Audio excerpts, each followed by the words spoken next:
I wouldn't have imagined it, you know, a few weeks or months ago, but now that we're here, it feels like we belong here. I know that they're going to think we're a very easy target, and I think that might be their downfall. You know, I've never done anything like this big in my life. Definitely excited to, you know, meet these teams, you know, been watching them for a long time. So yeah, being, you know, next to them and even competing in the same event is pretty insane. Yeah, it was only until I started competing in Rainbow that I really knew what I wanted to do. I personally am very confident in my team's ability to be able to take this entire major. We just need to play strong siege, we need to play together, and we need to be very switched on game day. We have very, very strong individuals that can flip a switch and be the best player you've ever seen. Jigsaw is like the quintessential young gunner. He likes to think he's better than everyone, and a lot of the time he actually is, so I respect it a lot. He likes to also tell everyone that he thinks he's better than everyone. He's definitely going to try and get into people's heads this major. God, he's one of the sharpest players I've ever seen touch the game. I know Jigsaw likes to playfully antagonize some of the teams on Twitter or, you know, in the lobby and be a bit of the villain. Definitely a bit of a brat when I was younger. There's a lot of tension, I think, between other regions and us. To be honest, the main point holding us back is that we haven't had a competitive Oceanic team in a long time. I think we do have a lot to prove, and not only just for ourselves, but genuinely for the entirety of Australian Siege. We're definitely one of the titans in Australia right now. We're always going to be considered a waste of a spot by other regions. Making the major and competing together is basically why we play. We come to prove ourselves on the world stage. I don't think Team Bliss fears any team, to be honest. Not even the world champions. I would say the sacrifices are worth it if you make it to the top. Basically, you could be the best team in the world one stage, and the next stage you could be out of the league. I personally don't fear anyone. We're just kind of we have to deal with what we have. We would definitely be in the underdogs in this major because we've literally proven nothing. We're a fresh team, no one knows how we play. Like, we do have the best 5 that we can produce. Keep energy up, because in the end, energy carries everything into winning. Definitely don't treat us like a lower tier team. We're just going to take it game by game like we have been all season and do what works for us. And if that's not good enough, then we'll just come back and be better next time.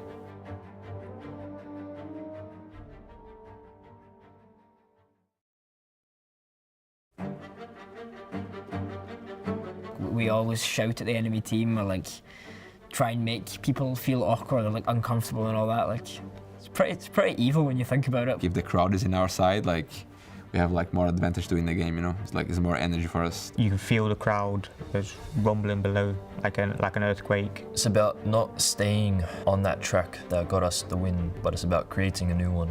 Right now we are the best, so it's about, you know, become 1% better every day. Don't we rightfully have an ego? You're coming into the most achieved team that this game has ever seen. Now you are that roster, you're the people that they entrusted to take that even further. Yeah, you should have an ego. It feels good to be classed as the best team in the world, you know, but at the same time it adds a lot of pressure on your shoulders because you don't want to be the best team in the world only for like a couple of months, you know. You want to be the best team in the world, period. We know our potential, we know what we are capable of. We have like no doubts that we can win again. We just have to prove to everyone else. I mean, my biggest moment was to win 6 Invitational. And how did that feel? Actually, I felt nothing. I am confident. Like, I am really confident in our ability because I know how good we can play. You know, we just won the World Championship. Like, I know we can do it. You have to sacrifice everything if you want to be the best. Not only do the teams look up to us, but they look at us and they want to beat us. And of course, I think G2 is the best team in the world. Like, we just won the World Championship. Why wouldn't we be? They know that we have 5 insanely talented players, and I don't think many other teams can say that for themselves, that all 5 players on their team are, you know, insanely good. If we show up, nobody will beat us. Nobody. I'm always like confident that we can win it all, otherwise I would not be here. Everyone's going to be looking towards us and studying how we play the game. When other teams look at us like that, we look back at them and we're like, yes, we'll be there to defend it. All the other teams that are at this event have copied our playstyle. They're just so clueless, and that makes me laugh. I'm very confident. I think the team right now is very confident. There's a reason for that, and it's not just, you know, us being crazy egomaniacs. I think people should fear us, definitely. It's the biggest team, it's the biggest org, it's the best team, you have the best players. And now it's up to us to defend that and see what we can do about it to prove everyone that we're right.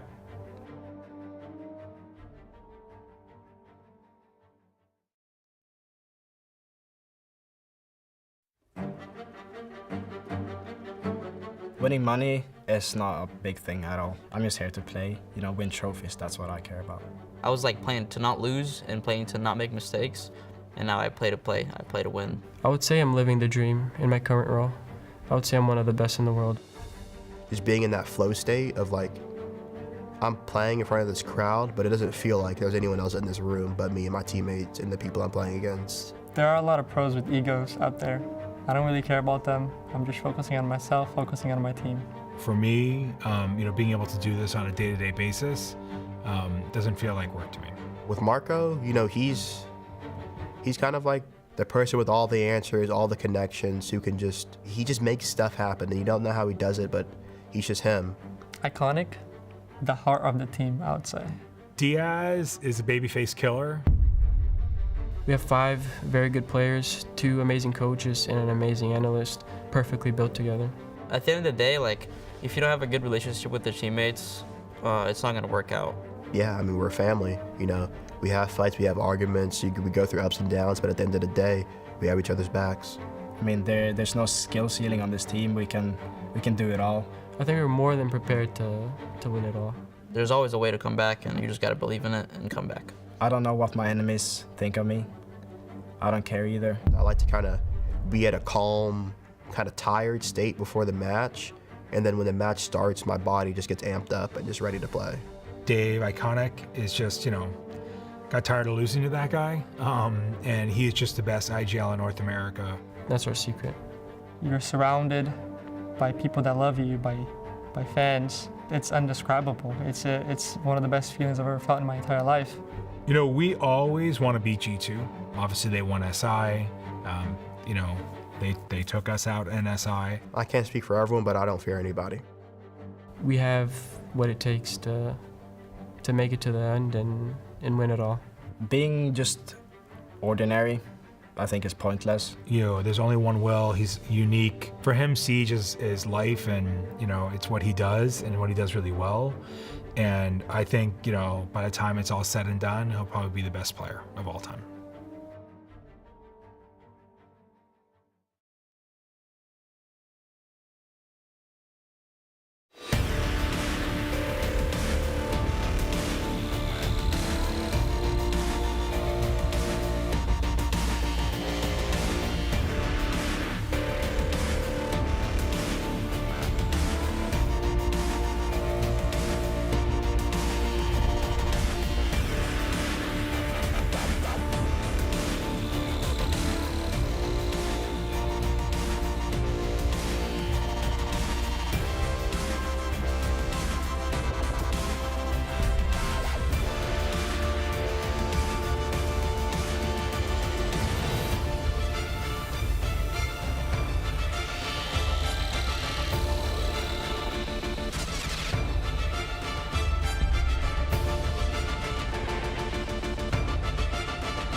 Have you ever wondered how our professional players go pro? Or what happens between our regionals and majors? During the Tier 1 off-season, our Tier 2 scene kicks off with 5 separate regions hosting their own T2 competitions that have the opportunity for anyone and everyone to enter.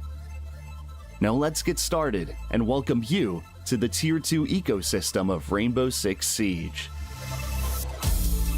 There are several regional events around the world, which are the Japan Invitational, Liga Start for Latin America, the North Regional Rumble, and R6 Central Combine from Europe, and Element 1 for North America. Let's start with Element 1. In the first phase, you have 2 open qualifiers, so that's 2 different chances to register your team. You will need to quickly sign up since there are only 32 slots per qualifier, and it's first come, first served. This phase is over 3 days with the first 2 Swiss format. If you lose 4 games in this phase of Alpha, you're going home. And if you're in the top 12 teams on day 2, you go through to our closed qualifier. During the closed qualifiers, teams face single elimination matches, with the top 4 teams from each open qualifier moving on to the next stage. In phase beta, 8 qualifying teams will meet Element 1's 8 invited teams for a classic Swiss format knockout bracket. 3 strikes and you're out, but win 3, and congratulations, you just made the final phase. Phase Gamma is our playoff bracket, where the top 8 teams from the open qualifiers and invites will face each other in a single elimination bracket until we get to the grand final. At this stage, everyone gets a share of the $25,000 prize pool, where the winning team will take home up to $10,000. These events aren't just about the money though. Our Tier 2 events give you the platform to showcase your talent to the world. The matches are live streamed on our official channels with the best upcoming analysts and casters that BR6 has to offer. Win here and your Rainbow Six life could change forever. Do you have what it takes to step up and be the next big name in Rainbow Six? Prove it.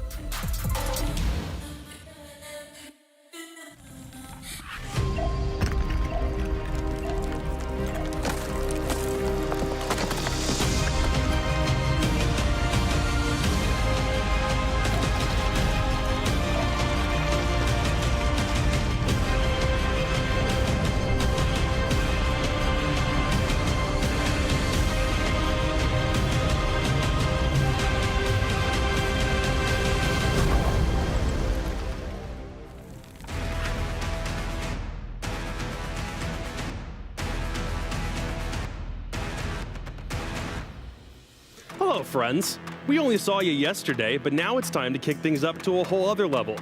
It's North American League Stage 2, Electric Boogaloo, but it's also Electric Boogaloo for it being the second playthrough of the second stage.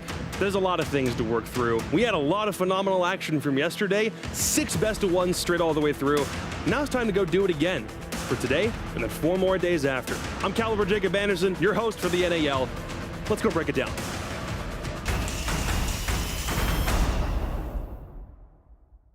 It's honestly just really cool, the fact that we've got both Jesse and Laxing at a desk at the same time. I thought it went really well yesterday, fellas. How do you think yesterday went? Oh, it was great. It was one of the best days of my life. Wow. Was it? It was. It was my first day, brand new. Like, where do you rank it out of like top days of your life ever? It's at an all-time high. Like it's literally at the highest point it possibly could be. Seriously?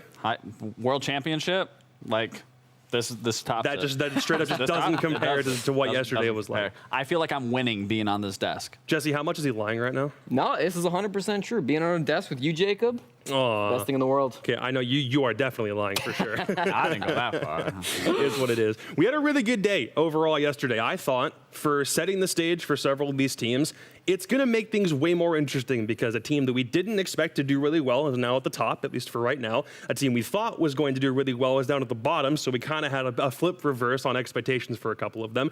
And everyone else kind of filtered in someplace in the middle, and we still have one team that has yet to play anything that won't play until next week. So if you're looking for storylines, we've got them aplenty, and we're going to talk about all of them today and over the next couple of days. Yeah, I think for yesterday, there were some disappointments, right? I'm looking towards the bottom to start things off, right? The Soniqs only 1 point, Mirage and Beastcoast 0-0. But I think the silver lining here is that we now have a brand new day. You now get to reset yourselves coming in. You can sleep on your mistakes. You can really go over that and hammer out, okay, what do we need to improve? Because again, all you need to do, all you need to be concerned about right now is finishing in that top 6. That's how you make playoffs, and it's still wide open, even for the teams sitting at 0 right now. Yeah, and obviously looking at these standings, this was only one day. Obviously, some teams did have a doubleheader, so it is, you know, some teams are a little higher than others, but this is still only the first day. Now we're in the second day, so this could easily be swapped around after today with some of these games that are played. And like you were saying, the biggest one that sticks out to me here is seeing Soniqs where they are. There are a couple of teams that had doubleheaders today. Only one of them is also going to have a doubleheader 2 days back-to-back, which is good in some cases. I think for the team that has the doubleheader, it's probably the best case scenario given what their start was like. We'll look at the schedule in a second, but at least for right now, just as a reminder in case you're curious how you get to the Atlanta Major, we're trying to whittle all our teams down to a point where the 4 North American teams that get there are the 4 best candidates to try and defend home turf as much as they can. You're already very familiar with the system. The top 6 teams from this quote-unquote group stage will then advance to playoffs. We are knocking 3 teams out early, but based on when you get knocked out, even if you make it to playoffs, you will still go through a qualifier bracket, and there's the possibility for teams from the open qualifiers to actually make a pretty decent run. Yeah, and for the teams at the top, there's still lots to fight for too, because if you do finish top 2 rather than just top 6, you get a bye through the first round of the playoffs as well. So it's important that you can get as high as possible throughout these standings, because for the next couple of days, we are going to be here in the round robin. The playoffs are what you're playing for. Lax, how tough is it to try and get to an event through an open qual? I can't think of the last time someone did. I think somebody had got like an auto closed qual invite to an invitational or a major in the past. I don't think anyone from open has actually been able to go to a major before. Yeah, no, I mean, it's, you know, I try to avoid them as much as possible when I was playing, which I think I did, graciously so. But when you are in those qualifiers, it's grueling. It's intense. Me personally, like even comparing it to a pro league standard, every game is just as important, if not even more. Your back is already against the wall the second you're kind of starting it. Like, you can't afford to make mistakes, and you're also playing against some random teams that you might not ever play ever again. And like coming up to that with also your back against the wall, it's a lot of pressure. While you've got the chance to be in the league now, make the most of it, because doing it any other way is infinitely more difficult. Let's talk schedule real quick, just for as far as today is concerned. There are, again, a couple of teams with double headers. Wildcard is the only team that had to play 2 games from yesterday that is also playing 2 games today. The other double headers are Oxygen, Luminosity, and Mirage. M80, Beastcoast, DarkZero, and Soniqs only have 1 game to play. But gentlemen, Jesse, start with you. Which game on the schedule looks most intriguing? I'm looking right towards the end, Jacob. Wildcard, Luminosity are 2 brand new organizations into the North American League, battling it out to see who's the better brand new team. That one should be really fun. Obviously, Wildcard, a bit of a hot streak right now, and if depending on how the Mirage game goes, they might be already up 3-0 when they get there. Tall task for Luminosity, but still, it should be a very fun match. Which one stands out to you, Lex? Honestly, it was a toss-up between the DZ and Oxygen, or the Oxygen and M80. For the sake of it being the first game, and I just want to jump straight into everything, I'm going to have to probably say the DZ versus Oxygen. It's really, really good. But before we jump into games, on the face of it, we need to talk about a couple things that happened from yesterday. Specifically, we want to talk about 3 teams that did have doubleheaders, all of which had drastically different results. And while we were talking about some teams that were supposed to do really good, falling short, some teams that we thought would get trashed on, actually rose all the way up to the top. Let's just break things down from the start. We'll talk about Soniqs first. They had 2 games. They only walk away with 1 point. We thought they and M80 would be front runners to go all the way to Atlanta, and so far, this is the wrong side of the coin to be on. Everything you're saying is true, but I don't want to paint too gloomy of a picture for Soniqs, because although they got really embarrassed in their first game, in their second game, they did look a lot better. They only got 1 point. They lost in overtime, but it could not have been closer. Round 15, 1v1, a trade kill. Soniqs were on attack, so they ended up losing the game, but it could have gone either way. It was a coin flip of a match, and overall, Soniqs did improve. So although they slipped up early, this is where we want to see Soniqs continuing that bounce back from game 2 yesterday, and hopefully finally getting some points on the board too. You're right. And looking at those stats, I mean, all 5 of those players, that's not something that you're used to seeing even at any capacity. So you got to kind of just wipe it, not look at it that way. It was kind of a rough day. And obviously, like you said, you know, that last game really could have went either way. It came down to literally just the trade. Like, that's what it came down to. So I have no doubt in my mind that this picture is going to obviously change going forward in these days to come. So what you're both saying is you're not quite worried for Soniqs yet. It's not quite time to hit the Not yet. Not yet. Cool. I certainly hope they're able to get back to where they're supposed to be, and maybe it's just one bad day. They don't have to play a doubleheader today.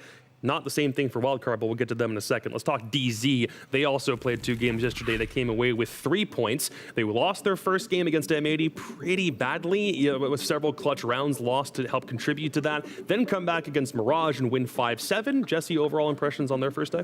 Honestly, a similar story to Soniqs. Not the start they wanted. Somewhat embarrassed in that first game. Lots of thrown opportunities on border against M80. But then they bounce back. They play against Mirage. It was a 7-5, and you can say, Mirage, we don't expect them to do well. 7-5 is not that good for DZ. I thought they played a lot better. I thought they fixed a lot of the little kind of goofy mistakes they were making. It was a lot of simple stuff in the first map. All of that seemed to be cleaned up for map number 2.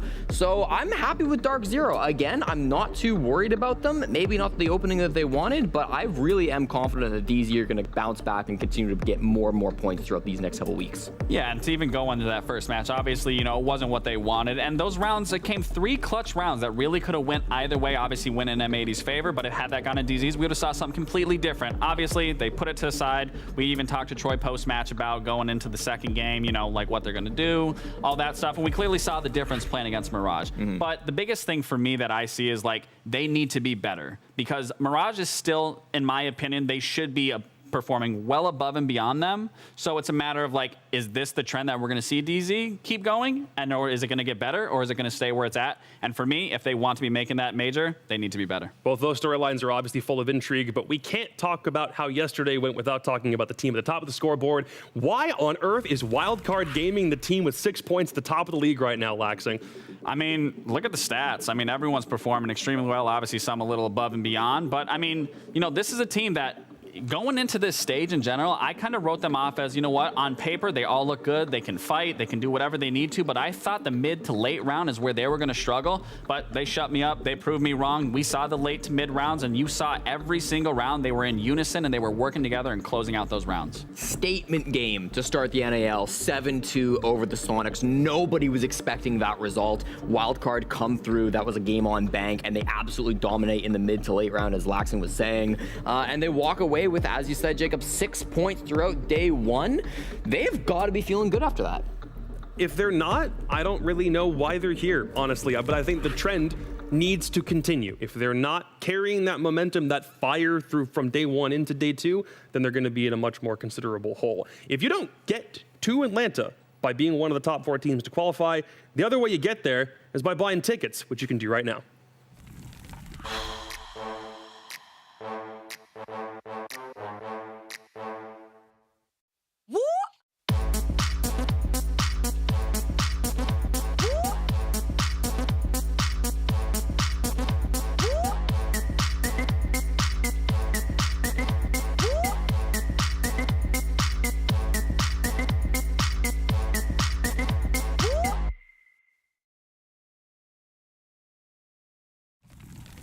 Obviously, you would love to get to the major without having to worry about buying a ticket. If you're an attendee, please go get them right now. Tickets are currently on sale for the Gas South Arena in Duluth. That'll be a lot of fun.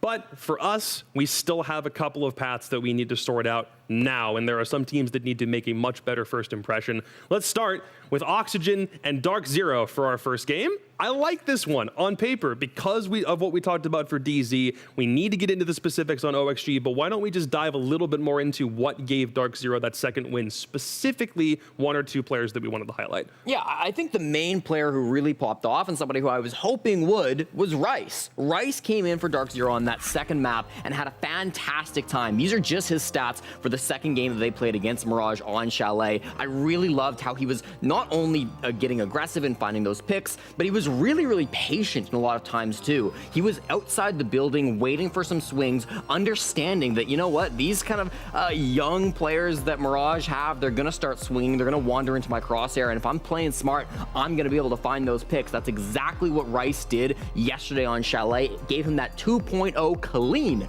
KD ratio, and he is looking so good on DZ so far. And this is to any of those Rice haters. I mean, you were questioning DZ on picking him up. Look at these stats right here. It speaks for itself. It speaks for why DZ picked him up. And like you were saying, you know, he performed well above and beyond. And for me, again, as a player, seeing these new players come in and everything, it's so important that you see these players start out strong really early and get a really good grasp at what the Pro League feels like. Every time DarkZero adds a player to the team, historically, there's been a big learning process or a time where DZ is mid-pack for a while before making their actual bid to get all the way up to the top. But we'd like to see DZ break that trend a little bit. But is Rice the kind of player, Lax, in your opinion, that can help them shoot right up and be a top contender immediately, or does this still probably need a little bit more time to cook? I think truthfully it is going to be a little bit of time, but obviously he is starting out strong, which is a huge advantage for DZ nonetheless. But regardless of that, it's the fact that the players that he's around, the caliber of players that he's with, that is what's really going to excel him to also become even a more outstanding player than we might already be. Yeah, that's very true. On the opposite side, there was another really good performer, but it's not a rookie. Somebody who's been doing this for a long, long time. Somebody who you'd also teamed with for a long time. So I want to give you the floor, specifically when we talk about Foxay for OXG. He was the top performer after the whole first day. He only had one map to play. Fish was right below him, which is honestly fantastic. But just specifically, why don't we talk about what Foxay did in their first game from yesterday? Yeah, and like, you know, when we look at Fox's stats in general, I mean, he's the IGL, right? You know, he's the one that's laying down the foundation. He's the one that's giving everyone the vision to get to where they need to, and then obviously you have Dream taking it late round. But again, I want to focus on Fox here with the giving the foundation, setting the pace for the game, and he's the one that's coming out on top of the leaderboard while leading the team. That is just the cherry on top when your IGL is the one that's doing everything in the game. And then you look at that cost. That cost alone pretty much shows that he was doing everything perfect throughout that game. Yeah, what I was really excited to see from Fox yesterday was that he was really nailing down his positioning. When I watched Auction Esports way back on Gamers Day, it felt like there were a couple of games early versus BDS in that tournament where Fox was just disconnected from his team, off doing his own thing, out of position, dying and not having the ability to be traded or anything like that. What we saw yesterday was Fox right there with the team, being able to position himself well, and he looked so good in that aspect. I just want to add one more thing to that. Obviously, playing with Fox as long as I have, whether you see Fox at the top, middle of the pack, or never, I'd say he's rarely at the bottom. Fox is such a key piece for that team in terms of just his communication and presence. So wherever you see Fox, just know he plays such a big factor in that team's success. I think Oxygen are very much off to the right foot. DarkZero had that stumble earlier against M80, and if M80 is the one team that we said is going to start high and stay high, for DZ to lose to them isn't nearly as bad. But again, that win against Mirage does give me hope that Foxay and OXG are going to have a bit of a taller task ahead of them.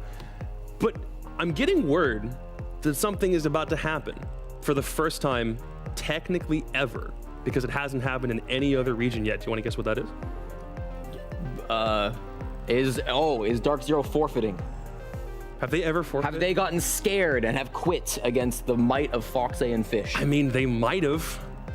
They might have. That might be anything that's about to happen. Lax, any guesses? Unprecedented for the first time in Siege history?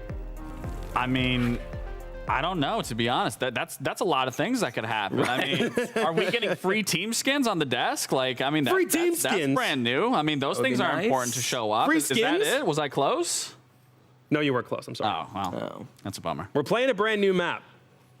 And it's not coming from any other region. It's not coming from Asia, where typically things get retooled over and over again and like gets taken up by the bigger regions and acted as though, oh, we came up with this strat forever ago. No, for the first time in competitive Rainbow Six history, Nighthaven Labs is being played in a best of anything. So we were looking to see if Ram might get played, maybe new consulate, and we were wondering when North America would finally decide to try something new. It looks like the answer for at least this best of one is right now. DZ and OXG have Nighthaven Labs up on deck. Okay, that's a little bit surprising to me because DarkZero have been banning labs a lot recently. You look back at even Breaking Point and yesterday in the tournament, it wasn't 100%, but I think it's only one map throughout the last couple of weeks that they have not banned Nighthaven Labs. So I wonder if this is going to catch OXG off guard a little bit if DarkZero are now bringing this out. It feels like a map that maybe they were saving for an opponent who's worthy enough and who they really wanted to surprise. I mean, I want to focus on OXG right here, getting Nighthaven, because, you know, we talked about it yesterday in the breakdown of the map. Nighthaven kind of feels like a consulate and a mix of a clubhouse. And truthfully, being on the team, knowing Oxygen is really good at clubhouse,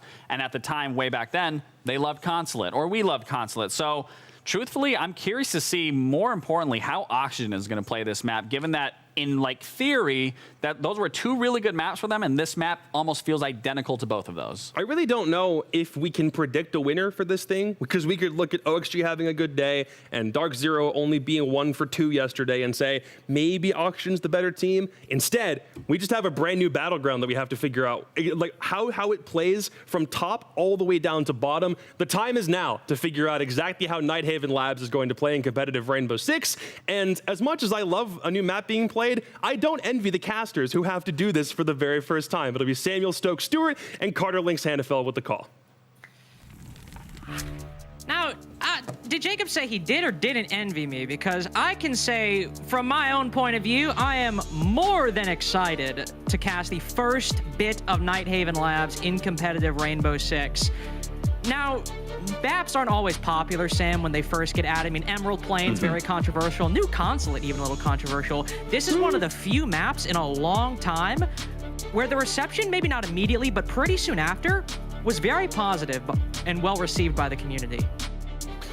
Yeah, I'd say almost on all fronts. You know, the pub's never going to really be a great representation of what people are truthfully thinking about maps, right? You know, they're always going to ban those out whenever it comes to, because nobody really wants to try and learn something new. But from a competitive standpoint, I think this map can stand the test of time, and I'm really excited to see what these teams kind of have meandering around this map. You know what I mean? Different ideas are always going to present themselves, and I mean, even throughout the history of Siege, right? Even with maps that haven't been touched in a very, very long time, we've seen adaptations. We've seen big changes just with different operators and stuff being brought to the table. So it's going to be really cool just to have a fresh chapter here for Rainbow Six on a blank map that no one's really been able to see in the public competitive eye before. Just to see what they have for ideas and see how it kind of compares to the rest of the world. So it's going to be DarkZero and Oxygen as well, which, I mean, could you really get any better when it comes to structure amongst teams here in North America to really give the full test of Nighthaven Labs? Also, well, not only structure, but also just in some of the caliber of player that we have on both these teams. I mean, Newer's on one side, Pambazoo on the other, Rice also having a fantastic day yesterday. Some of the best individual talent in North America will be showcased on the debut of Nighthaven Labs in pro play. Not only that, wow, doubleheader, first RAM ban in Nighthaven. Now, we heard some of the pro players talk about how RAM on specifically Nighthaven and Consulate might be very powerful, but I have to say, Sam, a ban first debut on Nighthaven, that's pretty surprising to me. You know, I think the key thing here is that might tell you actually just how strong of a pick RAM is on, Nighthaven, because it's DarkZero, right? They're always calculated in these bans. They're never going to just like spot check something that's just really random.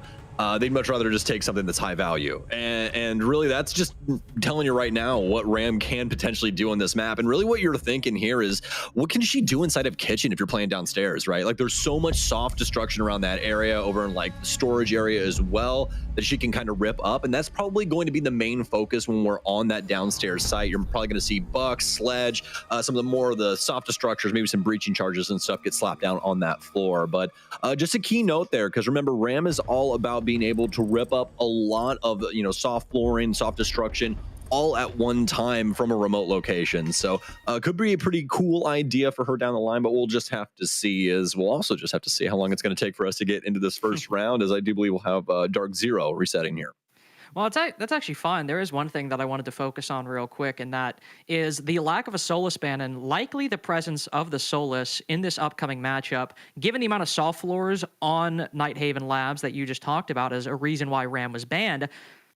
That's the very same reason why operators like Solus or utility like secondary C4s are likely going to be very powerful. Sure, it's a big map, maybe hard holding one spot on the map to play vertical isn't going to be the play if you're running Solus, but if you have an attacking team who's executing with 30 seconds left, trying to get a plant inside a CC on the second floor, having a Solus down below could be extremely powerful. But moreover, Solus is also one of DarkZero's favorite defensive operators to play when she's left up, and specifically one of Canadians' favorite operators to play. If somebody on DarkZero is playing that Solus, it's usually Canadian. So while DarkZero is starting on the attack, I definitely think it's a bold play by OXG to leave that operator up and also leave it in the hands of DarkZero, who love that character.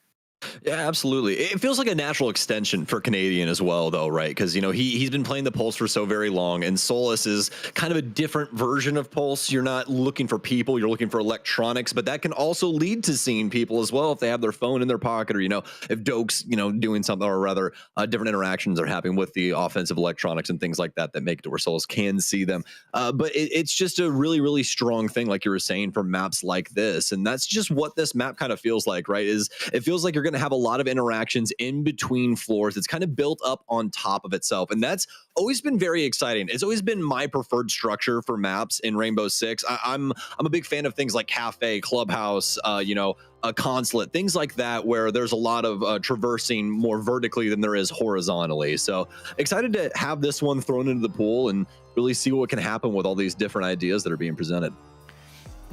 But also some of the kind of old ideas. I mean, we've talked about the comparisons between Clubhouse and Consulate, and nowhere is that a bigger focus than I think inside of the Garage. With aside from that, like, there's one wide pillar in the middle, but aside from that, that position plays almost identically to the Clubhouse Garage. Almost more aggressively so as well, because you have that door on top with the rafter as well. True. It's like direct access to the outside. So it's almost like you have that coin flip there, and you really need to kind of bring somebody like a zombie or something where you can kind of structure up around that. So that's what I'm really excited about, is just to see how the defense kind of sets up things like their zombies, their deployable shields, things along those lines.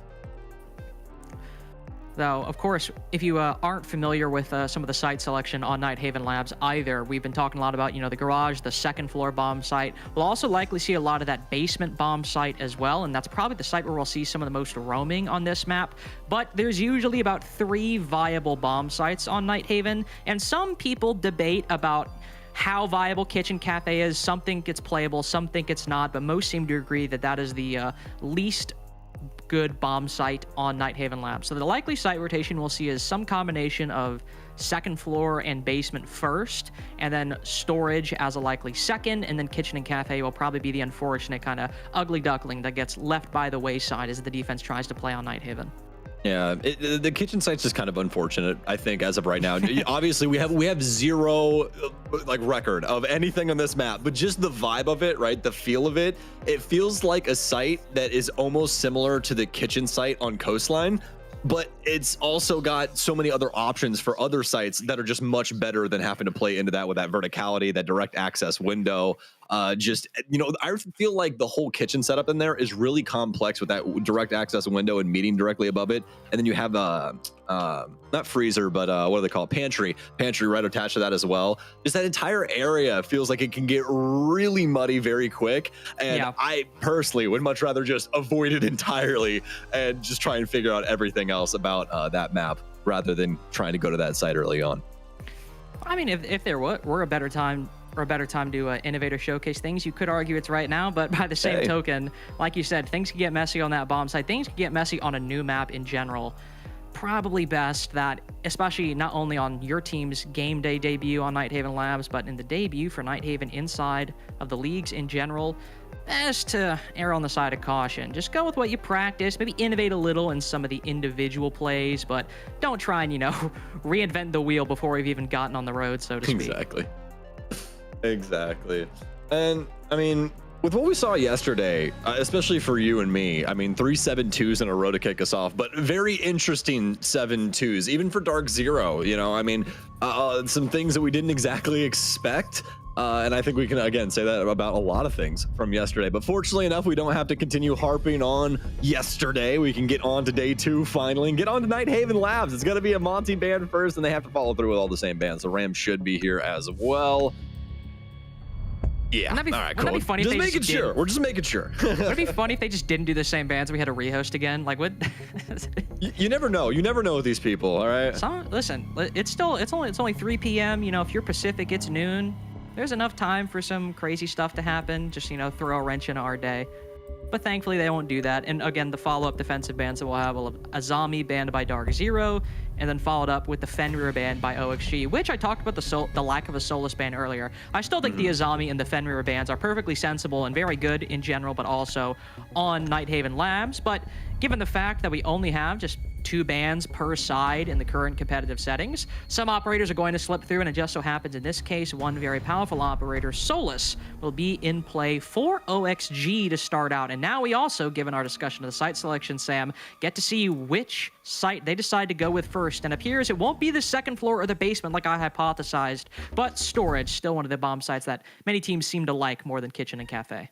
Storage control room to start it off. I'm excited about this one because there's some interesting angles that you can hold upstairs and just some, you know, different access to doorways and stuff like that through soft destruction. So excited to see what Oxygen wants to do with this. And before we get in, you know, too deep for round 1 here, Link. So I did want to touch on this because yesterday, fantastic day for Oxygen, right? And to really highlight that is the fact that 4 out of the 5 top players currently inside of North America, 4 of those slots are taken up by Oxygen, topped out by Foxay at a 1.61.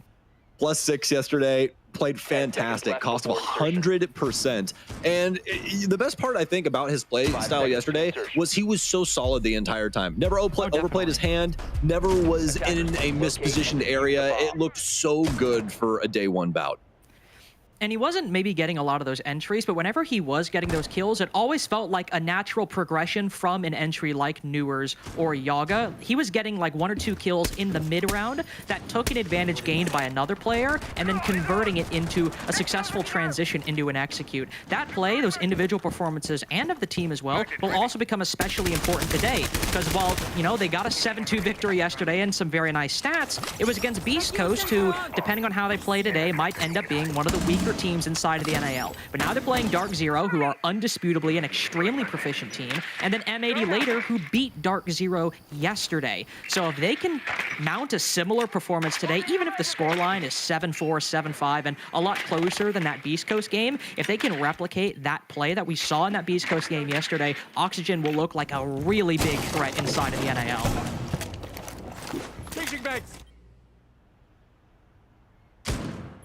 Progressing to the top floor now for DarkZero. Not too much going on, just what we would typically expect for DZ when it comes to their maps, trying to clear things out information-wise and then try and figure out where they want to address things. And it's going to start off with the IT breach. Actually, what a lot of people expected for the top floor to kind of be the main ordeal or the starting point for a lot of the offense around this area. A good little find here for Oxygen, and this is the beauty of a new map, folks. You're going to be able to get away with a lot of little cheeky spots, especially early on with a lot of these black eye cams and other things. You're going to get caught off guard in behind server, ends up getting gunned down, but Newers, he's been caught off guard actually as well as he'll swing back around onto Rice, but Rice actually ends up figuring it out. Newers knew he had a couple in the area, but not able to secure any kills. Outstanding individual performance by Rice at the beginning of that round, following up and building off of his incredible, not debut performance, but the performance he had in the second game DarkZero played against Mirage yesterday, dropping double digits and now the only player in the lobby with kills so far. Dream also on OXG down to below half HP, likely around a quarter, all very damaged. And the top floor roam very expeditiously dismantled by Oxygen, losing that Solus as the first pick as well. So before even the rest of the kills and the damage transpired, that Specchio scanner no longer a factor for the remainder of this round. 30 seconds to go. DarkZero convert down to the bottom floor, but 2 kills go OXG's way, not 3. Instead, it's DarkZero to rack up that 3rd skull around their neck. Rice might be on low HP, but DarkZero still have this lead. Foxay trying to hold control of storage to the best of his ability, but 3 different attackers all converging upon his position. Dream now knocked off the board. Just 1 bullet will do Foxay in and get DarkZero the first attacking victory on Nighthaven Labs inside a Rainbow 6. 3 for Rice and 2 for Pambazoo. Executed perfectly from DarkZero on the clear.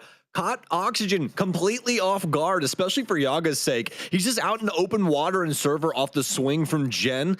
The blow from IT as well, I think, really kind of just set tone for what they wanted to do with that top floor. It made it to where they kind of had to respect quite a few different angles all at the same time, and made it to where there was just so many different things going on that, you know, just having him as well as Newers in the area really wasn't feasible to kind of remedy the whole situation that DarkZero was presenting them, especially for Rice's situation. I mean, it was kind of a one-man army thing going for him, and he was able to get through it pretty easily. After losing that bout on storage, Oxygen will now move up to that second floor bomb site, which we saw a lot of play in on the previous round, though Attackers have located a bomb. as expertly illustrated by Sam, mostly going DarkZero, specifically Rice's way. And getting a 5v3 very early on. OXG will have to station a lot more of their resources up here. One of those will be the Clash, now held by Dream, the Legion, given over to Foxe instead, who is also taking up the mantle of the Warden, likely will be a lethal player inside of the bomb site.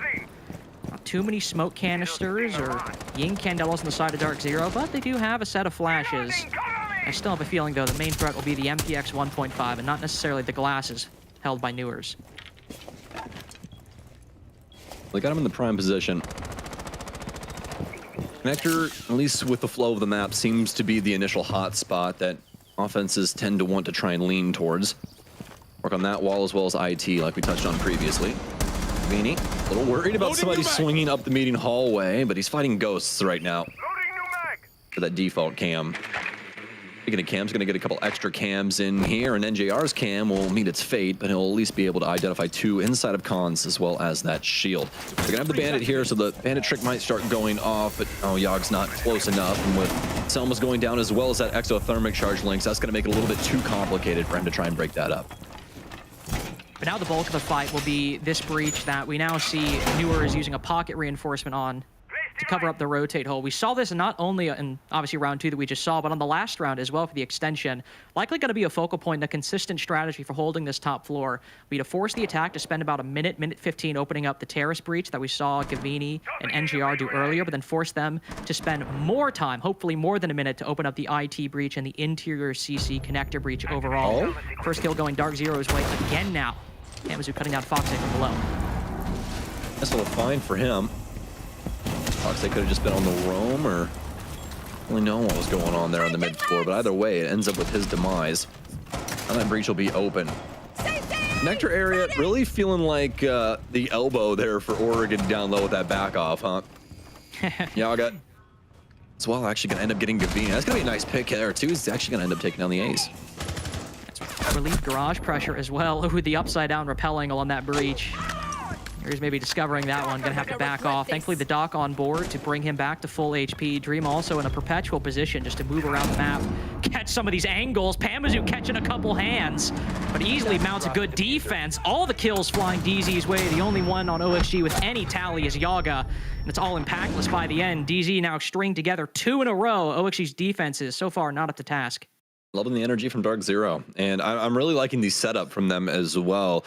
And it makes total sense for what we usually see out of DZ. I know I said a lot about this team, but they're just bread and butter pacing shows through every single map, and that's exactly what we get. They set up the kill box, they set up every single person right at the gates of the site, and then what do, Lynx? They have Pambazu enter the back door and try and kill everybody, and then once he gets the first pick, everybody gets active. It's what we see all the time with DZ because it's a beautiful setup. It's one of the best ways to try and play Siege, get everybody distracted, get them really strung out to where they have so many different things going on that if one thing isn't checked properly at one moment in time, the whole domino effect starts. And that's what DZ got to happen inside of that round. They were easily able to get some picks off onto Oxygen, and it made that round, especially the closing of it, very easy for DZ. I also wouldn't be shocked if that strat from DZ becomes kind of close to the theory or the default that we end up seeing, develop on Nighthaven it feels over like the next it, right? 3 to 6 months. Because, like we saw, you open up the IT breach, open up the terrace breach, the interior CC breach, but then you don't necessarily push forward because if you walk through any of those, subsequent doorways, you're exposing yourself to a lot of angles. It's hard to kind of isolate 1v1s. But if you have a player, whether it's Panbazoo or Newers, or if you're a team that just has kind of a go-to fragger, they rotate over to Aqua Stairs, which can't really facilitate an entire push push, but certainly can have someone lurking late round while the rest of the defense is focused on the front, but then apply some pressure and hopefully get a kill or two. So overall, just a very tactically sound attack from DarkZero, and with 2 on the board so far, they're looking to get a flawless rotation, now attacking basement. And I think it gets scarier and scarier the more set up defenses get on that top floor as well, because the more positions are known naturally, the more frag grenades will work from beneath. And that's when things get really terrifying, right? So we'll have to see how that kind of perpetuates itself here in the future of stage 2. But as of right now, I don't think we're going to see it too much. Definitely going to happen from time to time, but not going to be the most natural thing for people as of now. Gavini just spotting some Valkyrie and default cameras and other electronics on that top floor. Oh, Rice? Oh, this little Maverick trick we see on the right side of the wall. Rice, by the way, 4-0 so far. Only other person with kills on DarkZero is Panbazoo at 6-0. 2 players is getting the job done for the entirety of DarkZero, at least in the kill department. Rice also with that hard breaching important down below. The roam so far for OXG has definitely not been the star of the show. It's been something they've put forth, but something that DarkZero has not been phased by whatsoever. Yaga 2 got both the kills for OXG last round.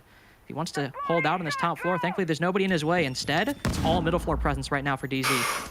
Attackers have dropped the bomb diffuser. Oh, oh, Foxy! Where did he come from? The side window here for barrels, I believe? Yeah, he jumped out of storage and gets 2. They're both on his phone, and that's the power of Solus. He's able to see them both through the wall because they're actively using electronics. I mean, Sam, that's a play that honestly, I think that once teams just get more used to the map, that's something they'll have in the back of their mind. That window is just around the corner. Something they won't get tripped up by again, but on a map's debut, those are the kinds of plays you can rely on for OXG. Rice, of course, 4-1, now down. Panbazoo, the other player with kills, has got to step up to the plate, but OXG finally get their first defense. I mean, solid find from Fox. That's really all I got to say. Oh, yeah. That's what set tone there, and there was really nothing that DarkZero could do past that moment to try and fight back. I know the exact words that were said from Canadian when that happened. He was like, there's no Claymore in that window? It's like, oh, that's unfortunate. Well, we'll get that one next time. And then you have Gav go, there's a window there? Yeah, exactly. Oh man, so unlucky. That was a hell of a cam right there too. Just seeing them both die from practically off screen. It's like, what is happening here? Do they both get drone hold? Like, where is this coming from? But great find there once again from Foxy to pick up Oxygen's very first round. And that's going to be the basement locked up now, though. So that means that they have to head back to the top floor or the mid floor to see what they want to go with. It looks like they're going to head back to control here, see if they can hold on to the building here. I certainly think as well, we'll just need... I'm not on OXG. OXG will need to just hold their positions a little bit longer, because all DZ really had was just walking in, taking gunfights, but it was very linear. Nobody rotating and pushing from Aqua stairs like we saw Panbazoo do when he was attacking CC in round 2. It was all very one-dimensional. So if OXG maybe hold their positions, but then back up a little bit, anticipate that DarkZero are going to get aggressive and take some gunfights, I think they should see more success, because DarkZero's take, it was very, very constricted with what they decided to take.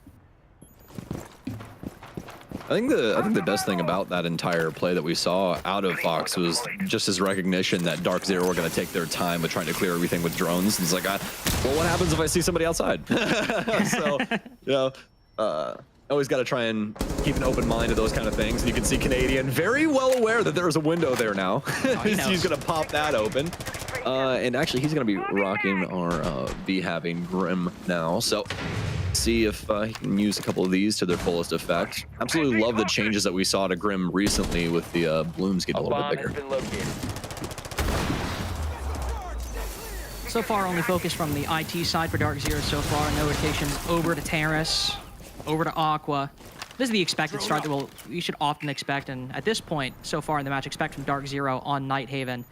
Everybody just waiting. This is sort of the point where if you're a viewer of Rainbow Six, you're like, okay, everyone's standing still, but it's not just passivity. There's something going on. Somebody's cooking something with the Candelas now flying on in. This might just be it. Oh, but in between flashes, Foxy spots Panbazoo, downs him on the floor. It's still opening pick for DarkZero as NJR reaps 2 souls inside of storage. The advantage maintained. Triple for NJR. Excellent C4 from Fish to keep the round alive. This is a very winnable 2v2 as well. NJR on very, very low HP after that triple. It took a lot of effort, a lot of willpower just to finish the job. Gavini also no kills so far, but able to consolidate with NJR inside a garage. Fish now retaking the top floor, taking advantage of the small lapse in action and the gathering of intel by DarkZero.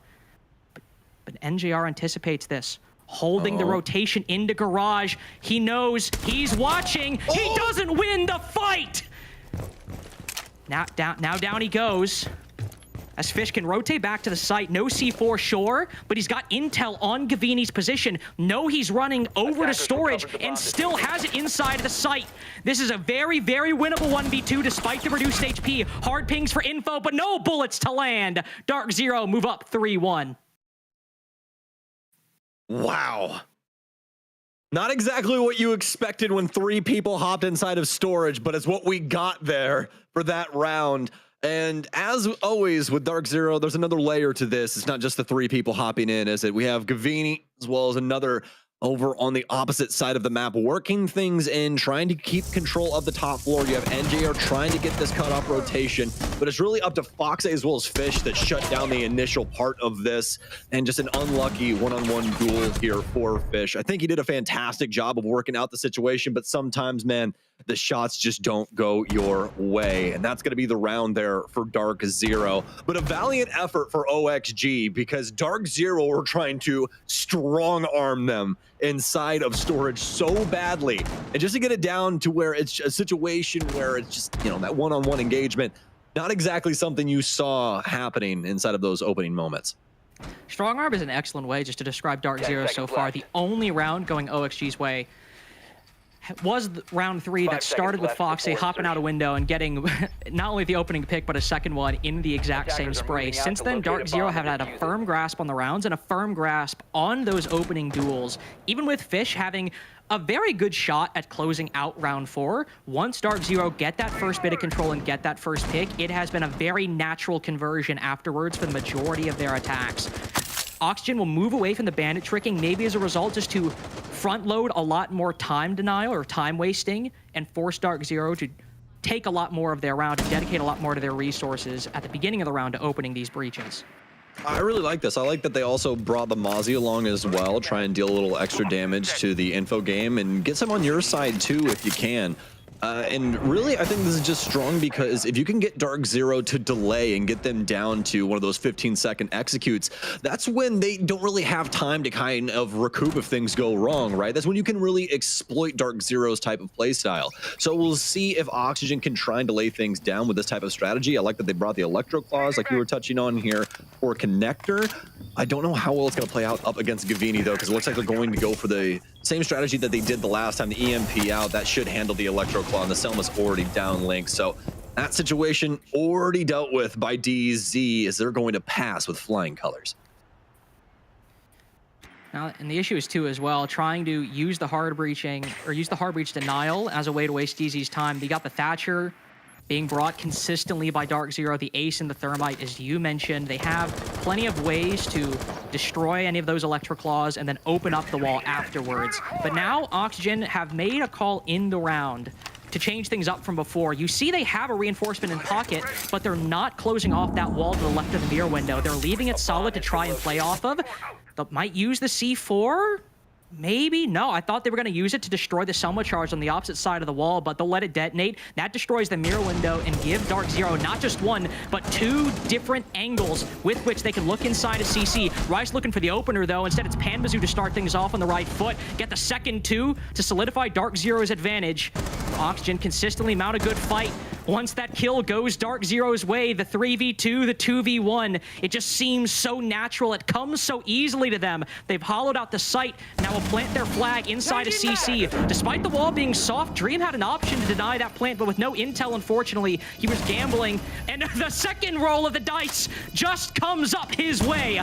But the bomb is already down. The defuse needs to happen within the next 23 seconds or so. Foxy might have to be the man to get these kills. One man inside IT. Dream now down. He doesn't even check the right angle. DarkZero still looking so superb on Nighthaven Labs. You have to feel for Oxygen on that one. DarkZero, a literal one step ahead of them in that situation there, Lynx. They needed the impacts to be over on the Mira, and that was it. If they had them there, they could have just stopped that whole situation from going down. But I will say this. I really do respect them for choosing to fight when they did. As soon as that Mira window broke, there was really no chance of them getting out of that situation alive. So you might as well just try and take your fight, see if you can win out those engagements. And it kind of went their way initially until DarkZero were able to get their advantages back on some of these angles and really force OXG out of the site completely. Everybody's forced over towards blue stairs. You know, Foxy's forced to try and regress and try and reassess things over from the warehouse side of things. And DarkZero just have every single facet point locked down at that point, and the plant already going. So practically an impossible situation presented to Oxygen yet again here, as DarkZero are shutting things out on offense. Shutting things down every single turn, beginning, middle, late.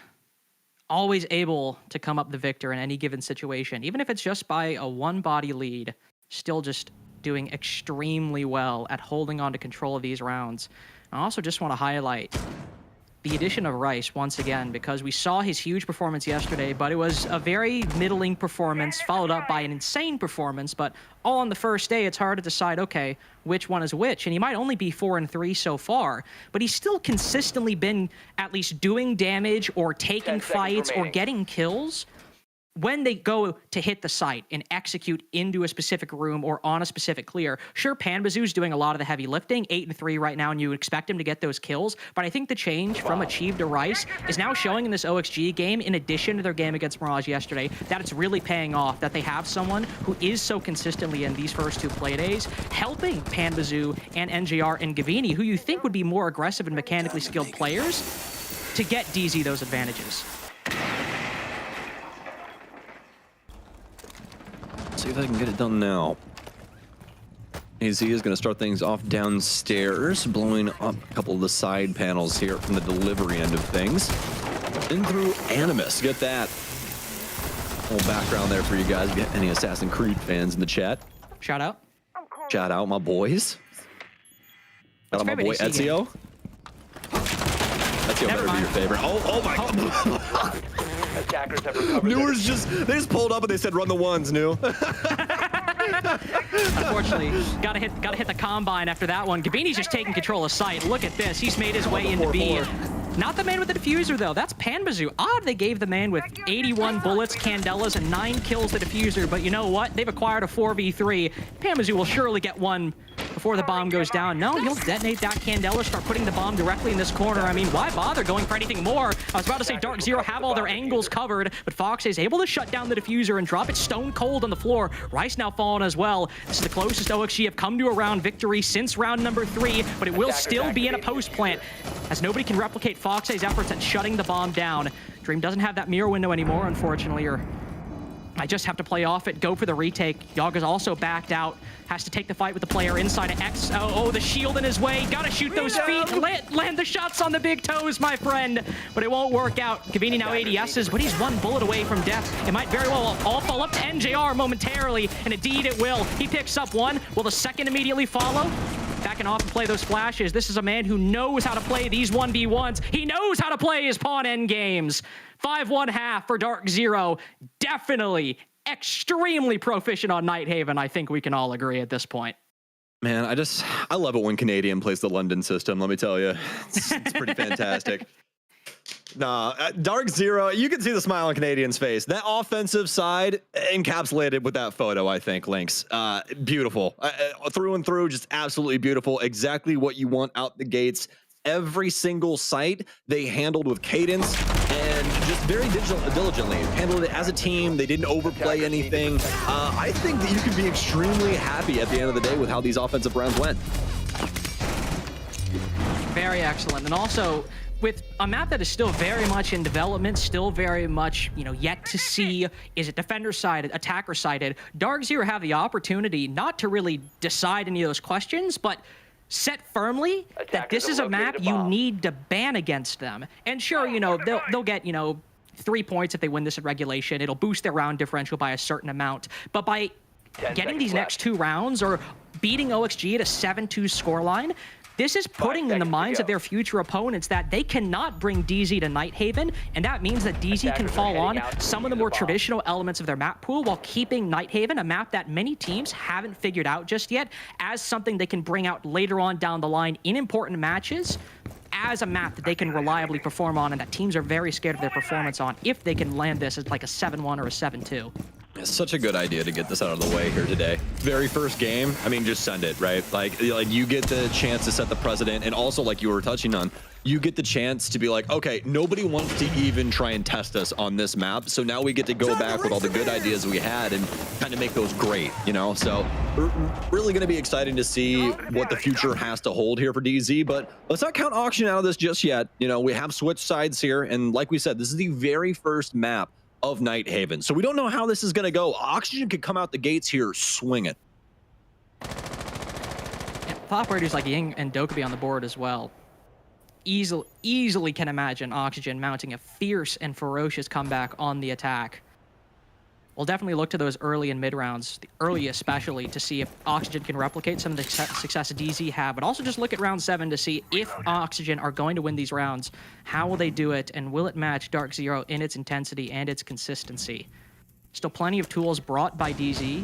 No Solus, oddly enough, which I very confidently predicted they would bring consistently, but at least in round 7, they've decided not to do that. But still plenty of C4s and plenty of ability to deal with that verticality, not only with any shotguns or guns to look up through vertical angles, but 4 C4s on the defense, man, that is insane. The Yaga just spots someone playing on the opposite side of the cargo stairs, will put a few bullets into Rice, but not, unfortunately, come away with the kill. Oh, it's a lot closer than you first assumed it would be. A little closer comfort for Rice there as he gets tagged in the shoulder, I do believe. And that's going to be full mid-floor control for Oxygen. Obviously, top floor by proxy as they've more than likely cleared that. It's going to be a nitro cell going off and a little damage getting thrown out by Pamba or NJR. Don't exactly know who. Some bullets will go wide as well as Proxy. That damage previously. Don't call out 2. Only 45 seconds remaining now as Oxygen are going to do their damnedest to try and break up a lot of the flooring here inside of storage. They've also tried to clear out as much of the map as they can, but given how big Nighthaven is, that cost them a lot of time. Only 30 seconds and no conversion or real presence down on the bottom floor. Right as I say that, somebody does drop down into Animus, but he's just as quickly dead as he entered inside a basement in the first place. Newers picks up the first kill for OXG on those vertical holes, but they're running out of time to equalize. Very, very rusty spray from Foxay, but a 3v3 will get the job done. Yaga will get the bomb down successfully. That much is undisputed. But Gavini right around the corner for the retake won't capitalize in time. Yaga reaches a critical position. He can watch the diffuser through those feet holes in the soft wall outside of Animus. Newers also has control of the vertical angles up top as well. It might have been messy, it might have been late, but OXG have seemingly concocted a winning formula. This retake on the top floor, even if it's successful, there are still too many angles for DarkZero to deal with. Some outside, some on top. Foxay might fall, but there's barely enough time to even get back to the bottom floor, let alone defuse that bomb. Might be 3 seconds technically for you to get that defuse, but at this point, no. OXG will get their first attack confidently in the post plant. What a grueling battle that was for Oxygen. And the worst part is, Lynx, they still have the war. There's a lot of this game left if they want to try and push their limits here. And obviously with Oxygen, that's exactly what they're looking to do. I want to try and see if they can potentially take this in regulation. They still have a chance. just take perfection here on the defensive side, or rather the offensive side for them now. As that first offense, like you touched on, not exactly the cleanest thing, but it got the job done. And that's really what they were looking for. They were just looking to build a launching pad, a stepping stone to work off of to try and get themselves deeper into this map.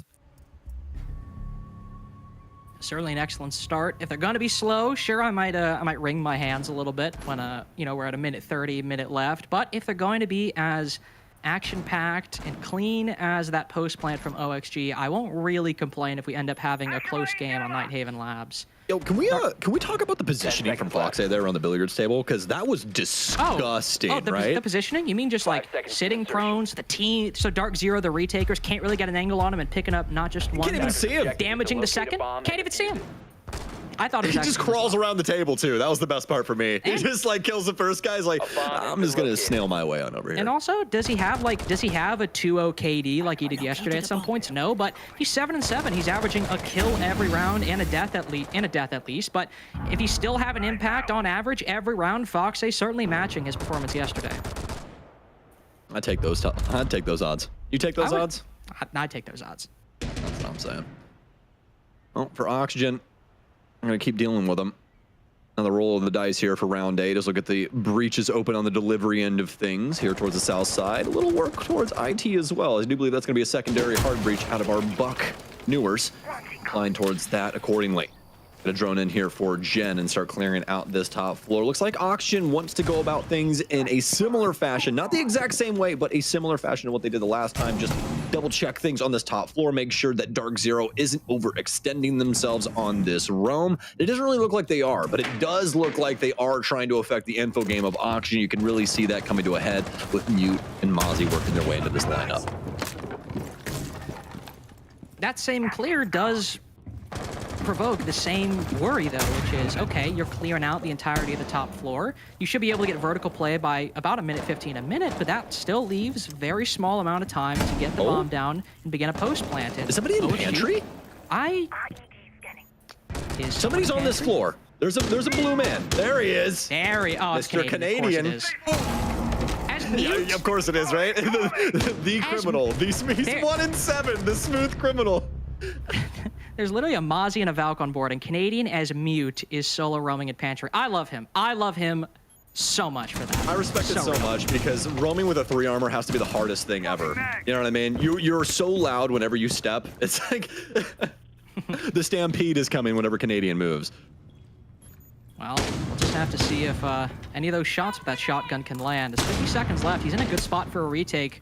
He's read, and likely the rest of DZ have read how slow that take last round from OXG was, and seeing it similar. An errant roamer coming in from Pantry. Oh, come on, might Troy. just throw a spanner in the works. Foxay watching, but the DZ site players are falling. Bomb goes down as well. There's no time and nobody for Canadian to flank even. OXG are all down below inside of the bomb site. Nobody is giving Canadian the engagement he's looking for.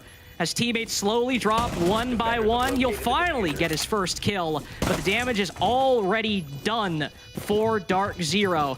Bomb down, Panmazoo the only one down below, Canadian a nice trade, and the only kills for DZ. But this is likely OXG's second attack at this point, and basically transpiring the exact same way. So unfortunate there for Canadian. Not the worst timing on, the flank. It would have been a little bit better if it was a little faster, right? A little right before the plan if you could. But, I mean, beggars can't be choosers. At least he's able to stay alive and get something done. But the unfortunate moment there is swinging directly into all the verticality and nobody's home. Not really able to get that big bang that he was looking for on that roam. And that was really the final nail in the coffin for DarkZero. They already had so much damage dealt to their site setup that it was really up to Canadian to try and pull them back across the line so that their lone defender downstairs could potentially have a chance, get some distraction detail going on that mid floor, but nothing really coming to fruition there for them. 2 times in a row, DarkZero have tried out the basement bomb site, lost it, and wow, what do you know? It would be them, wouldn't it? This is always the benefit of the new map. You and I, we can make our predictions, kind of call our shots, but doesn't always mean the teams will 10 seconds to insertion. agree with our thinking. We've gone to Kitchen and Cafe, which I still am fairly confident isn't a very favorable bomb site by a lot of team standards. But again, it is new, and there are ways to make it work. One thing you will notice, by the way, if you haven't really seen Nighthaven, you can actually get this hatch for free as a defender every single time, no matter where the attackers spawn. There is no way for them to get into a position and shoot you before reinforcing that. Trust us, we checked. We did. We didn't check. We trusted other people Well, online. I did, but like 6 months ago. Oh, look at this run out. Look at this prep, Sam. Man. And it's Canadian on Pulse as well. What else would you expect here? This is happy Siege. I'm in my happy place right now. Moisturized, in my lane, thriving. See, I'm sitting there, me being the new kid, I'm like, oh, you should be playing Souls. Come on, new operator. But the beauty of Pulse is that you always get to see the peeps, right? That's true. Always. There are unique benefits to him. And Nitro Cell. I mean, well, Solus has Nitro actually now too, as well as Impact and Nitros, and there's Impact in Bulletproof. I think it's Impact BP. Either way, Impacts are definitely the star of the show for me on Solus, destroying claymores when you run out.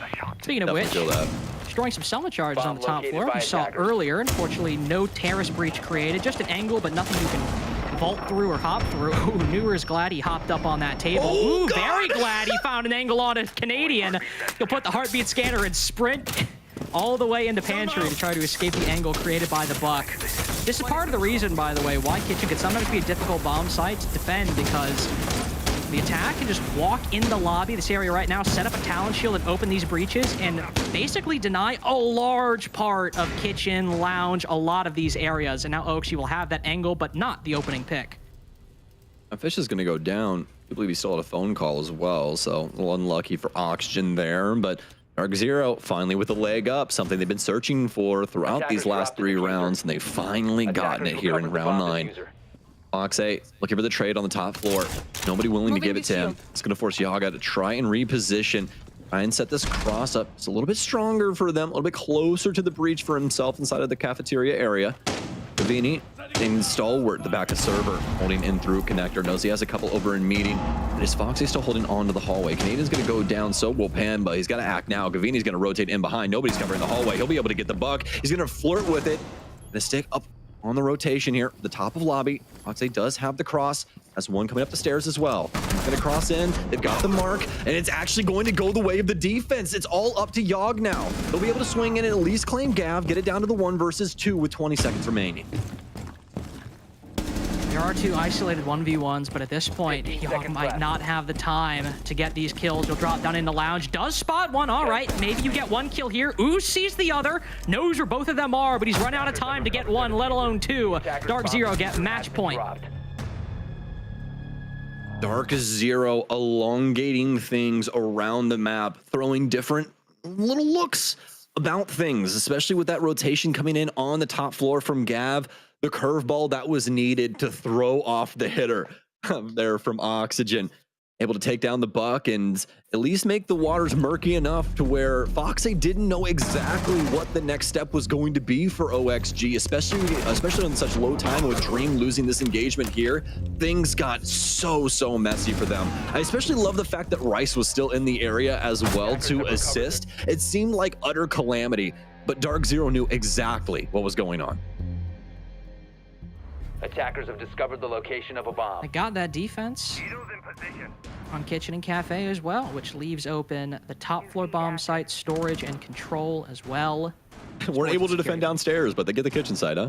I mean, hey, even that one's open too if they want to go, maybe run that one back, bring some adjustments, but going to a site twice and losing it, probably best to just try your hand at some of the other ones and retool that later on down the line, especially with a 3-round buffer right now that OXG have shown they have the capability of closing step by step. Best to just, try some of the other ones. Don't go to basement. We will have the storage bomb site, and that does mean we will have an extension on this top floor, and also Canadian running that Solus that we talked about at the beginning of the game that DZ loves so much, and that teams will often ban specifically against DarkZero just to make sure they don't have that tool in their arsenal. G is going to continue to be one of those banned ops when it comes to it.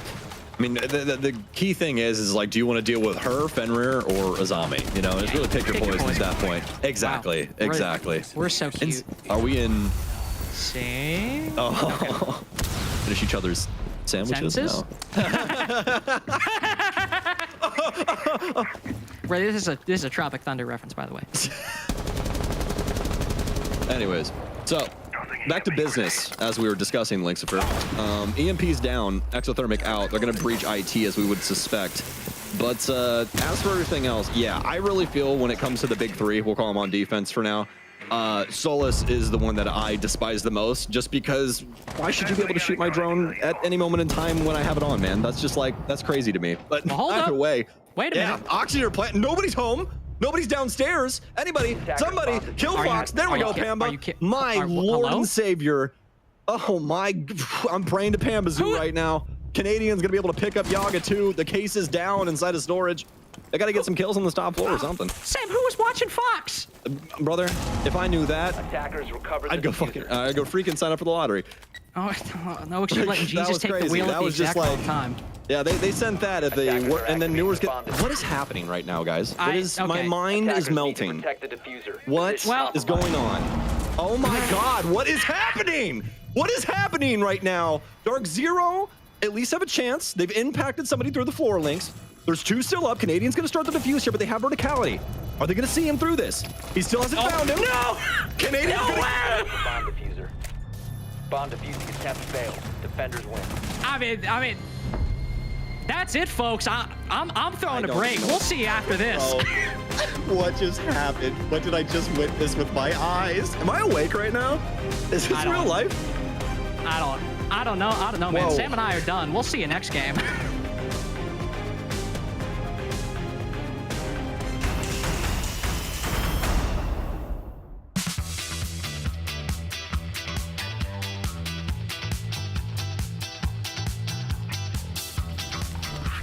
What's so funny, bro? Well, because I already know the answer. I know what I'm picking. I know the two people they're gonna pick. For sure.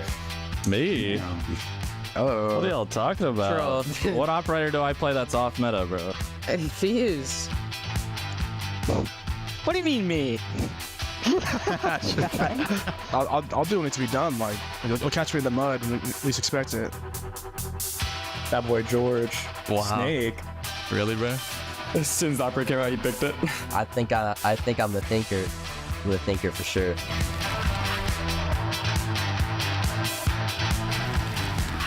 And that's interesting. That one's pretty obvious too. There it is. All gas, no brakes on that guy. That was obvious. Yeah, like I said, I am definitely a thinker. I make the plays. I'm hit. Okay. What? Mass is kind of like a rat on attack. I'd agree. I do. Yeah.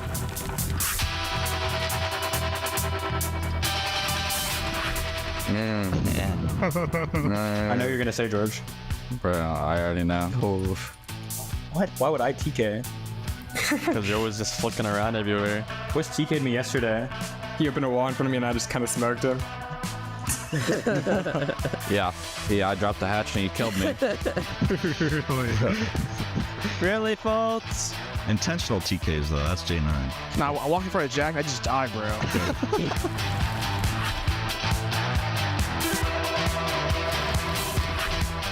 Why are you smiling, bro? Me? Yeah. Because you're gonna put me in, it's just false accusations. Nah, that's rigged. I may sleep up until the scrim, but I'm always on time, so. Well, I remember when we had to call you to wake you up for a game, and you woke up and you were dead, bro. That was at like 10 a.m. You still can't wake You're up that so early. sleepy. There's only one right answer for this one. Pretty much. I remember when you called your dad once and you got mad. Yeah. Me, bro. I'm the rooster. I'm like I'm there at 7 a.m. just screaming, bro. Like. Can you do the noise again?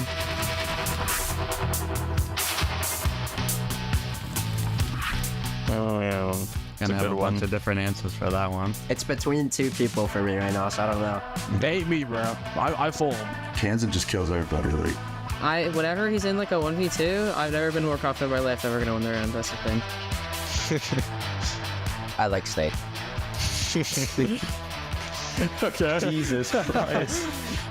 I said false because whenever I see him in like a 1v2, 1v3, like I know there's a chance that we win that. I think Jack. I think he's one of the most mechanically gifted in the game.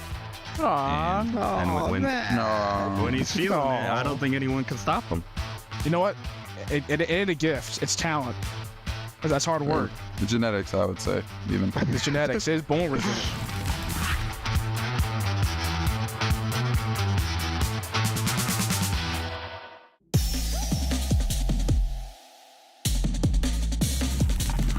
So my favorite moment, I think, when SSG invite finals versus NIP. I was in the crowd.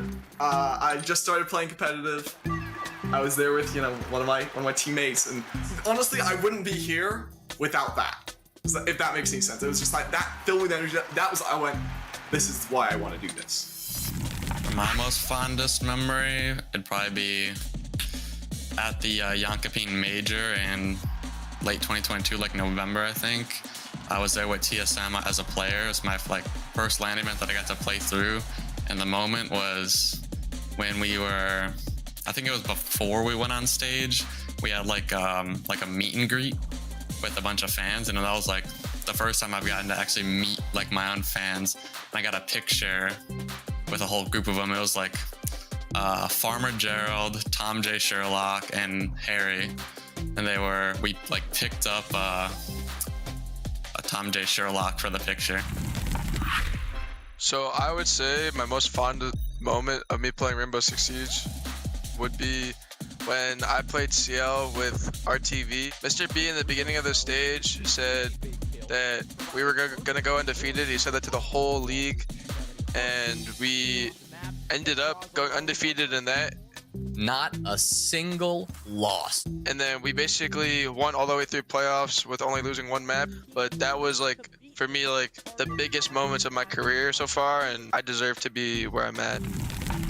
So obviously for me, my most memorable moment would be clutching the 1v4 against Damlon at the Invite 2022. Kansan, but a beautiful double play. And watching from this angle, Kansan, are you a miracle worker? You only need one more, and there it is. We were up 6-5 on bank, and it was the last round, and I clutched a 1v4 to push us into the second map, which we eventually won. I would say one of my most memorable moments in Siege was qualifying for the Mexico Major.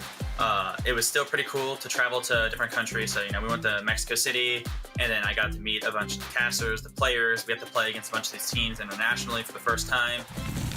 I think the happiest and best moment in my Siege career, it's winning SI 2020. I think that particular win meant more to me than other wins I've had. I think it was the biggest prize I've won. But also, I had just previously been on EG, and we had our string of second places. I was kind of picking up a reputation of being a finals choker. The crowd made it that much better, just like they were on our side the whole time through the game. It was really cool to experience, for sure.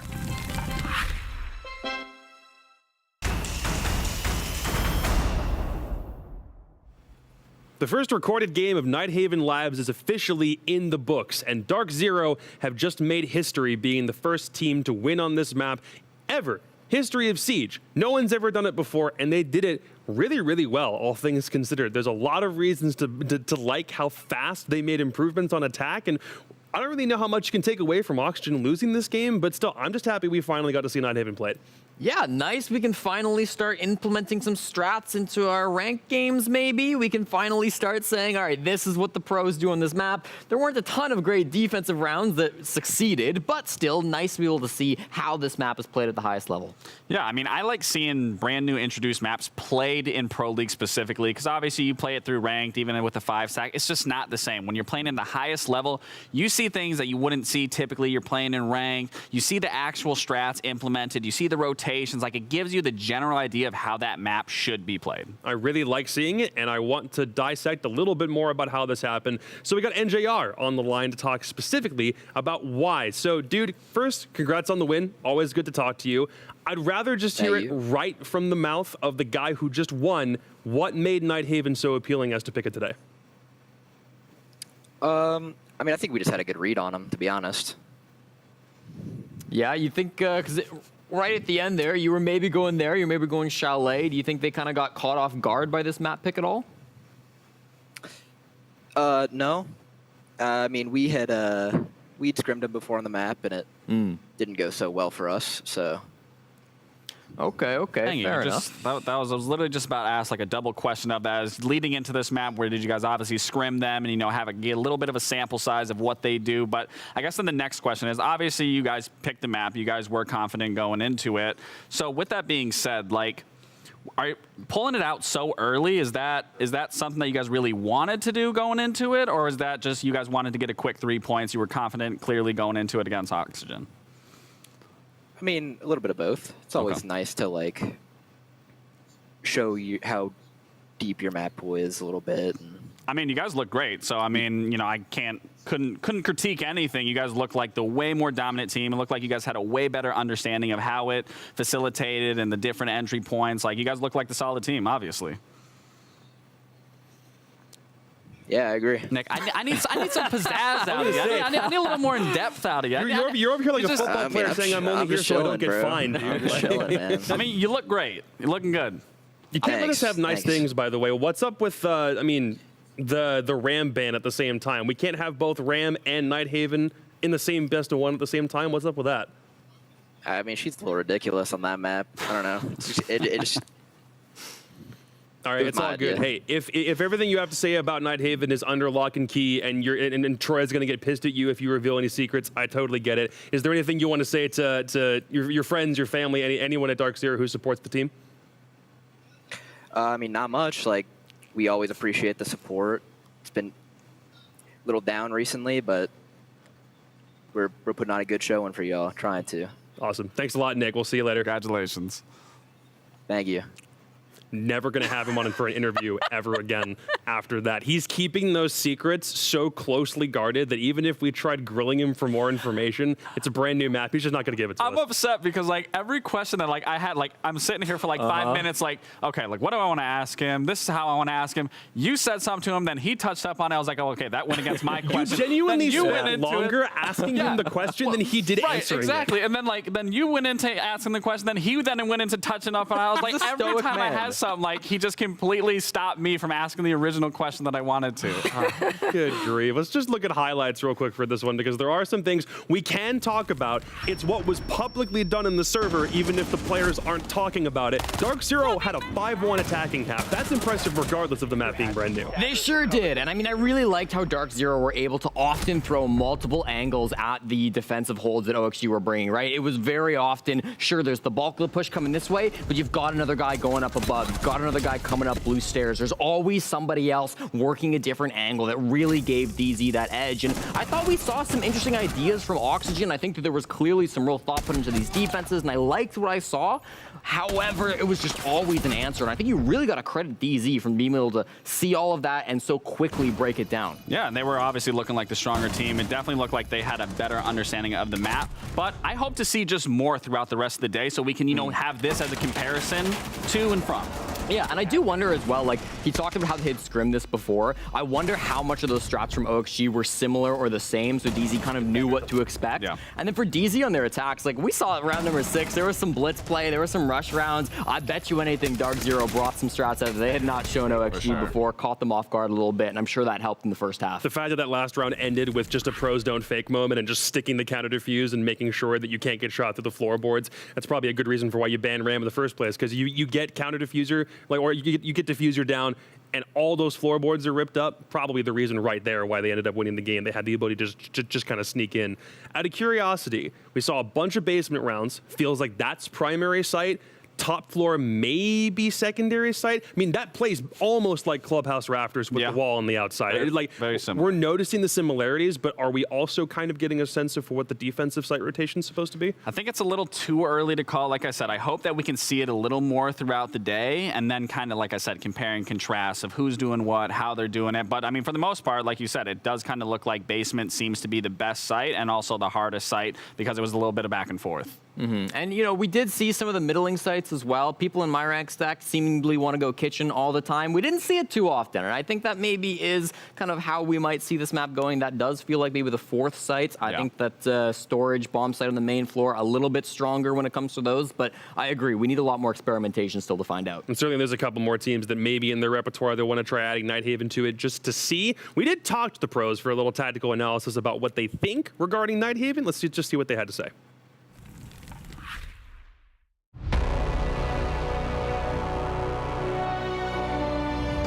I think Nighthaven is one of the most fun maps we've had in the comp pool for a while. The single word comes to mind, and it's just massive. It's just so big.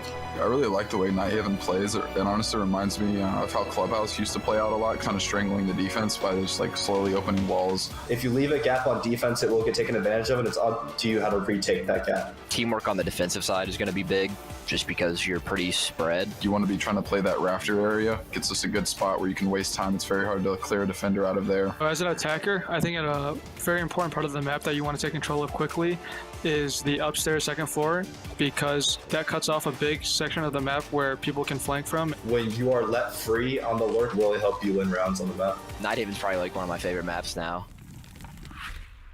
We saw two teams battle it out on Nighthaven. Then we saw a video, and you know we had to see a breakdown as well. I'm going to show you a couple of rounds here, and both are going to be on the top floor bomb site. I want to highlight both how OXG tried to hold down this site and how one player on DZ was able to dissect it. To start it off, I want to focus way up here on the connector room. Now, DarkZero are going to be going up against two key factors to try to hold this room down. Number one, you've got Yaga playing on the Bandit. You've got the electricity to keep this connector wall closed to the outside. It's a very important wall. On the other hand, you can see they've reinforced one half of the wall. They've closed off, or they've opened up the other. They're going to be playing that with Dream on the Clash. So you've got two aspects here. Electricity to keep the wall closed. Then you've also got the one-way glass, kind of the information advantage coming out from Dream. And if we clear this, we can kind of see how this breaks down. We'll jump ahead into the round. Notice here that they've actually reinforced both sides of the wall. It was a light reinforce. But what happens? Pambazoo up the blue stairs, comes in with a massive flank, 2 kills, and he rips this bomb site wide open, enabling DarkZero to win the round. That's that pinch in from the opposite side that really did cause troubles for Oxygen. Round 5, they try it again, and it's different, but it's the same. You've still got the electricity coming through from Yaga. He's going to be using the Kaid this time, bit different, but not anything really changing for the defense, or for the offense. They're still going to be going up against electricity, and instead of the Clash, now you've got Dream on the Mira. Still one-way glass. Still going to be an operator coming through. You can see the window down here, providing that information advantage for the defense. But again, we know how this story plays out. Watch the kill feed very closely. Top right, Pambazoo finds a kill.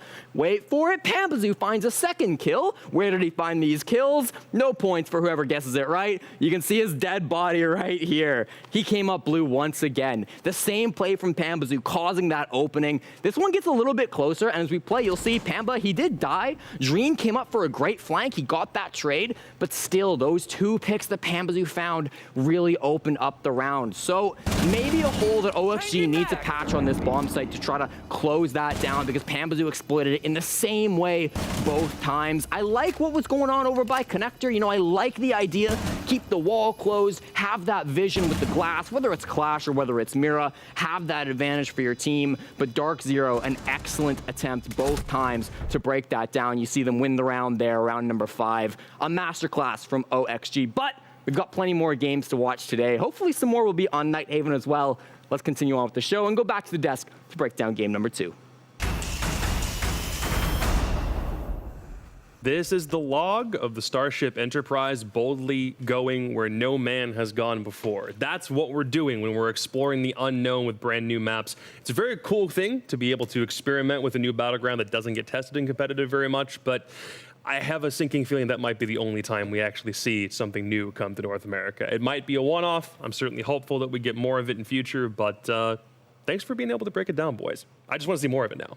Yeah, me too. I want to see some good defenses. I want to see Oxygen back as well. I want to see them patching up some of those holes and maybe breaking down some more rounds too. Yeah, and obviously, like from a player's perspective and playing a new map, playing it on Pro League is different than playing as Scrim. Some people are, Scrim players. We all know that. You're either a Scrim star or you do it on game day, and obviously DZ did do it on game day. But I still wouldn't wipe off what Oxygen did. Mm-hmm. I think, it's just a little bit of a sample size. I think, they're going to probably now realize where their mistakes were, go back into the drawing book, rework everything, or at least, tweak some things, and then they will probably have a stronger outcome going forward. Well, we're going to go from one very deep dive into another one straight off the rip. Our second match of the day is Mirage against Luminosity. Both teams only played one game yesterday, and now they have the opportunity to keep some of that momentum going. At least for LG, they won a very, very close 8-7, and Mirage lost, but only 5-7 to DarkZero, and even Meepy on Twitter said that's pretty close. But let's specifically dive into Luminosity just off the rip, because what they did in their opening game on Oregon against Soniqs yesterday, there were a couple of rounds that all bore one very striking similarity.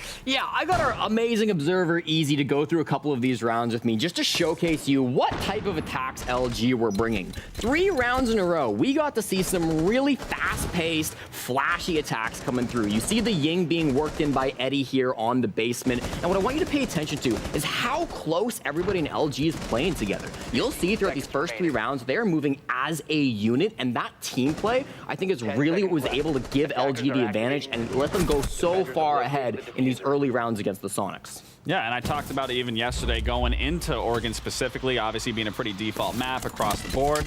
I said if LG shows up and just plays together, they're going to have a very strong showing against Soniqs. And clearly, as we saw through a lot of these rounds, they were all in sync and pushing together, working together, and closing out rounds. Yeah, so we see 2 big Ying rounds. Look at the time, 1 minute 52 on the clock, and most of the players in the server are already dead. They were these really fast-paced rounds, used a lot of different operators. You see even Asian on the Grim. I don't think he's used any Bs at this point, but still being able to use a lot of different tools in their arsenal for the side of LG to be able to come through. They had some really fun rounds, and this was probably my favorite. This is round 1 again. If we can see round 3, that one was really fun because it was Blitz coming through Bunker, and Snake behind the Blitz was just incredible to watch for LG. But again, whether it was the Ying, whether it was the Blitz, we saw this team really pull out some flashy fun attacks, and it really made things difficult for Soniqs. While they battled back on their own attacks, going down so early in the defense set them up to fail, and eventually we know what happened in the end of this game. Yeah, I mean, it came down to a trade. I mean, you rarely see that in C. I mean, you see trades, but it deciding the entire match, that you don't see. Yeah, and here's the Blitz round I was talking about, right? Watch Snake coming in from behind, following things up. This working together, this teamwork was really impressive. Grabbing the defuse kit, making sure you've got everything at your availability. This was a 2v4, and this was a round that Soniqs, again, with the power of hindsight, we know if you could just close this one out, they would have been able to win this game. But it's all the tools, it's all the abilities that we see from LG coming through. And I'll say this meta in Siege right now is probably one of the most entertaining to watch because it's just straight in your face. You see plays like these where the Blitz coming in, someone's following up. It's just action, non-stop action. And as a viewer watching everything like that, that's what you want to see. You want to see straight action. Absolutely. It's maybe one of the most fun metas we've ever gotten to see. And this is the final clip. It'll be a nice little shot on a gunner. Very, very tough there, but brilliant rounds coming from LG yesterday. Hopefully we can repeat that today. The best part about it is this is a team that already has at least a little bit of experience with one another. Twist is the new addition, and they're looking for ways to really, really gel with Asian on the roster. But this is not a team that just completely came out of nothing like Wildcard did. There is a little bit of like expected precedent, and especially for one guy in particular, because I think his team voted on him having the clutch gene above everybody else. We can't not talk about Snake because he was the reason why they won that last round on a technicality just yesterday. Certainly, and I was really excited when I heard that Snake was going to be back in the league. Obviously, we saw him way back in the day on TSM. I feel like he's always been a really smart player. You know, he's got the gun skill. He's going to be a powerhouse out on the roam, but the ability to waste time to be able to cause a distraction and a disruption for the attackers, I think, is one of Snake's strong points. And on attack as well, being able to work with his teammates has been huge for him. Yeah, and I think it's important, you know, you're talking about that roam game. As a roamer, it's not your job to necessarily kill the other team. Like, obviously that happens, it's great. The biggest thing about being a roamer is causing a distraction and wasting time. And obviously we saw Snake doing all of those things in that role of roaming. So if LG is coming in with a hot hand, even if, again, that game was as close as it is humanly possible for a game to be. We also need to talk about their opponents on the opposite side of the table. Mirage played DarkZero yesterday, had a 5-7 game. Afterwards, the primary thing, like I said earlier, Meepy on Twitter said, there's only a couple of things that we need to fix up. Generally, it looked pretty good. The only thing that was super disappointing was the overall result. So, Lax, I didn't know if you saw anything from Mirage that was super redeeming yesterday. I mean, I think just seeing the new Mirage compared to last season's Mirage, this is already a step in the right direction for me. Like, DZs are no slouch. Obviously, we just saw them last game. They performed extremely well. But again, they're no slouch. So the fact that they even put up against a team like that, and they did end up obviously losing a 5-7, to me, that's still going in the right direction overall as the team. And like you said, Meepy is, it's just some small things that need to be changed. So I do believe that they went back, needed to fix what they need to, and are going to show that today. You want to know what the best thing is? Meepy did technically coach Aerial Arise in Element 1, which means he's going to have the playbook on what Luminosity like on a pick and a ban phase, because he kind of had to do that in Tier 2 only a couple of weeks ago. So... Well, let me ask you this. Obviously, you watched a lot of T2, and, you were in that a little bit. Would you say with watching LG, do you think that they changed a lot of stuff previous to that, where Meepy was obviously, aware, knowing what they do? Do you think they did change a little bit of that? The question is more, did Meepy go into Mirage and change up everything that they already were doing well prior, or did he put his own maps into the pool? Okay. I mean, I guess that's more of a question for you to answer based on what this veto looks like when it comes up. Wow. Whenever it comes up.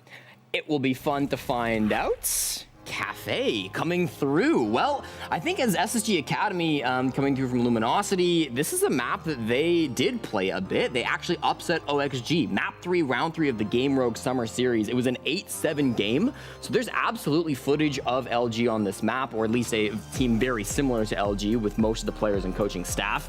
For Mirage, they're going to know that happened. They're going to be able to have watched that game. And for them as well, they also had some matches in the offseason. They played pretty well overall, despite not finding very much success at all in official competition throughout the last couple of years even.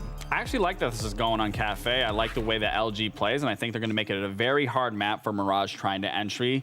LG likes to take gunfights. We obviously saw that. So I think this is going to be a pretty good map to see where these two are going to, fare up well. Both of their games yesterday were super close. Don't give me any additional context. Just say a name. Who takes it? Lex? LG. Jesse? Mirage. All right. I always love a divided desk. Just throw a hand grenade in the middle and suddenly everybody's fighting with each other. Map 2, Cafe, Mirage, and LG is coming up next. It's Stokes and Lynx, I guess. Have fun. You get? What am I supposed to take away from it? You guess? I guess? I was here for match 1. Where did you go? Apparently you left. Where did you go? Just like, dude, Sam, it's rough out here. It's rough out here, man. I mean, and not only that, I not only have that, we got Cafe again. Listen, I love... You're catching strays everywhere. I was about to say I love Cafe. That's a bit of a stretch. I like Cafe. But I was hoping we'd keep the hot streak going, maybe get a Nighthaven or Consulate again. But we will go back to a more standard map and save Nighthaven for another day. Or I guess technically Consulate, since we haven't seen a Consulate play in North America specifically. But Sam, we do get to see Mirage and Luminosity, two teams who had extremely promising performances yesterday against two top teams. Yes, indeed. And both teams that I'm extremely excited to watch here on Cafe, a map that requires a lot of heavy lifting, especially on the offensive perspective. So we'll be looking to Mirage to try and deal with all of that here first. And when it comes to Mirage, you know exactly what I'm going to say. I love all the veterans on this team. Vertical, Rampy, Kansan, love all of them. I think they're all fantastic players. Spiker and Slothy, I've always looked at them as pretty quality. So excited that they, are here in pro play, some yet again, and some fresh face as well. So exciting to see what they can potentially do here on Cafe up against LG. But what are your thoughts on LG? You've been following a lot of these players on this squad for a long time, Lynx. Oh, definitely. I mean, I actually think I had to pause for a second. I'm reasonably confident that Crow and I casted Asian, Eddie, and maybe Silence first competitive game after they switched from Xbox. They played in a tournament called SCS a couple years ago, and I'm pretty confident that as a team, we casted some of these players' first games in T3, and I've watched the rise of players, especially like Asian, over the past couple years. Snake as well, to a lesser extent. Snake as a player was always this weird it was this weird situation where, like, I would always watch him, but I very rarely casted him inside a T3. But I have seen a lot of these players grow and develop over the course of the years, and specifically in this form with, previously being SSG Academy, now being Luminosity, this team has always been very individually talented, and with the addition of players like Twist, for example, that hasn't really changed all that much. I think the biggest downside is just, in theory, maybe the lack of coordination that you'd expect from more experienced teams, the lack of maybe initiative as a team in general, but we saw a lot of that in the SQ game yesterday. So what I thought were going to be LG's weaknesses, they've already shown they aren't as big of a problem as some of us might have thought. Yeah, it seems like they've been able to bridge the gap really well, huh? I'd say so. I mean, we still need to see kind of the remainder of these games, and especially how they perform against Mirage, but similar to Wildcard, albeit to a lesser extent, very promising start. We'll see how their first round goes here on the top floors. Mirage will come out of the gates the very first time here in this round. Better to see Ramp Dog and the rest of our NA vets get another game under their belt. And the first game that I'm going to be able to watch, had some stuff to do in the afternoon yesterday, so I wasn't able to watch Mirage's very first game. But excited to see how they're doing. Able to get the dub yesterday, and hopefully they can line that up with the dub here today. But I feel like this is going to be a pretty hard-fought cafe. Like we're probably going to be going back and forth to start things off. But, I'm not clairvoyant, so this could be a very quick game as well. Mirage could quickly sweep this under the rug if their offenses start heating up here, or LG could have a very dominant defensive half. You really never know when it comes down to it. But talking about that game yesterday just a little bit, I mean, definitely the high point for me when I watched Mirage, in comparison to maybe some of the previous lineups, even to an extent the Mirage that went to the Yangtze Major, they played very well as a team, which previous iterations has been one of their core issues, that it just feels like 5 players put into the server without much rhyme or reason as to who plays what position goes where, that sort of thing. Whereas yesterday, it looked like one solid unit, even if still a little rough around the edges at times. And maybe that comes from the pro experience, bringing Vertical on the roster, a player that I have always, even going back to when I was just watching as a fan in 2019, a player I have adored and loved very dearly over the course of Rainbow Six and love to watch. So seeing him land on his feet is always good. But half the round now gone, Sam, and there's really not been much of anything. Not much initiative, not much action taken by either team. Sometimes that's a symptom of Cafe, but still very slow start to game 2. Tell you what, Lynx, it's a good thing you're so entertaining, because we're gonna have to be doing this for quite a bit of Cafe. So yeah, gonna get some stuns in for the bathroom. Just make sure ADSs or anything that does exist in there is clear, and they can try and deal with that. Twist goes flying out the window. Alejandro will vert on the vert and end up crawling his way back in the bottom of White Stairs. And you can see the little assist there coming out of one of the LG players as well to kind of preemptively break open the door for him. But Mirage are immediately going to try and reconcile with this, start trying to get this plant down in the middle of the bar. But Eddie's going to be able to take down 2. I don't think that he knows that Kansan is staking this, but this should be a fairly straightforward affair, unless Kansan, are we going for another masterful clutch here, my friend? We've seen it before from you. We're not going to see it again. He gets the first one, but he can't follow up with the second, even though he does have the angle, the very first round going to the defense of Luminosity. I wouldn't be shocked if this is the kind of cafe we get, a long time, a setup for Mirage or LG, but then the transition from setup to with bomb going down is less than 10 seconds. Because even with Twist getting that kill onto Vertical and running back into the building, it was about like a 10-second jump between that kill and Kansan putting the bomb down. But also about a 5-second jump between Kansan putting the bomb down and him being the only one left alive. Seemingly good setup by Mirage, but not a lot done to counter LG's setup on the top floor. Not sure about the cocktail rappel presence or the White Stairs presence, but I do know that, say, Vert rappelling on the Whitehall window was very effectively dismantled by Twist jumping out of that window. So while Mirage seemingly had a good idea, Luminosity were very comfortable in their positions and took Mirage to task in a lot of their respective positions. So very good start to win that top floor bomb site to start, and I'll rotate down to Kitchen, a logical second choice for most defenses on Cafe. Indeed. I really think it just boils down to the play recognition there from Luminosity, right? They know what Mirage are going for. It's a typical Christmas clear, so somebody's got to be playing one of those windows, and as soon as they hear the rappel angle there from Vert, might as well send it. Nobody's covering the white window like you were saying, and if you already have somebody around the White Stairs to try and assist and break open that door for you, why not? That's how you try and catch professional players off guard. They're never going to think that you're flying out of that window. And in fact, I mean, Lynx, when's the last time you saw somebody jump out of white window? Because I can tell you the last time for me was probably like 2 years ago on an official. So You know, it's one of those things that you're never really considering. You know it's there, right? But you're like, there's no way. Sure, they're not gonna happen. Not to me. I mean, it couldn't be me. It would all. Ow! Ow! I mean, like, just.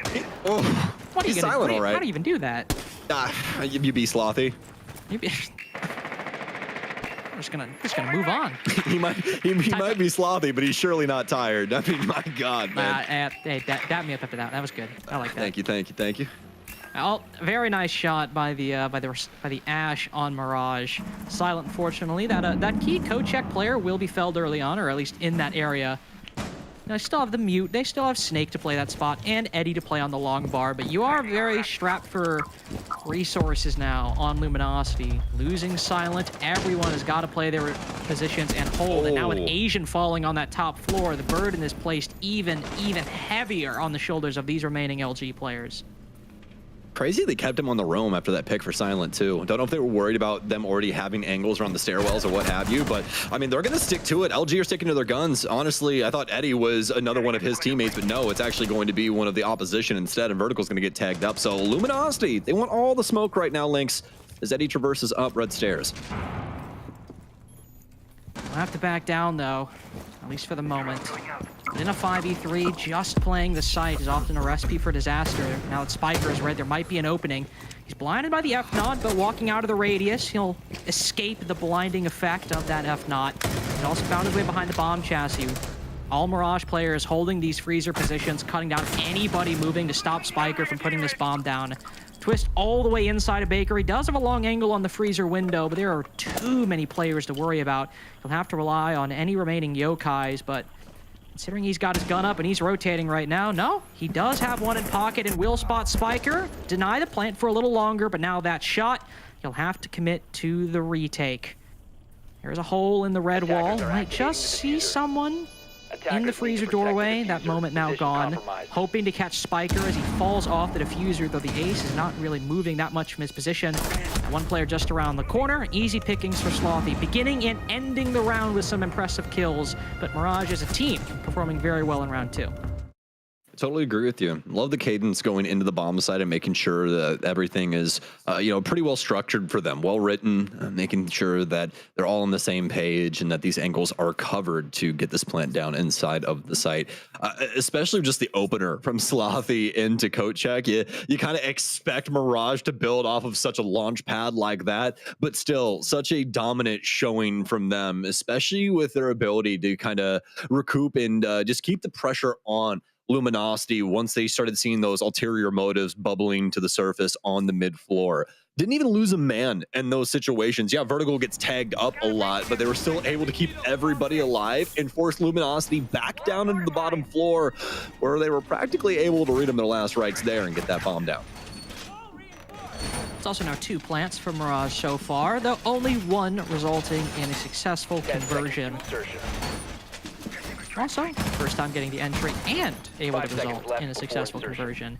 Luminosity would also rotate upstairs, just one floor, not playing the kitchen, but with the Mira left up, something we did not mention, as Solus and Valkyrie were our 2 defensive bans. That leaves Mira up on Cafe, one of the strongest maps on which she can be played. Luminosity will take advantage of that, going to reading and defending that top floor with not just 1, but 2 Mira windows to make rotating or pushing through Cigar as hard as possible. Silent? Ooh. He'll actually retake the fight just for a split second, though. Now he'll back off, join his teammates on the site, but with the Thorn 1.5 Sam, I have to imagine he'll join the roamers upstairs momentarily. And you kind of expect him to be in the thick of it when he's got something like that. We didn't get done with the Uzi. It's going to be Snake applying a lot of goo mines to this top floor, making sure anybody that tries to work around that top space ends up getting a just little prick in their ankle. So, see how that works out for him. And they'll likely give a little info towards the way of the roam game and just be a nuisance for Mirage as they clear. Speaking of the clear, I got some solid ops for that, but mostly just to hold down these stairwells. They got the air jabs with Nomad working in, which is kind of a yes or no for a lot of teams, right? I mean, we see some teams really prefer Nomad when it comes to maps like Cafe, but other teams completely working their way around it and just relying on their drone game. For Mirage, it's going to be the opposite, obviously. No more Nomad in here. And play as many of these air jabs around the stairwells and So far, it's worked out swimmingly for both sides, really, as nobody been able to shed too much bloodshed. Really just been down to the drones and the economical standpoint change from this utility. Here at the halfway mark, as Mirage is going to try and push forward now. Vertical will get our very first pick. Kansan to follow as well, and Mirage making mincemeat Luminosity on this top floor. Yep, 2 gunfights given by Luminosity and 2 gunfights taken by Mirage, though a 2-man retake on the top floor has only yielded 1 piece of fruit for Luminosity's harvest. 2-piece from Kansan now. Twist the last man alive, last man standing on the top floor. Spots not just 1, but 2. The case dropped on the floor as well. Got to pick up this kill if you want a chance of clutching this one out. Attempt number 1 unsuccessful. Will the retry succeed? No, not for the moment. Rampy recovers the diffuser. And knowing that Twist is on this side of the long bar, will just shelter himself behind the reinforcement. Wait for maybe his teammates to rotate up and support him. There we go. Somebody running and joining the Thatcher on Cocktail. And with that addition of the second angle, Mirage are able to close out round 3. And it's just these little moments right here that we touch on when it comes to fresher face teams, right? Like you kind of expect that to be one of those ISO one-on-one situations where Luminosity can kind of work their way back in and maybe have a chance, but no, Mirage take their time. Spiker's not going to overplay anything. He's just simply baiting inside of Cocktail, waiting for his teammate to get there. And Mirage end up claiming the round. So very successful clear from them on the top floor. I especially loved how they were taking their time initially, getting those drones in, understanding where they wanted to place this utility, and understanding how they wanted to help each other, where they wanted to try and go for these extensions. It worked out extremely well for them. And I think really, I mean, the highlight being Kansan with that nice shot there, because not really expecting him to win that out when he swings in. Kind of got caught off guard by the pixel angle, but still ends up winning the engagement either way. I also like the point about the experience of Mirage showing at the end of that round, at that third round. You know, not instead of taking the 1v1, sitting behind that reinforcement, waiting and allowing the teammates to rotate up. It does speak to the level of experience that we have on Mirage, and also to the level of cohesion that we're seeing on this new iteration of Mirage in comparison to some previous ones where maybe they would take that 1v1 and end up giving Twist a 1v4 in the making. Instead, play it safe, play it calm, close out the round. Though we go to Cocktail now, where Luminosity were able to pick up their 1 original defense off of, again, a round that seemed very well set up by Mirage, but one in which that Luminosity felt very comfortable, weren't really pressured, and fought back and killed everyone as Kansan got the bomb down. Indeed. Just mental math-wise, I mean, just between Vertical, Rampy, and Kansan, they have like over 20 plus years of Rainbow Six experience between them, which is just like mind-boggling to think about.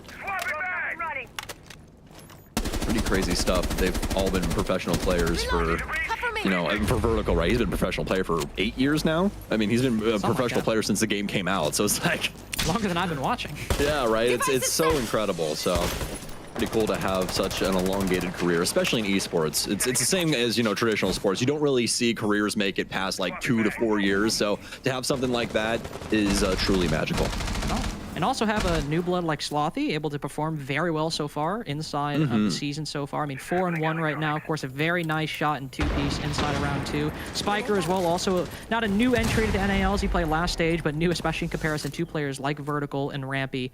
We'll have to see how Mirage, though, rejuvenate their attacking strategy on Cocktail, as it seemed very normal and very well put together, but Luminosity had a very solid defense and might have a good counterplay right now. Asian creeping up to the bakery double door. There is one player from Mirage on the generator, the ventilation balcony upstairs. Asian will think better of it. He'll back off instead, and we'll have to wait a little longer for our first engagement. I think there was an air jab on that door, if I heard correctly, so one likely scared him off there a bit. He probably didn't want to burn his nitro cell for that and would much rather just play the mid floor and try and prevent a plant if he can. Especially with only a minute remaining, this is going to get down to pretty hot time, and Asian's already repositioned himself in dark, so this nitro is actually going to get used a little bit earlier here, probably when he hears a lot of running across or a camera check. He's right over top of it right now. Spiker could die at any moment. Rampy's going to get one. Silent goes down. Obviously not nitro that is underneath. That's going to be in the hands of Asian, remember, so as long as he's up, that's still active. You have a nice angle working in from Twist here, too. I mean, he's watching that just to call it to Spiker in all likelihood, not even needing to take the fight. Just say, hey, you're good. You can pop that nitro. Don't worry about it. Asian, first kill doesn't come from that C4. It comes from finding the head of Slothy, that player we talked about. C4 goes off, but Spiker, too far to the left. saving grace inside of heaven, able to survive for just a little longer. With 15 seconds left, Mirage have to walk into the angles held by LG. Asian backs off the pallets, as he knows any attacker committing to that hallway will be ripe for the taking. Mirage moving into long bar now. This bomb will go down successfully. No counterplay from LG whatsoever, as opposed to before where everybody fell one by one. Now it's Mirage firmly in the driver's seat in round 4. A 1v3 post plant for Twist to find his way out of 2 clutch situations in a row, but this time maybe a little bit more hectic. No, all calm, cool, and collected from Mirage. It's not an illusion that they seem to be controlling Cafe. Spiker or Kansan shot the nitro cell out of the sky before it ended up blowing the planter, and that's what saved the round right there. They threw it off the little soft panel there on the left-hand side of Cocktail, and I mean, Lynx, from what I could see, what I could make out just from like the corner of the POV, it was mere pixels. Like, it hit the ground. It was so close. So, I mean, very good on Mirage for being able to play cover on that, because that situation was very, very dire. And just a testament to the mechanical skill they have, the communication as well, to call that C4, to rely on your teammates to do what needs to be done. And also, I believe, outside of the rating round now, 3 out of the 4 rounds have ended in plants for Mirage. We've seen quite a few teams be extremely plant-focused so far inside of the new competitive Rainbow Six season, both in EU and NA. And today, Mirage seemed to be very, very diligent in planning and getting this bomb down and using that as their win condition to close out these rounds. Now also solving the problems they had on Cocktail previously. It'll force LG to take a tactical timeout, as the one site they won previously has now gone the way of the attack. Their next options are all less than stellar. No site that they can count on as a safe haven. Yo, Slothy's got a TJ Oshie jersey in the background. I love that, man. Absolutely. Yes, sir. Never played for my hockey team, but one of my buddies used to be a big Panthers fan. And we used to, or not a Panthers fan, sorry, a Predators fan.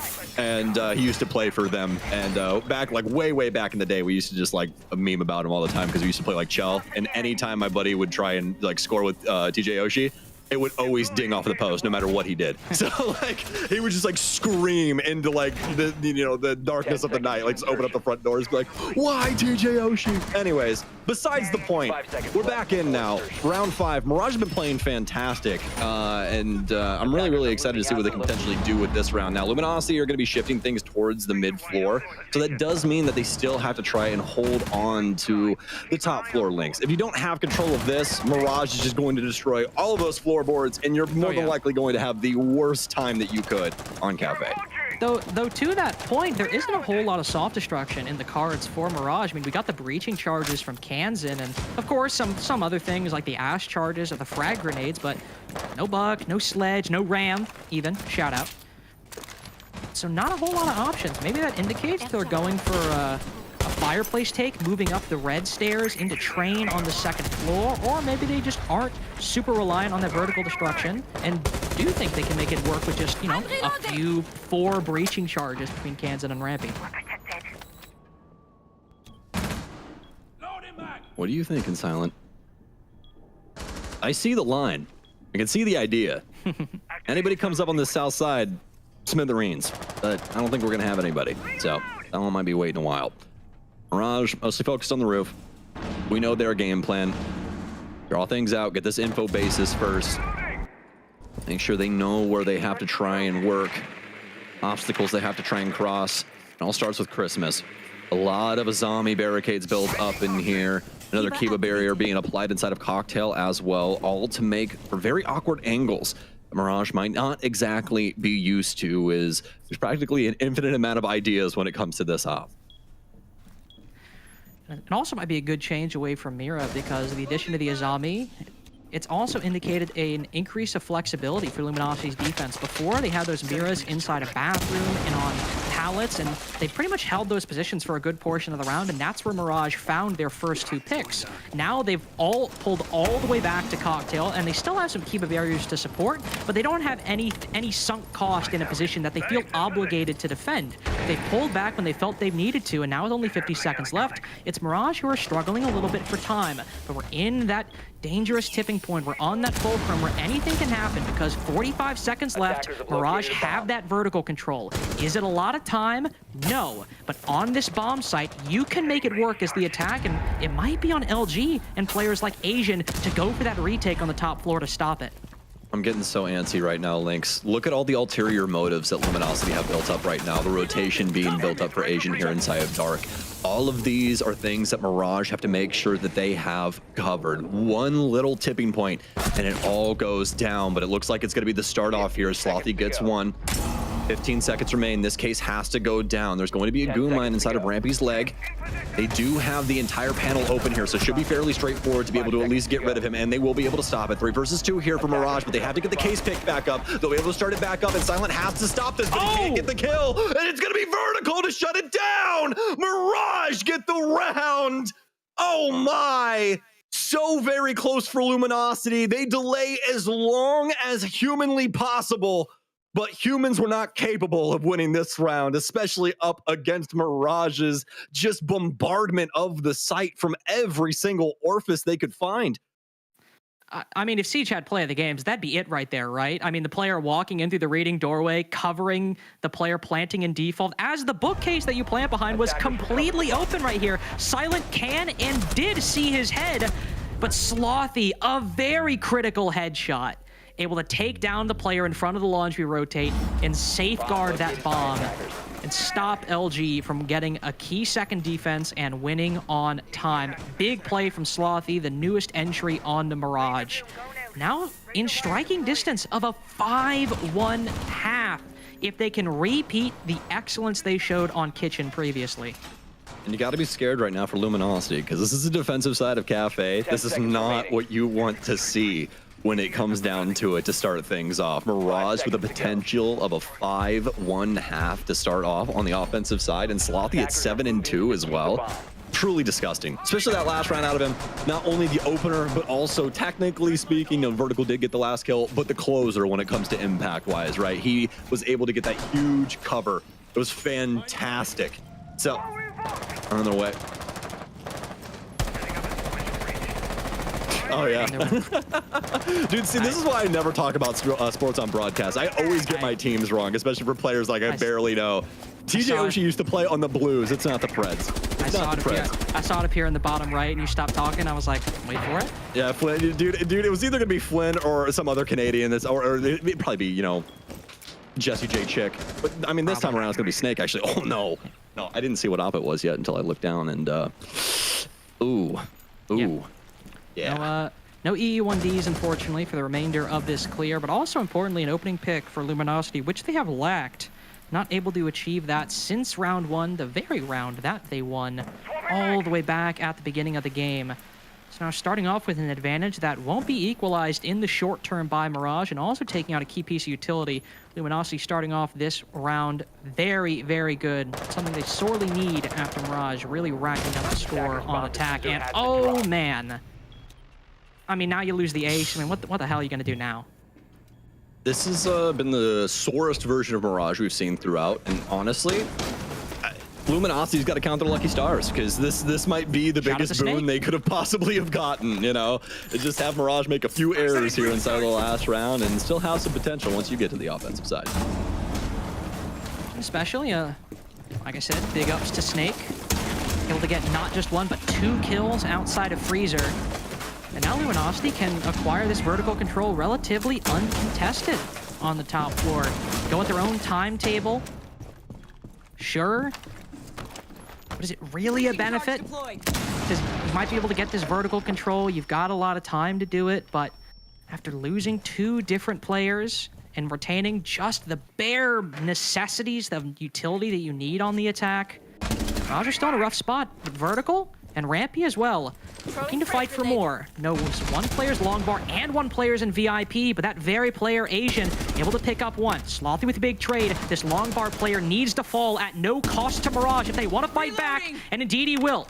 Not finished off, but Eddie no longer a factor. Only 1 player in the site. The other up for LG inside a code check. These are 2 1v1s. Mirage are now presented with, oh no, not even in the site. Twist is backed off all the way to prep. He's got those yokais in pocket to deny the plant. Now spotted by Slothy. They know the site is now clear. He'll flood on in. They need to be careful. Silence able to pick that up, and even if Slothy gets this one, they might now be 2 spread apart for Slothy to finish off. And LG will get themselves a 2-4 half, but on the defense on Cafe, you don't want to be the 2 part of that. Yeah, that's probably the best way to put that. Definitely going to be a pretty ice cold start here for them. So see if they can try and get hot to trot coming out on the offensive side. But as for Mirage, you definitely got to be happy for them. They're going to be walking to the defensive end with their heads held high at the half. Excited to see what we'll be starting things off for them. Is usually we do end up seeing the top floor, but with Cafe and how it's grown on people, especially after the change a handful of years ago, a lot of people started to lean towards that mid site. And I feel like there is a lot of potential for Mirage to try and mess with Luminosity here, just given the veteраnism. Just the advantage they've gained. I mean, the one round, aside from round 1, that go Luminosity's way, it's built off the back of 2 big kills from Snake that Mirage still worked down to a 2v2 that for a brief moment was winnable. If maybe a couple different things happen, a couple small decisions are made differently, Mirage probably could have won that.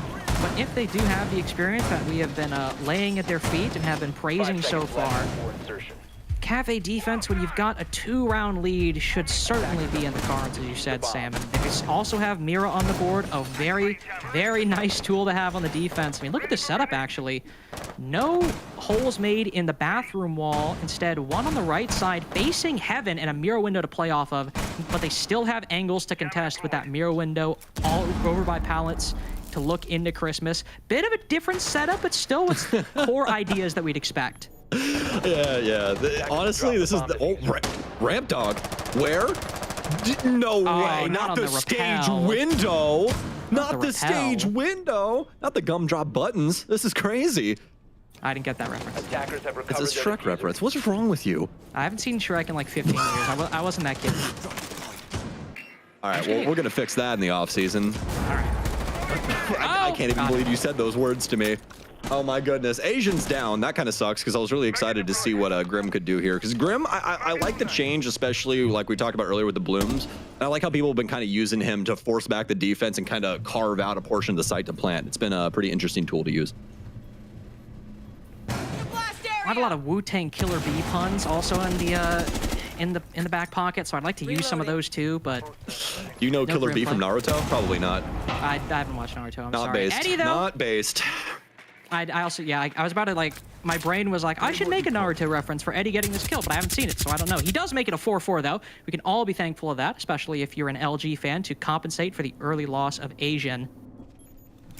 To make that a little bit easier. And they have moved down below as well. Required some vertical control for, of course, Eddie not to use those nades anymore, but also get Snake in a position to use that skeleton key if he wants to, open up some holes in Cocktail, pressure anybody playing inside a Freezer. There are a couple options for LG, but it might all come down to a quick push up White Stairs. The smoke canister and the firebolts going out. Twist will flirt with an engagement over by White Stairs, but very quickly back off. Mirage are realizing the kind of take Luminosity want to go for, and they're making sure that they don't bite anything they don't need to. Well, I spoke too soon. The natural progression of Cafe, right? Yeah. You go through the cigar door for the umpteenth time, and you're like, there's nobody on the skyline. I know there's... I'm dead. Okay. it's never going to go a Cafe match without that happening at least once. So, and 9 times out of 10, it's to me. That's why I'm speaking from experience. So, looks like... Well, yeah. It always helps when you can't see, but they can, right? Yeah. Well, we've entered the 2v2 now. LG will try to recover after that loss on the rappel. Mira now facing Snake. He does have intel on one player. Just on the pallets or on the White Stairs. He'll take the fight in Freezer, but Vertical's watching that completely. Oh, 1v1. He's got time. Just around the corner. Eddie's got time. He's got the angle. He's got the positioning too. Able to land that shot, clutch the 1v1. Luminosity win their first attack. Overt. He's so very close. But that last swing, man, not necessary there. Ends up giving the round on over to LG. Nice little ISO'd ones there, though, for the closeout for Luminosity. Love how they were able to at least keep their foot on the gas till the very last moment there. And that's what you expect out of professional rosters in Rainbow Six, right? Got to play to the buzzer, especially when it comes to the way that the case works in this game. If you're able to get it down before the 0 timer, you can extend the round. So fantastic from Luminosity across the board, especially with their opening picks coming down low. I love the patience on the top floor just to punish Mirage from trying to reassess that top floor, try and reset with the attack that Luminosity was attempting. See how successful it is now to be able to string together an initial success onto a site like Kitchen. Hopefully, nobody from Mirage repeats Kansan's success in round 6 and takes down 2 key players early on that stop the attack's progression in its tracks. LG, you'll certainly want to make sure they keep the OSA alive, and perhaps the Ram as well. There are a few good spots to use that boogie, especially if you want to go for a bakery side to take, but given how much soft destruction it can open up, I imagine Snake has a lot of ideas in mind for where he wants to place that auto breacher.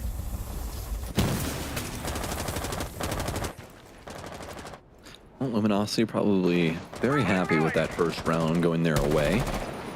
It'll at least set the tone. That Mirage are nearly as close as they could have been to securing Cafe here. I'm going to send it to the top floor, and oh, wouldn't you know it? It's going to be Ram for the very first time here, I do believe, in North America, as we're going to get her here on Cafe. And honestly, a map that I can really see her working on. In fact, while everybody was thinking about the way that this piece of utility would work, the very first thing that everybody reached to when they were grasping at straws about this utility links was the fact that this piece of utility would work extremely well for the Kitchen on Cafe. And that's exactly what we're going to see here. We'll see what kind of verticality they can create. It's the basis for most of their vertical destruction, at least in theory, but they always have the buck to rely on, thankfully, and there we go. We'll see some key holes opened up. The nice part about this one, if you don't know, is kind of the soft destruction on Cafe. You can look back all the way into some of the deep angles outside of Freezer. You also make sure that no one can play on that Freezer double close or over by the sinks, just denying a lot of positions inside of the site at really no risk to Snake himself. I think the best part about these boogie drones is that they're practically like the extreme Roomba. They're like, you want your floors cleaned? Well, what if you just didn't have floors? It's perfect. You don't have to clean floors so they don't exist. All you got to worry about is these steel bars. That might be actually more of a mess. I take it back. But with all the debris now gone, and I mean, just look at the amount of destruction these things have caused. And some track stingers along the way too, just to make sure nobody can work their way up the stairwells without giving over some impacts or giving away their position by shooting them. It looks like Luminosity be rearing to go here in a moment. Oh, great shot by Silent. I was about to say, well, they've got to make sure Spiker doesn't stop the Freezer draw, but a few well-placed shots will put an end to Spiker, unfortunately. Mirage will have to wrap around for the retake, but LG have bottom white covered. Asian sitting right inside of the garage has found the 3rd kill for LG in the round. As we move into the post plant, LG will be able to likely close the gap, make it 4-4 without too much sweat on their brow. Vertical is still inside of the site, trying to find a advantageous vertical angle. He's got to be the only one to do it, though. Kansan gets one, and that is it for Mirage in round 8. LG making a very solid performance to even the odds. Love the showcasing of Ram there, and I especially liked what we saw out of the OSA shield coming in. Just drops right down with the talent out, is able to tank the, at least the first barrage of shots, and that allows the ace to quickly deal with the player inside of VIP, opening up the entire site towards the offense, allowing Luminosity to set up that shield and get the plant down in a fairly straightforward affair from that moment, especially with their player attached to the white hallway. Mirage not really having a chance to work their way back in towards site, getting decimated time and time again, no matter what angle they tried to take, even from the mid floor. Good time for a tactical timeout as well from the coach of Mirage, Meepy. As you've lost 2 defensive rounds in a row, the score, your lead has now just been erased. The score has been evened. Make sure you can get things back on track, especially as you likely go to a 3rd bomb site. I'd assume maybe Reading is next up. We just saw, of course, Mirage lose Kitchen. They lost Cocktail before that. Try out a new 2nd floor bomb site. Give LG a different look that they'll have to react to in the round might be in the cards. We'll just have to see. A lot of different options, a lot of different things you can figure out. But definitely, if round 8 is anything to talk about, stopping LG from setting their plan in place has got to be step number 1, because that vertical control, nobody from Mirage really did anything to deal with it, and it was acquired by LG early on, and it was a 5v5 and went for that execute, and LG getting the first pick basically sealed that round in for them. Well, we're neck and neck now, and I think the one thing that's kind of shown up for Mirage inside of these last handful of rounds here is that Slothy is really doing a lot of the heavy lifting when it comes to the frags here. A lot of the strategy is being handled well, and Mirage is, at a minimum, playing out the situations pretty handedly. It's just the kills are not going their way. Do you think there's anything that they can kind of adjust in here to help themselves out? Maybe an operator switch or something along those lines?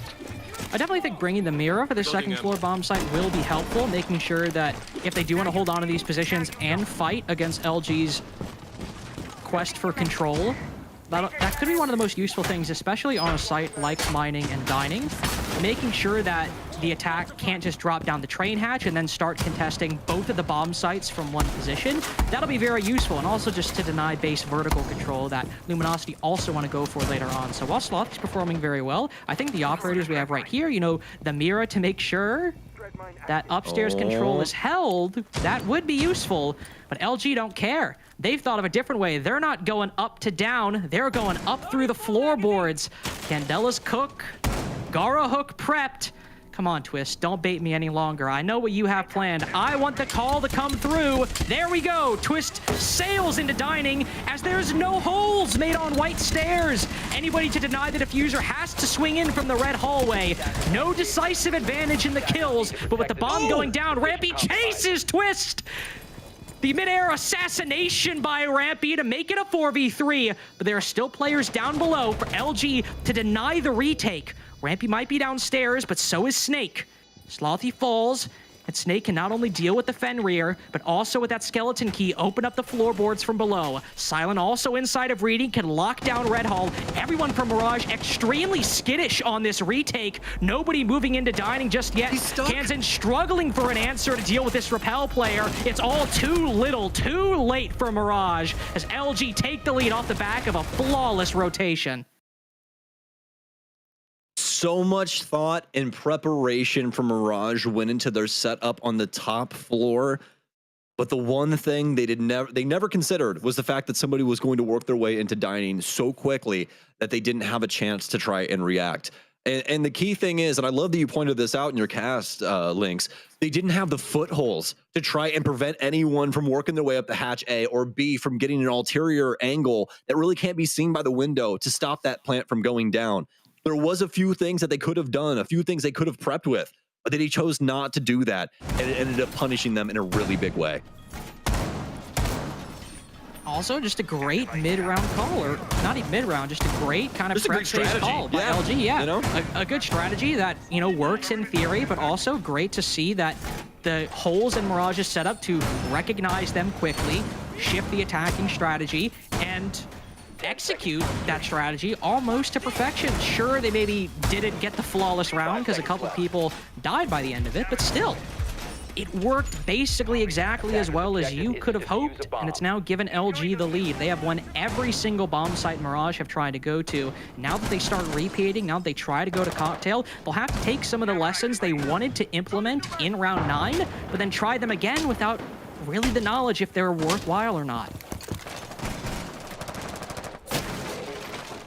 All right, Luminosity. It's been an offensive-sided cafe so far. Mirage has not picked up a single defense, and Luminosity is looking to send this one to the heavens as quickly as they can. Eddie quickly works his way up white. He'll traverse back down after Skeleton King opened the side of dining. They're doing their best to try and clear out a lot of these highly contested areas or just some little cheeky spots that Mirage could be sitting to try and catch them off guard, try and get a couple of these bees nests around here for Asian to try and suss out some of this. A Nitro Cell practically nukes Asian, though. He still had some of that wood up too, so you'd think that would have helped him out a little bit, but all for naught, and especially now as Rampy gets one, but they weren't expecting Silent to be so deadly here inside of Reading.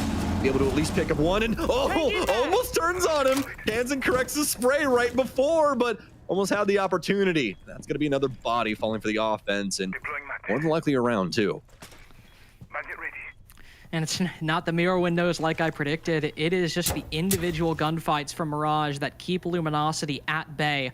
4v2 now, Kansan retreating back to the white stairs. LG likely just going to default to a two-man push, whether it's up red stairs or white stairs. They don't have many options at this point. Twist tries to burn those magnets, but that exposes his back to Kansan, who puts the Capitao to 1 HP for his insolence. Twist will hold back now, watch a little bit. They'll just rotate all the way over. Again, consolidating at this point is likely your best bet. Even if it isn't pushing up the exact same staircase, making sure that angles are covering spots Twist can't see or vice versa. Twist will be the man moving inside of the building at the moment. No, Snake repels up, uses those flashbangs to allow Twist to have a successful entry, but with the Capitao on 1 HP, the shotgun blast might just be overkill at this point. Twist could be taken down by literally anything in the game. An errant object could deal the Capitao a fatal blow. It's instead Snake the first to fall, Twist to try and finish things off. The mirror window giving intel to the rest of Mirage and where this Capitao is located. Take a little bit, but Mirage finally get their first defense. Mirage kind of changing up the pacing on their defenses there.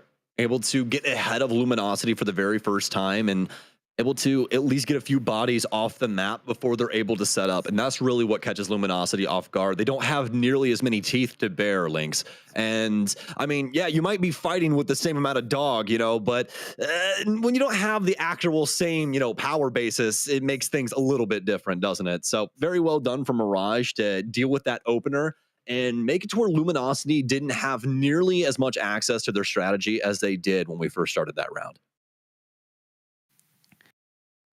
If you want to close this out in regulation, though, you'll need to string that together over the next 2 rounds, as LG and Mirage now both on the brink of match point. Whoever wins this round will gain at least 1 point out of today's match.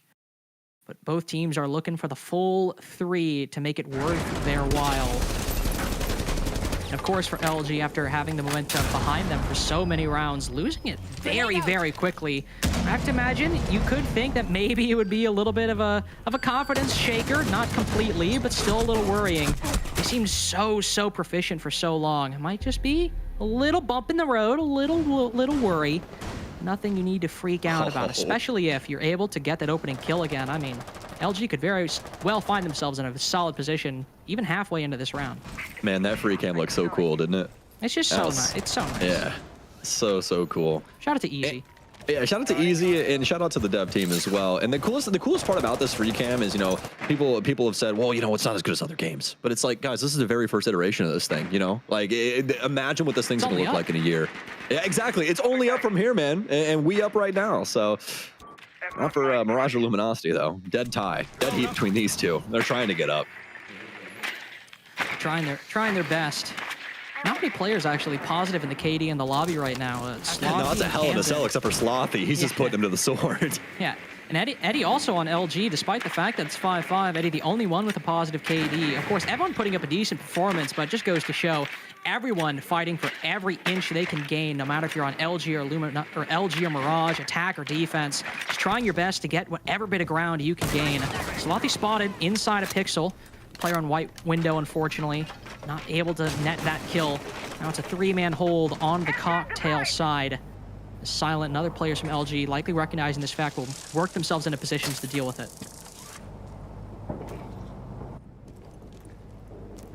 Quiet all around the map.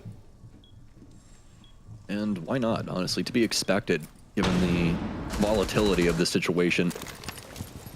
Whichever side of the fence this round lands on, a huge advantage their way. And as Lynx was just saying, it's been a game of inches so far between these two teams, and neither one of them want the other to have anything going their way at all.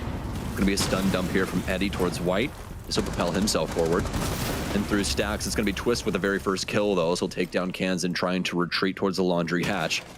With under a minute remaining, Luminosity have to try and work their way around into the mid-floor. Get some assistance on this. They'll have some breaching charges and other pieces of utility to try and use and get rid of. Be able to at least suss out Slothy inside of the site. He'll be deep inside a train here. Does have some assistance, and actually quite a few Mirage bodies still existing down on the very base floor as well. Not very many nitro cells available to them, but Spiker might actually have that pre-placed to see what they can do here. If not triggered, the next kill comes down below. Snake takes down Rampy, lurking around the bottom floor. Not much congestion. Oh, but a very quick heads-up hole created by Vertical. Shuts down the planter. The advantage still maintained by Luminosity. Vertical finally equalize it, makes it a 2v2. Spots the player planting. Might have to go for the prone angle. Running out of time, but not running out of ammo. Threads the needle through the hole. Gets match point right as the clock hits 000. Ice cold from Vertical. Not even a facial reaction out of the man in that situation at all. Doesn't even blink. He clutches up that situation. He's like, well, I guess we still got to win the game, guys. And it's like, all right, Vert. Damn, man. That's cold. That's real cold. Mirage take the round in a very hotly contested one, but not if you're Vertical. Nah, cold as ice from Vertical. Able to make this a 6-5 now. Guaranteed Mirage at least 1 point today. And with LG winning their game against SQ yesterday, Mirage are looking to overtake them in the standings with this next round. Try and get the 3 points to beat LG's 2. Of course, for the side of LG, 2 points even now.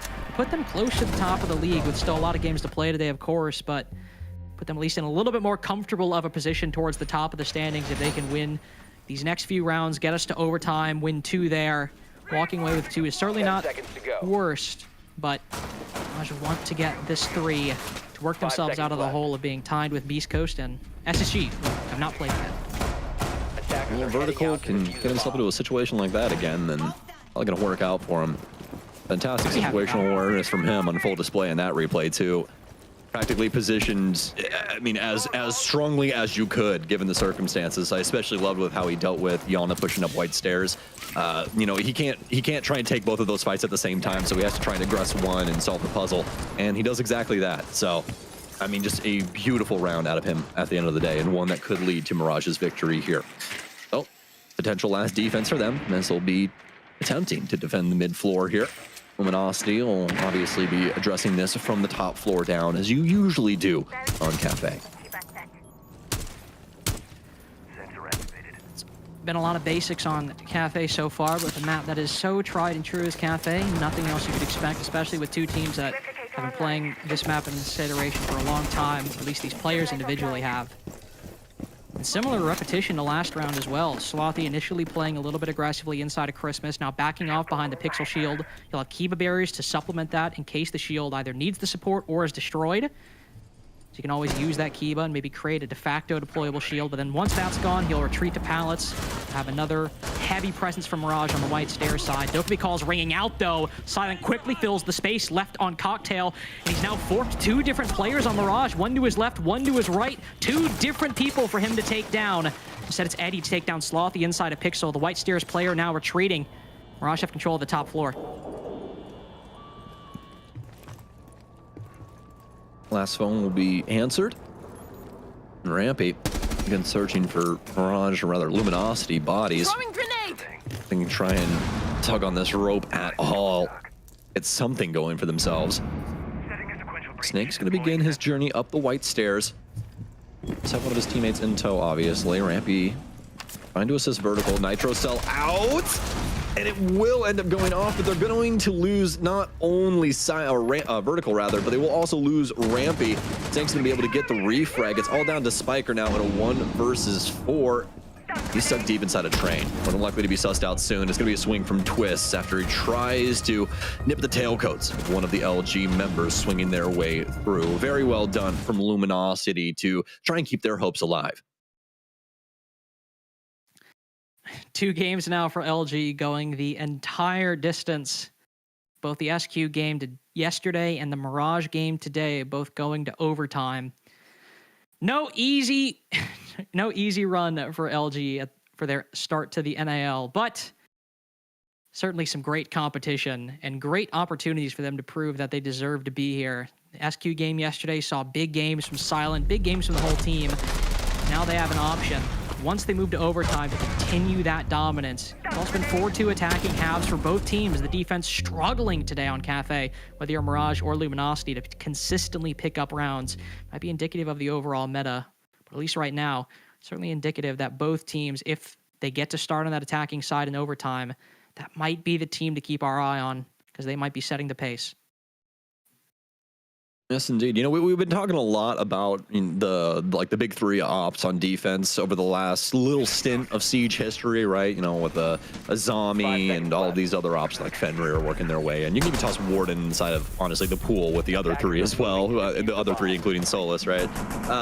But the main thing to always notate about the offense is that 90% of the time, they have access to the stronger guns, right? Their guns just hit harder. So if you're able to clear pretty well, which we've been seeing pretty often from the offensive perspective, you can deal a pretty big blow to the defense. So we'll see if Mirage is capable this time around, especially with some of the harder hitting weapons at their disposal right now. Things like the AK-12, or what Vertical did have access to, but he chose against. The G36C will be with him. The ARX, obviously, another one of those guns, is just ludicrous when you use it at the end of the day. But the G36C has access to that 1.5 that everybody loves so dearly, and still quite the gun at the end of the day. Looks like we'll have some quick moving, fast action here, as Blitz is going to barrel his way through, but it's not going to it's not going to work out at all.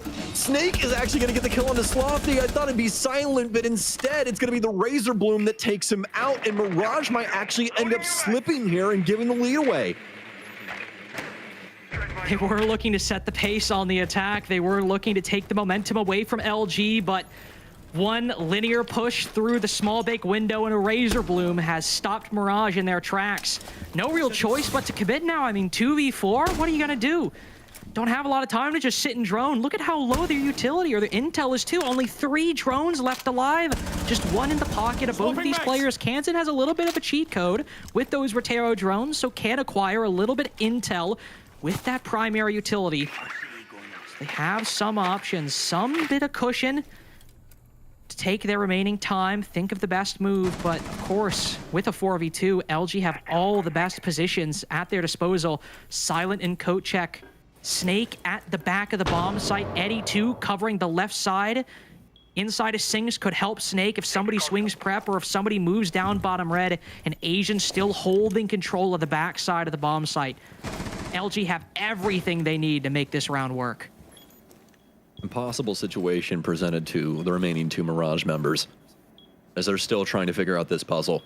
And where do you step, Lynx? That's what you were trying to get at. They don't really have a obvious step forward. You can't go plant inside of anything inside of kitchen. You really can't work your way over towards rice. There's really no chance for you at all because of the angles that have been worked in from Luminosity. These pivotal positions they now have make it so difficult for Mirage to try and get over this next obstacle. No matter where they go, no matter how they try and maneuver, they're constantly going to run into another wall. And you can see they're just trying to get Luminosity to swing out. That's what this entire dance has been. They're trying to get somebody to overreact and give up a kill. Just like that, Spiker will get 1, but Snake, well, he'll get 2 instead. Make it 3 on the round for him as one of his Thorn Traps got 1 too. Now, LG have got that ever-elusive match point, but also on the defensive side, now they just need to not copy Mirage. Don't blunder in that position. If you have match point, you're going to the attack, which is acquired that 4-2 half. This is the spot where you need to be consistent. This is the spot where you need to close this out. Again, it's been 2 extremely close games for LG so far, but walking away with 2 victories, they won't be disappointed whatsoever to end this game up 4 points in the NAL over some of the lower-rated teams at the moment.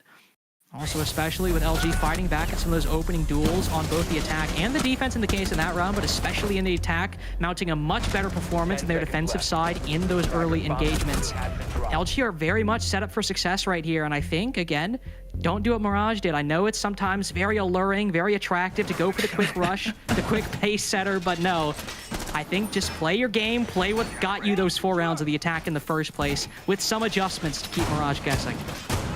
Yeah, whenever you see Blitz in the lineup, you just know that all hell is about to break loose. And it's either going to be really good or really bad. really no in between when it comes down to the play style of that operator. So Luminosity obviously not going to be favoring that, but they will work Grim back in. So excited to see how they try and apply him to this top floor. I am too, because we really haven't seen Asian do anything with the Grim so far. Not for his own fault. He's sometimes been the first pick when he has that Grim, or he's been in a position where nobody from Mirage is really playing. I've wanted to see him use those Bs to great effect, but unfortunately, Asian has just not been very lucky with the positioning so far to find an opportunity to really see them shine. Maybe round 14, match point in overtime will be the place to do it. Mirage trying to find that quick opening. Spiker prepping his C4 below the red stairs window, but now, or the red stairs hatch, but now he's backed off, just playing the humidor position that he has played on Cocktail previously. Doesn't want to lose his life to an angle held by Luminosity early on, and probably for the best, as LG are also looking to take this a bit more thoroughly, a bit slower than Mirage did their attack. Trying to start things off the correct way. That opening pick if they can. Still one call for Snake in his back pocket as he just expelled the first one. Not too much to find on that bottom floor for him. Do have a few bodies on the mid floor though, as you can see Kansan biding his time inside of reading. Rampy over on the red stairs too. As for the rest of Mirage though, they're trying to hold on to the western front. No, this does seem to be an eastern assault that we have building up right now. And honestly, this might be the perfect way to work your way around this top floor setup, unless Rampy has something to say about it. What a find from him. So we'll be able to take down Snake lurking his way through the mid floor. Oh, but Asian's worked his way in, but again falls to a C4. Again, so unlucky on that Grim in this match. He's not had opportunities to use his gadget. Go for the plant now even has faltered. Mirage have firm control of the bomb site, and with LG having so little control, basing this all on a direct take onto Cocktail, there's nothing for them really to fall back on. They will find one pick because Slothy's back is exposed around that white stairs position, and Eddie has repelled into the heaven balcony. I'm not sure if Mirage know he's there. We'll just have to see. But all they're relying on at this point is for Mirage to give them gunfights and for LG players to win them. Only 40 seconds left as well, only 2 drones remaining, just one of them held by a player who can actively use it. They'll have to use whatever bit of scraps they can get for this intel to work out. Nobody from Mirage on the Cocktail side at the moment. Everyone is pulled back to Cigar and Christmas. Everyone is pulled back to down below. They're playing retake because they know Luminosity will have a difficult time just winning this on a direct take inside of the site. And he'll put the bomb down, but with Twist moving to the hatch, only one player directly covering the planter, but it works out. Not only does Silent get a kill, but the C4 down below only damages Eddie heavily, does not kill him.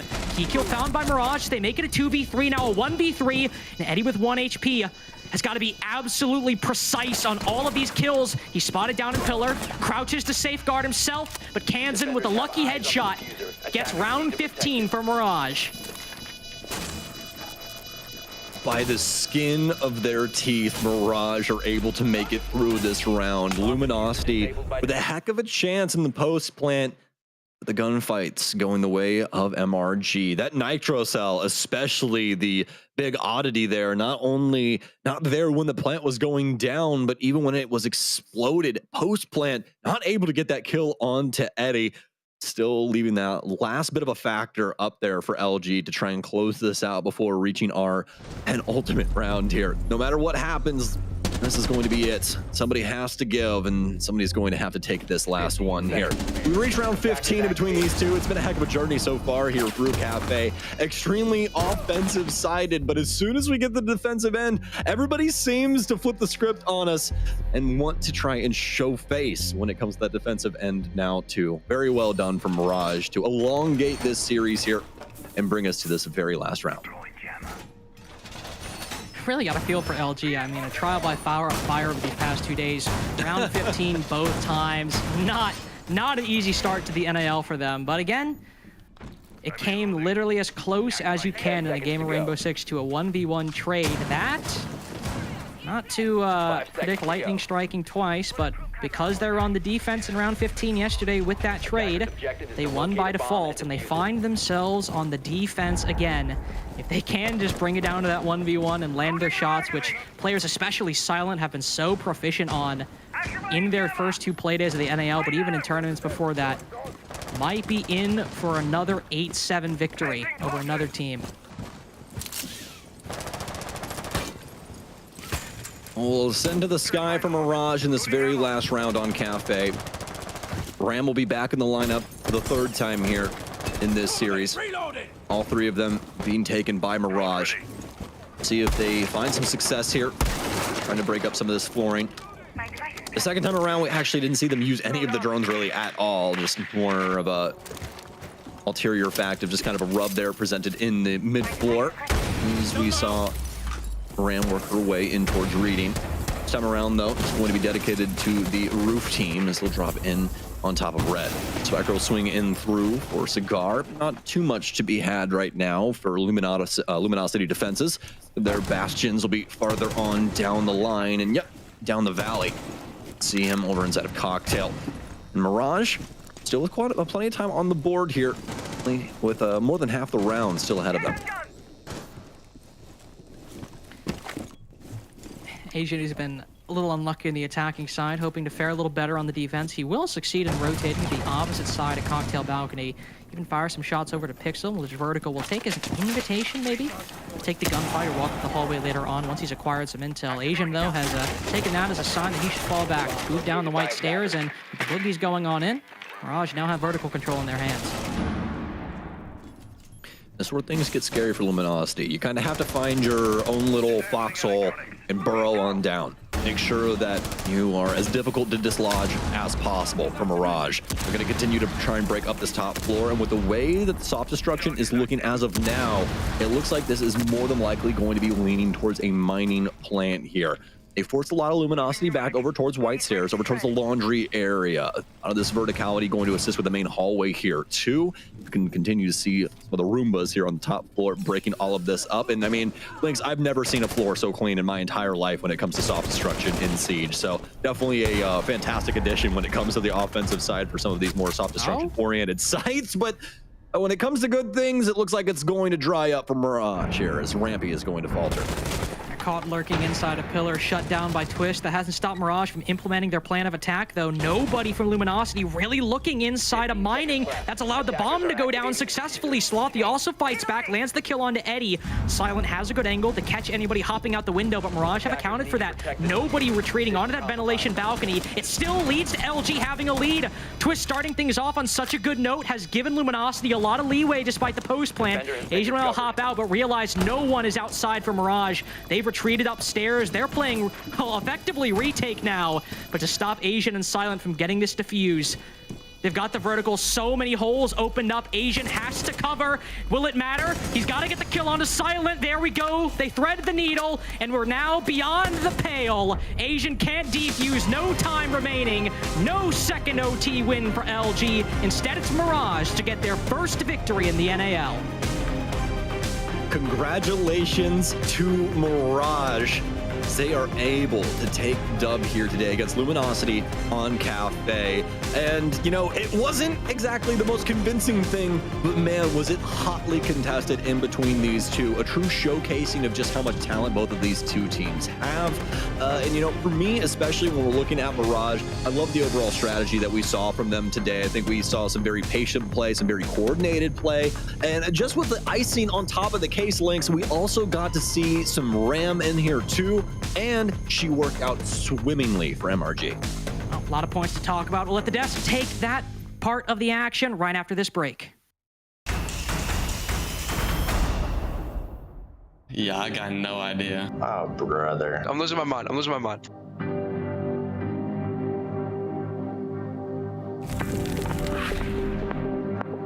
Shoot, this is a weird one. Okay, what is this? There could be so many possibilities. I'm gonna go with Villa Kitchen. Villa Kitchen? Is this next to Vault Door on Villa? I'm gonna guess that that's a Villa. Maybe cafe? Probably Oregon though. Oh, I know what this is. It's Oregon. Maybe like Oregon? Oh my god. I'll be ready for this next one. There's lots of maps with offices. This could definitely be like 2 of 3 maps. Consulate, admin, a lot of files in that room. This would be Canal. I'm gonna say top small tower, Oregon. Logistics on Clubhouse. I'm gonna go with Consulate in the admin room. I don't know where, but I'm just gonna say bank. Bank? No! There's no way I'm guessing that right. I've literally never seen that, so So I know there's a chunk of statue on Villa Art. I don't know any of the casual maps, so probably Oregon kids. I think pool. I think it would be pool and on Nighthaven. maybe like Stadium Bravo. I have no clue, to be honest. I'm gonna go Oregon, Junkyard. The only place I've seen chibis is when I do tea hunt on house in the kids' room. It would be house, the playroom. Oh my god, man. I am not good at this. I've seen this before. It's like a washing machine. The wall looks like it'd be consulate or bank. It's gotta be like consulate upstairs and like admin. I'm just going clubhouse. I have no idea. Wait, I'll go Oregon laundry room. The brick is making me think it's like consulate. Is that in the spawn of bank by alley? I think it's chalet basement, like beside the car garage. That's chalet and like the trench hallway area. First one on the board. Wow, not even close. I've been playing this game for like 6 years. I feel like I should know these. I would not assume clubhouse because it's like a biker gang. What, there'd be no reason to be a teddy bear there. It's on a leather back chair.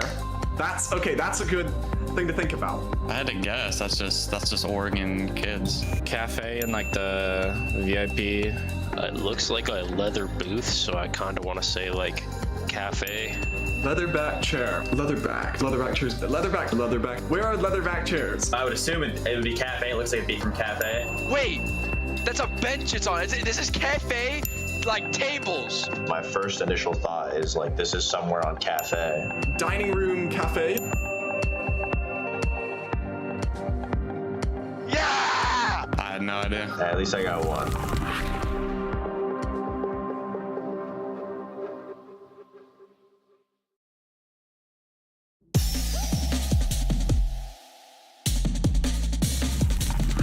So my favorite moment, I think, when SSG invite finals versus NIP. I was in the crowd. I just started playing competitive. I was there with one of my teammates, and honestly, I wouldn't be here without that. If that makes any sense, it was just like that filled with energy. That was I went. This is why I want to do this. My most fondest memory, it'd probably be at the Yonkapin Major in late 2022, like November, I think. I was there with TSM as a player. It was my first LAN event that I got to play through. And the moment was when we were, I think it was before we went on stage. We had like a meet and greet with a bunch of fans, and that was like the first time I've gotten to actually meet like my own fans. And I got a picture with a whole group of them. It was like Farmer Gerald, Tom J. Sherlock, and Harry. And we like picked up a Tom J. Sherlock for the picture. So I would say my most fond moment of me playing Rainbow Six Siege would be when I played CL with RTV. Mr. B in the beginning of the stage said that we were gonna go undefeated. He said that to the whole league, and we ended up going undefeated in that. Not a single loss. And then we basically won all the way through playoffs with only losing one map. But that was like, for me, like the biggest moments of my career so far, and I deserve to be where I'm at.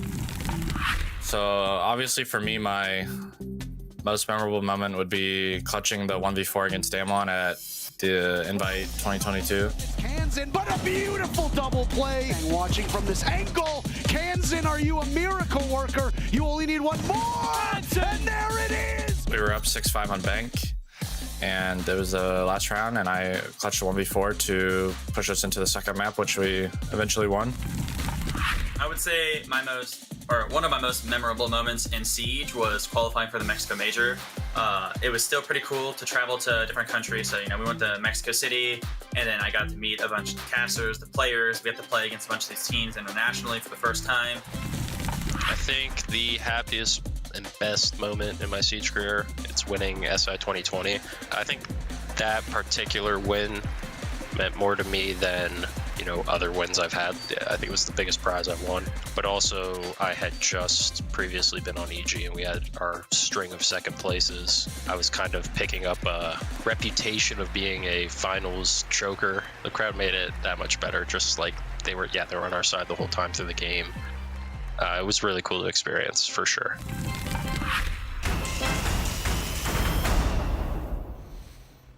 Mirage take an 8-7 victory over Luminosity in Game 2 of Play-Day number 2. I think a lot of people forget the talent that's on this Mirage team sometimes, and they don't look past the logo, and the team that's actually on the opposite side is capable of, if nothing else, producing some really close matchups. So far, it's honestly been a lot of fun to watch, and we got Meepy on the line. The brand new coach for Mirage only announced just yesterday to be working with this team specifically so we can walk through exactly how it's been going so far. Dude, first of all, congrats on the win. Always good to talk to you. Walk me through from your perspective what these first 2 games for Mirage have been like, and is there any correction you've been able to make from the loss yesterday into the win today? Well, first of all, hey guys, good to be back in Tier 1. The differences between yesterday and today really were learning from the lack of inaction in some instances. We had some mild inconsistencies coming through, and I think today, when I called the timeout, for example, in those... when I called my timeout, excuse me, I told my guys, like, look, boys, like the same thing that happened with DZ yesterday. Like, we have to be a little bit more in their faces, a little bit more aggressive. We have to stop them from cooking, essentially, because if we give them too much space, they're just going to slowly steamroll us. We're going to run out of places to play, and then we're going to lose the round, even though the time is getting low. And I think that's a big thing coming in today that we're really trying to work on, making sure that we are using our time well. Well, Meepy, I think you guys have been very impressive so far, just 2 days into the stage. And I think there's a lot of, thoughts in the community that maybe people are sleeping on Mirage, people not really showing you guys the respect that maybe you deserve. As the coach, what player do you think on your team is the most underrated that you think people need to wake up about?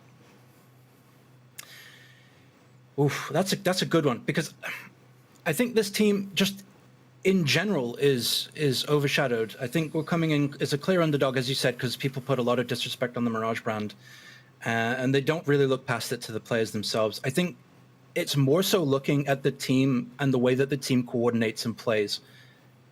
I wouldn't say there's one player that's that sits that spot. I would say more so the team play and the way that we were trading so well today. I told my boys, like, if we're trading well today, we're going to steamroll through these attacking rounds, and that's exactly what happened. So it's not about one player, it's how the team now plays. Fair enough. Yeah, and maybe obviously congratulations and welcome back. Obviously, I know your history, but I want you to tell the viewers. So obviously, Mirage does have, not the best name, but I'm just curious, what do you feel that you bring to this new roster and this Mirage as a whole? Like, what do you feel that you bring is going to elevate this team to the next level? I bring about 8 years now of experience. I've been a player, I've been a coach for about as long now, which is kind of crazy to think about. I've seen it all, I've been to it all. I've been here a long time, and I've experienced every meta this game's been through. I've helped influence certain metas. I bring these boys structure and stability more than anything else. I see a lot of teams when I first join them, they don't have some of the basics down. They don't have, standard drills for just simple things like trading, simple things like entry fragging. And it becomes this chaotic hodgepodge of randomness that a lot of teams kind of stumble the way through these days. I aim to correct that on any team that I'm a part of, and Mirage is no different. The first thing I did with these boys is I introduced them to the concept of buzzwords, words that freeze the round, words that start the round, and just putting everyone on the same page is a night and day difference. Definitely. Well, I mean, that was a solid answer, and I'm sure the viewers love to hear that from you. Last question before you let you go. You obviously spent time in Element 1 with the Aerial Arise boys. I was just curious if there was anything that you learned from a time down in Tier 2, because traditionally it's always been Tier 1 or above for you, but what was it like spending a little bit of time at a level just below that, and what was your experience like? North America is a region filled with diamonds in the rough. There are so many players down there in the Tier 2 scene that can easily swing their weight in the Tier 1 scene. And we're actually getting to see that this stage, now that a bunch of teams have been elevated and new players are coming in from that stage. We're starting to see them frag out and really show their own. And I think as time goes by, these players are just going to become better and better. So far, it's really cool to see other guys like Slothy and Spiker get chances like that. So thanks a lot for working with them. Congratulations again on the win, and I certainly hope I get to talk to you again soon. Thank you, guys. It's great to see Meepy back in Tier 1, man, and especially when Mirage are able to not just get a close game, but they're able to win it. It was 5-7 yesterday. It was 5-7 today. It was 8-7 today. This time they actually win the darn thing. Again, it's just really cool to see Meepy get a dub. Yeah, and I'm happy for Mirage. You know, this is a team with a lot of players that people have been watching for a long time, mixed with players that people have maybe brand new to, have never met before, are just seeing play for the very first time. And it's so cool to see this team starting to gel, getting better game after game, and really starting to put up some impressive performances. I agree with what he was saying in the interviews. The people, maybe they're sleeping on Mirage, but I don't think you can anymore. Yeah, no, I mean, I really like what Meepy said, and I do believe he will bring a lot to this roster and to help them push them into further lengths. And obviously this is a new roster as a whole, so I can't, focus on old Mirage. We can't focus on old Mirage. It's a completely entirely different roster. Yeah. You're adding Meepy to it, so I think we'll definitely see a lot of life coming out of Mirage this stage. I think there's been like a couple of players that have really stood out on this roster. I think that Spiker has been really, really fun to watch on Mirage. The way that he's been able to find some really big frags. Lucky as well. The way he's entering. I think he's played Ashe 100% of rounds. Maybe not quite. Here we're seeing him on the glass, but pretty close to it, right? So we're seeing a lot of this like entry style frags coming through. He's been a treat to watch. And then Kansan as well. He's a player that I think people have known for a long time. Obviously, long career on the Soniqs. When he kind of left that roster, it was a little quiet from him, right? Stage 1 of Mirage, and before that, we didn't hear much from him. He's been so good this stage. Yeah, he has. And I mean, I'm just glad to see that Mirage is improving and going in the right direction instead of staying very stagnant and not so great. Yeah. You might ask why we're not talking too much about LG for this post-game specifically. That's because we will be seeing them later on against Wildcard. They do have a doubleheader today, but that was the only time we're going to end up seeing Mirage. So, nice thing for them to get another game under their belt. But for right now, I'm going to walk back over here because these two have something very specific about LG they want to break down right now.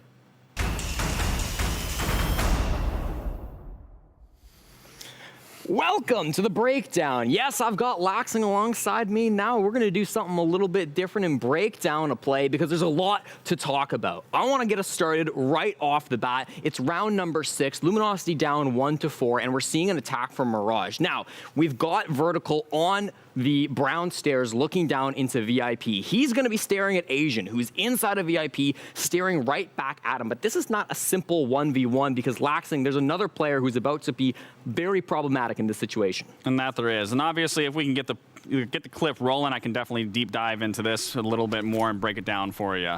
So you look at here, obviously Vert is playing on the white stairs here. This is where if you can pause right here specifically, you look at Vert right here. So for example, you did see someone behind bar that Vert originally threw that nade at. So realistically, when you look at this play, Asian should be strictly focused on white, where Slothy is pushing from.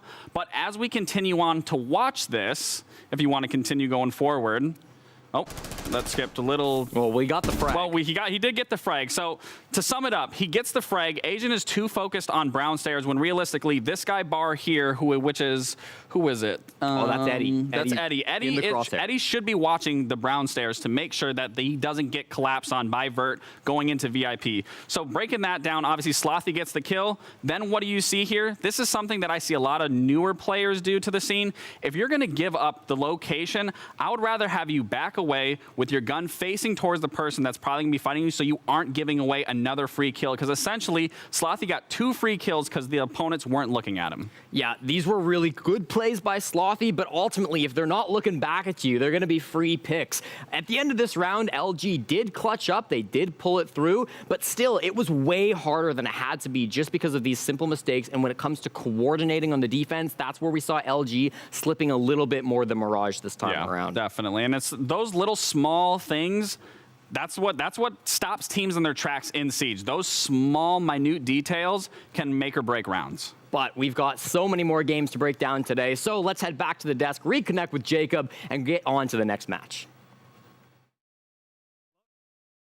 Out. I love watching two people who are just the best at their jobs break something down. It's really, really cool. You were chilling. I was, mostly because it's just, I can sink back into a very relaxed state and know that everything you're saying is correct, even if I'm not listening to it completely. It just kind of goes how it goes. Next up, game number 3. Somehow it feels like today should already be on like game 4 or 5, but no, we're only on game 3. It's Beastcoast and Soniqs coming up just next.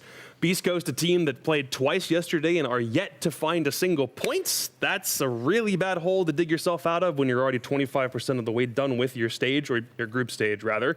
And on the opposite side, Soniqs are also in their own respective hole, but we had much higher expectations for them coming into this stage. Yeah, we certainly did. For Soniqs, it was a super disappointment, right? Going down 7-2 to Wildcard, a brand new team for your opening match, not where you want to be. A team that many people expected to either win or certainly go to the major for SQ. Not the start they wanted, but they bounced back a little bit in their second game, pushed it to max OT. They did still lose, looking for their first win. And hopefully we see that bounce back continue this match. Yeah, and the second game of Soniqs, again, we've talked about this again. It could have literally gone either way, so they could have walked away with a win. But I still, again, I have no doubt that Soniqs, and especially when your back is against the wall now, because like you're saying, 25% of the season is done for them, like you don't have any room for errors here. If you can't get at least some more points on the board, it's not going to be looking too good going forward. But I am confident, them being a top team and a popular team, that they can come out on top. Let's identify some specifics here, because, I mean, the last thing I want to do is say one player is the reason why a team is winning or losing. But we do need to take a look at the way that Rexon on Soniqs was playing yesterday, because he had 2 games and they were night and day differences, Jesse. As a stats nerd, there's nothing I love more than an anomaly. And Rexon yesterday was twice in 2 separate directions. This was his first game of the day against Wildcard. 1 frag overall, 0.11 KD ratio, 1 in 9. He was struggling, especially when he was out there on the roam trying to support Gunner. But if we take a look at game number 2, when we go back to Rexon, he got fired up. Don't know what he was doing between those 2 games. His stats in the second match, oh my God, 1.82. Rexon finished the day with more frags than any other player in the league. He got 21 in game number 2, 22 total, puts him number 1 on the leaderboard coming into today, which is incredible given how much he struggled to get onto the kill feed in that first game. And listen, this is what it takes to be a top player in any league in Siege, is you're going to have a bad game, accept it, put it aside, and that's exactly what Rexon did. And I said it before, you're only as good as your last game. Rexon obviously didn't like being 1-9. Who wants to be 1-9? Not me, not you, not anybody. And again, then goes into the second match. Huge, I mean huge, phenomenal plays, carries his team. Obviously, they didn't get the win, but for an individual to step up that much after having a hard game, it just goes to show that he has tons of mental fortitude to keep pushing. I mean, it's one of the worst feelings in Siege, though, right? To drop a 20 bomb and then still lose. What do you do after that game specifically for Soniqs? And I mean, for Rexon, it's great to know that a performance like that at least got them 1 point, but how can you walk away from that game not feeling like it was still a wasted chance? It just goes to show that, you know, doesn't matter. Siege is a team game. You can be having the game in your life just like Rexon did, and you can still lose. Obviously, it was close, but it still comes down to a team basis at the end of the day. And it's unfortunate, but it's still good for an individual to see that your performance wasn't as where it needed to be, or lack thereof. And then you come back and show why you're a top player. You show why you have the mental fortitude to continue going forward. Soniqs are a world-class team. I don't expect this game to, you know, get into their heads too much. It was kind of a frustrating one. There were a lot of blitz plays, a lot of ying plays. We highlighted that actually at the start of the day today. But really for Soniqs, you know this was close. You know this was a very winnable game. And they get to play Beastcoast today, which based on the match or the play day 1 results should be a simpler game. I mean, you'd hope so. I feel like because Beastcoast have 2 new players, there's still a lot of things that we have left unanswered, but we do need to talk about maps just because players are on the lobby, so we should go through this relatively fast. I think Beastcoast need to find some sort of advantage in the map ban phase, because if Soniqs are struggling and Beastcoast are struggling, I don't know, maybe it's time you really pull like a rabbit out of a hat here and try something special. It would be nice. We already got Nighthaven once. We'll see maybe some conflict action. I'm expecting something boring. Oregon was my pick for where we might end up, and come on, I was man. correct. I hate We're to both say right. it. Pound it. Woo! Dude, Nighthaven made it all the way to the end, though. It almost did. Beastcoast could have gone there. They did ban Nighthaven 1 out of their 2 games yesterday, so deciding to ban it again today, we end up on Oregon instead. It's a good map for Soniqs, 2-2 on the year, and their only losses were against W7M in Copenhagen, and then a round 15 1v1 trade. They want to redo. They want to see that again. This time, hopefully they win the 1v1. Yeah, and it coming down to Oregon, honestly, I think Soniqs, this is where it can honestly play against Beastcoast pretty heavily. Is obviously Beastcoast is going to go off the most recent VOD and see, you know, what happened, where things went wrong for SQ, but that is where the advantage then falls in SQ because they can make those small changes and make Oregon look like an entirely different map. So I'm definitely excited to see what SQ is going to bring. Are they going to keep it the same, or are they going to change something than what we saw the other day? Well, this is the only game that both Beastcoast and Soniqs are playing on the day. The sad reality is somebody has got to lose 3 games straight, given the way that both of their games played out yesterday. Someone is going to go through 3 games and not have a single point at the end of this week. Will it be Beastcoast? Will it be Soniqs? We'll find out as Stokes and Lynx have the call for Game 3. I can tell you as, I wouldn't go so far as saying I'm a huge Soniqs fan, but as someone who expects very highly of this team, I'm hoping we see a complete rebound from yesterday because we've talked a lot about Rexon's huge 21 kill game, Sam, but between games 1 and 2, the team was just not there over the course of the whole play day yesterday. Yeah, I can definitely agree with you on that. It was not the Soniqs that we're used to seeing, especially the Soniqs from earlier in the year. A lot of big names not showing up yesterday, but I really just want to sweep that under the rug for them. I want to look at today as its own entity and see what the Soniqs can do. We still have a lot of the second stage left. They haven't gotten a dub under their belt just yet, but we're back on Oregon. This is a bread and butter map for Soniqs, and they've already played it once this stage, so there should be nothing stopping them from taking this away from Beastcoast. On the opposite side for Beastcoast, though, this is at least a little bit of a default map, you know, something you don't have to necessarily strat like crazy on. That might be advantageous for them as they've seemed to struggle against some of the more proficient teams like OXG yesterday in outthinking or outmaneuvering them. First op ban on the board, of course, will be Ying. I think, ironically enough, I think that actually would have been something good for Beastcoast, depending on if they end up struggling with their attacks later on down the line. But Soniqs level the playing field. Both Ying and Do could be taken off the board. A lot of the normal aggressive operators we've seen played over the past few months to enable quick roam clears or decisive executes removed immediately on the attacking ban phase, and then following it up with a Fenrir, have to imagine likely a Valk or an Azami or another one of that trifecta will follow suit. Yeah, we always have Solus lurking around too. I feel like we might need to expand the big 3, right? The defense is kind of starting to show way too many faces here that we see, and another one coming through that, you know, whenever it's banned, you can't argue as to why you wouldn't ban it, right? Valkyrie, can it get removed? And I mean, why not? Fantastic cameras, Nitrocell, MPX. That is going to lead up a lot of operators that people are really going to enjoy. The one that comes to mind for Oregon is obviously Warden for me. Not banned, of course. Warden always going to be the difficult one. By the way, as you're seeing right now, Sam, I was actually going to tell you about this, but I forgot. In the moments before the match started, Gunner's mom came in and gave a 5-minute pep talk to the team. Not only to Gunner, but to the rest of the team. So that's what we just saw on stream. Shout out to Gunner's mom. Always trying to support, make sure that Soniqs get their heads in the game for today, as they are starting on the attacking side on Oregon, and making sure you have all your ducks in a row starting on this side, especially when Soniqs are coming off a very rough day number 1. It'll be imperative to start off the lead, or at least the game, well. 10 seconds all right, well, we can't let Mama Gunner down here, boys, so let's get our heads in the game, Soniqs.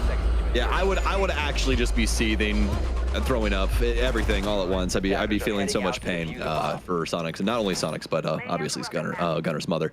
So we'll have to see what they could potentially do. Obviously, Gunner had a pretty decent day, I would say, yesterday for himself. So we'll see if they can try and get all of the guns firing this time around, as we will springboard into Oregon. Gunner, since his entry on the roster, has been a pretty consistent rock. He doesn't have the same like takeover game potential, or he doesn't take over games as often as I think I had experience seeing him do in like T2 or Tier 3. But he's always been very consistent in that he puts up solid performances, especially in the early round, and never really seems to cost rounds consistently. Maybe one here or there, but he's always putting up a decent performance, and this round, no different, as he spots Hat, the most lethal player on Beastcoast inside of Stage 2 so far, and in Stage 1 as well, fell very early thanks to Gunner outside of main door. Well, it's funny that you bring that point up, because when you look at Beastcoast and you think of their cadence as a style, right? Mr. Beast is very calculated about things, but the pacing sometimes can get very T2-esque with how fast they'll do things, right? Or some of the peaks that'll be taken by some of the members of Beastcoast. And perfect example, again, what we just saw right there. Gunner's just patiently waiting out in front of the lobby, waiting to see if anybody that considers himself a Gunner wants to try and step up and take a fight. And that's exactly what happens. Hat swings down Armory stairs, which is Something that you don't even really need to necessarily do, right, Legs? But he feels the need. He feels as though he needs to try and take one of these fights, and he ends up losing it in that situation. This is going to allow Soniqs to continue to work their way around the map, try and get some other panels opened and things along those lines. And actually, Mr. B is going to get caught completely off guard. I'm really scared for Doc here because this angle can really work against you if he ends up finding the top of these panels. But I do believe if Rexon backs off a little bit more, he'll fall. So he's got nades as well. Oh, he does spot Doc as he drops down from the pillar. When you talk about taking these gunfights, Beastcoast not shying away. I mean, they're doing it again, just a little bit more successfully. Mr. B might fall, but Doc takes down Rexon, but now he pushes for more.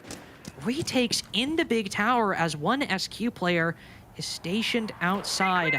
It is important given the site is meeting right now. No basement, no dorms defense. The tertiary bomb site first up for Beastcoast. Securing control of that Big Tower can be important to stop SQ from implementing the plan they wanted to on the backside. Now it might be the front doing the talking. Doc, a double kill now. One with the gun, one with the EDDs, but Soniqs equalizing now in the 2v2. Gunner gets his second at a critical moment, and an equally powerful spray transfer, backed with the energy from his mother, is able to get Soniqs their first round in show-stopping fashion. the mom effect, boys and girls. The mama buff. Yeah, make sure if you still have your mom, you hug her. That's an amazing thing to have in your life. So Gunner showing out for his mom right now. An amazing round for him from start to finish. I especially love the read that he had on lobby. Didn't want to overextend himself. He's like, I'm just going to wait outside, let the team kind of do their thing over inside of dorms and stuff.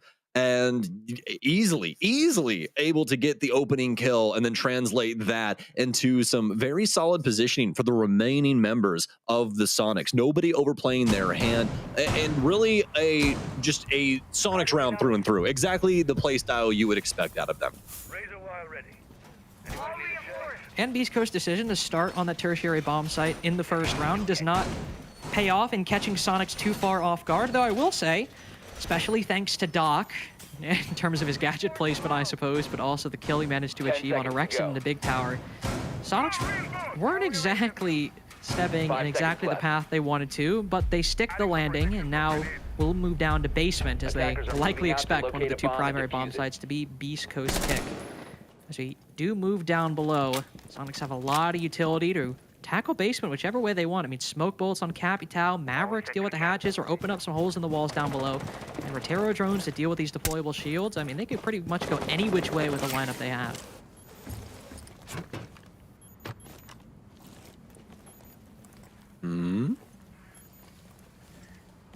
Maybe. He's thinking. Oh. He's trying. Saw a little bit. Saw the shin. And Mr. B showing a little shin, huh? Scarlet letter right there, Mr. B.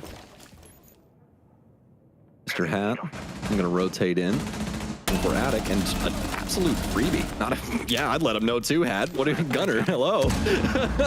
no drone, no nothing, no clue, it seems. As Mr. B's gonna have a cross here, reverse, will quickly dispatch Citizen, as Mr. B was dealing with him. And from Concrete. So far, so good for Beastcoast here on the second round. A bit of a heat check for SQ as well. Definitely, I think throwing caution to the wind in round 2 has not paid off for them, unfortunately. Gunner, or the rest of the team, not really droning at it. Gunner loses his life to a very preventable position. Citizen was just taking a 1v1 in bedroom and unfortunately lost it. Mr. B might be on 1 HP, but Soniqs undeniably the loser in the first half of this round.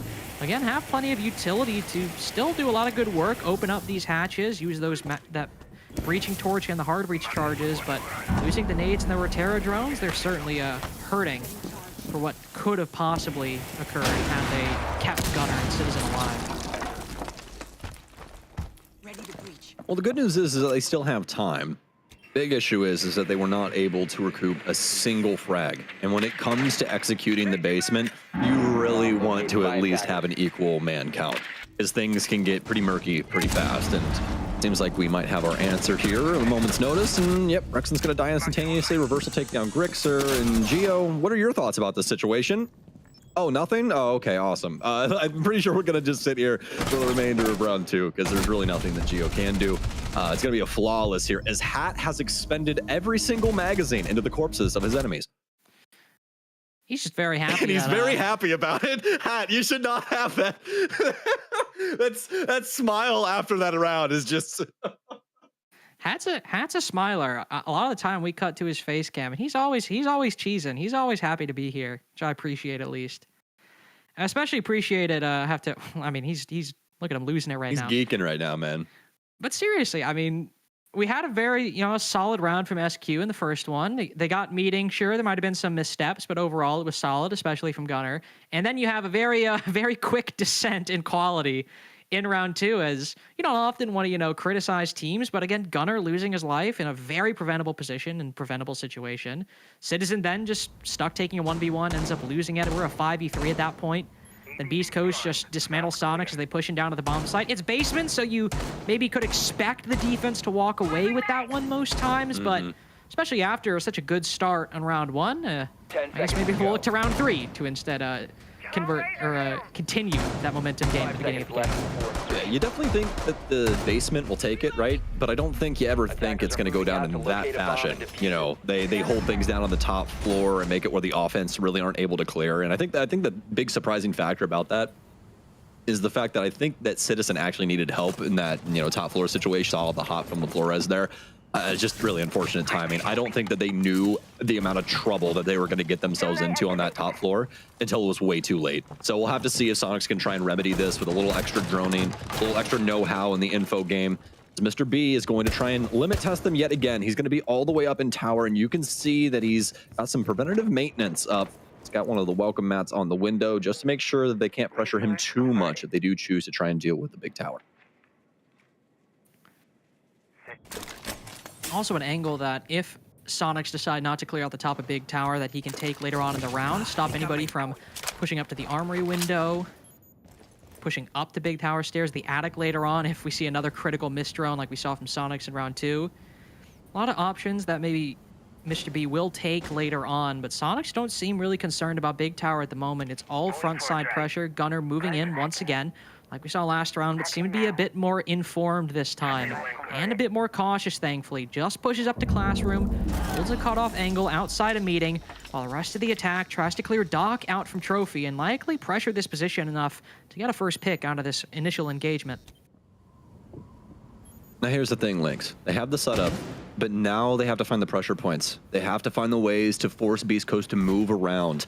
Because without them meandering, really any of the angles that you have don't do too much for you, do they? You actually need Beastcoast to be active. So we need to see Soniqs have a few dislodgements here and use these tools to force Beastcoast out of these foxholes. As we quickly get down to 1 minute.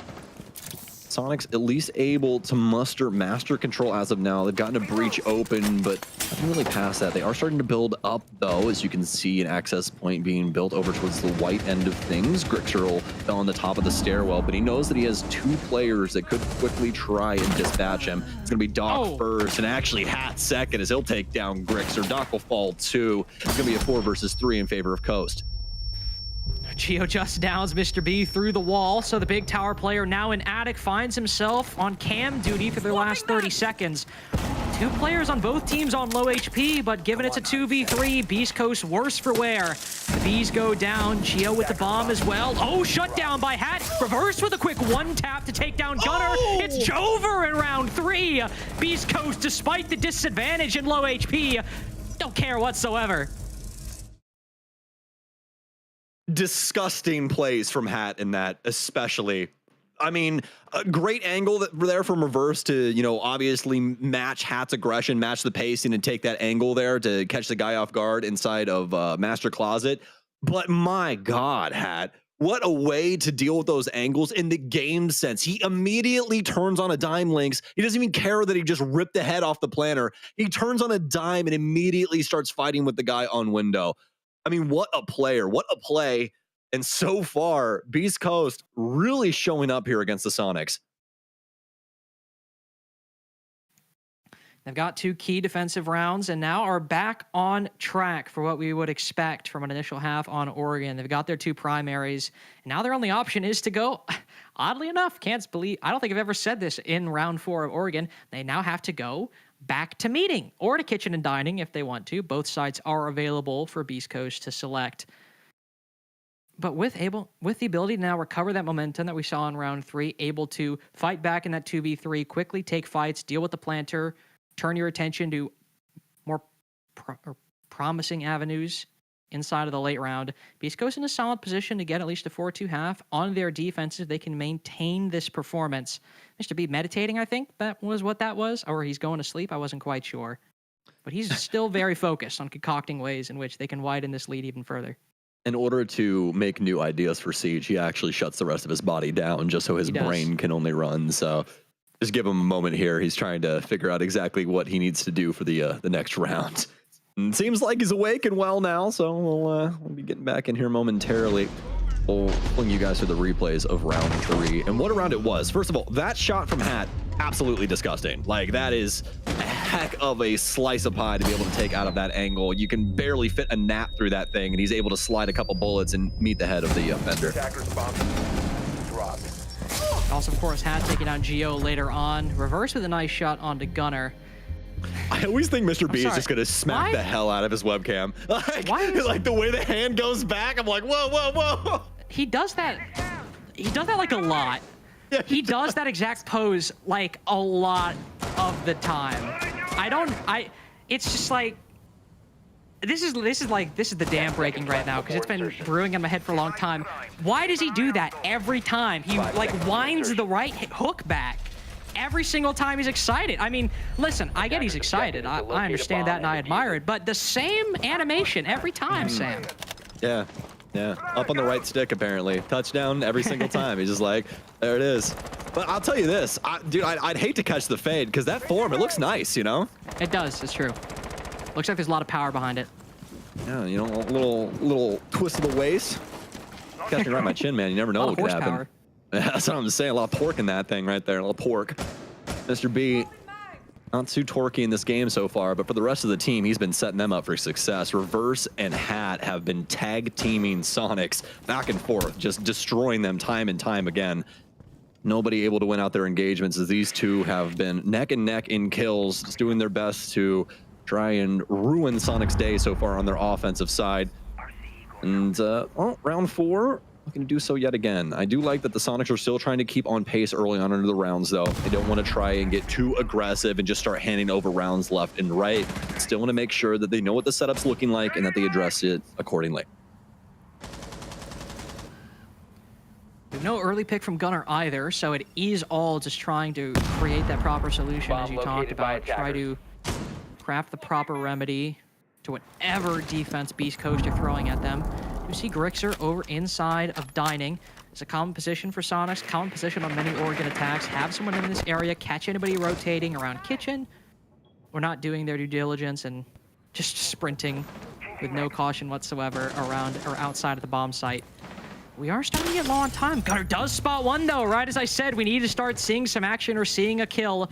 Gunner catches Mr. B, rotating around that top floor, has removed a piece off the board, might find a second. Hat loses his initial opportunity, scares Gunner to the point the Yata hits prone.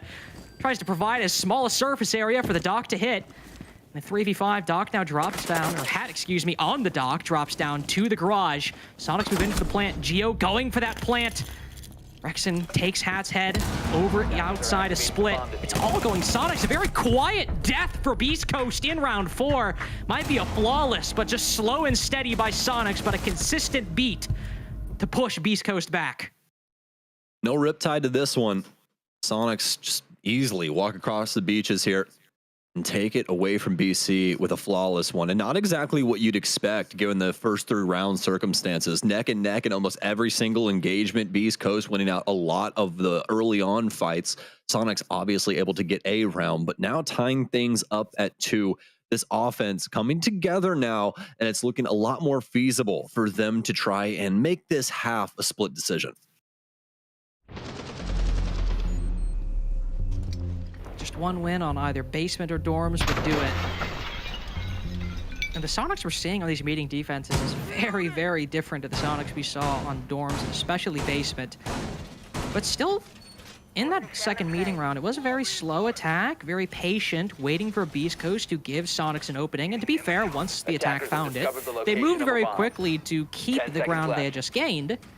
But on basement, where they also tried to just play off opportunities, they misread them 2 times at the beginning that resulted in a 5v3 favoring Beastcoast. Now we need to see that same patient Soniqs, but also one that isn't just, waiting for Beastcoast to make a mistake or making mistakes themselves, but one who can combine the best of both worlds. Maybe also not fall to Mr. B running out of the bedroom doorway. Presenting the puzzle again. Mr. B's going to show face early, but he's going to immediately back off because this is one of those areas, Lynx, where if you stick around too long, you give them about 15 seconds, there's probably going to be 2 cutoffs, a couple drones, and a person trying to kill you. So you kind of do your thing and immediately leave. Otherwise, they'll probably run into your doom. See if that's going to be for Mr. B, as Grixer not paying attention to the potentiality of a player working his way down Armory. He's not very happy about that one, I don't think. So that's going to be a nice one there for Mr. B as he slinks on down Armory. He's still alive, just walking around Garage. This is not something you really get to see too often on Oregon, is it? No, it is not. The good one in chat is not a great omen for the mental right that now. one either. You never see that one. You never see the good one.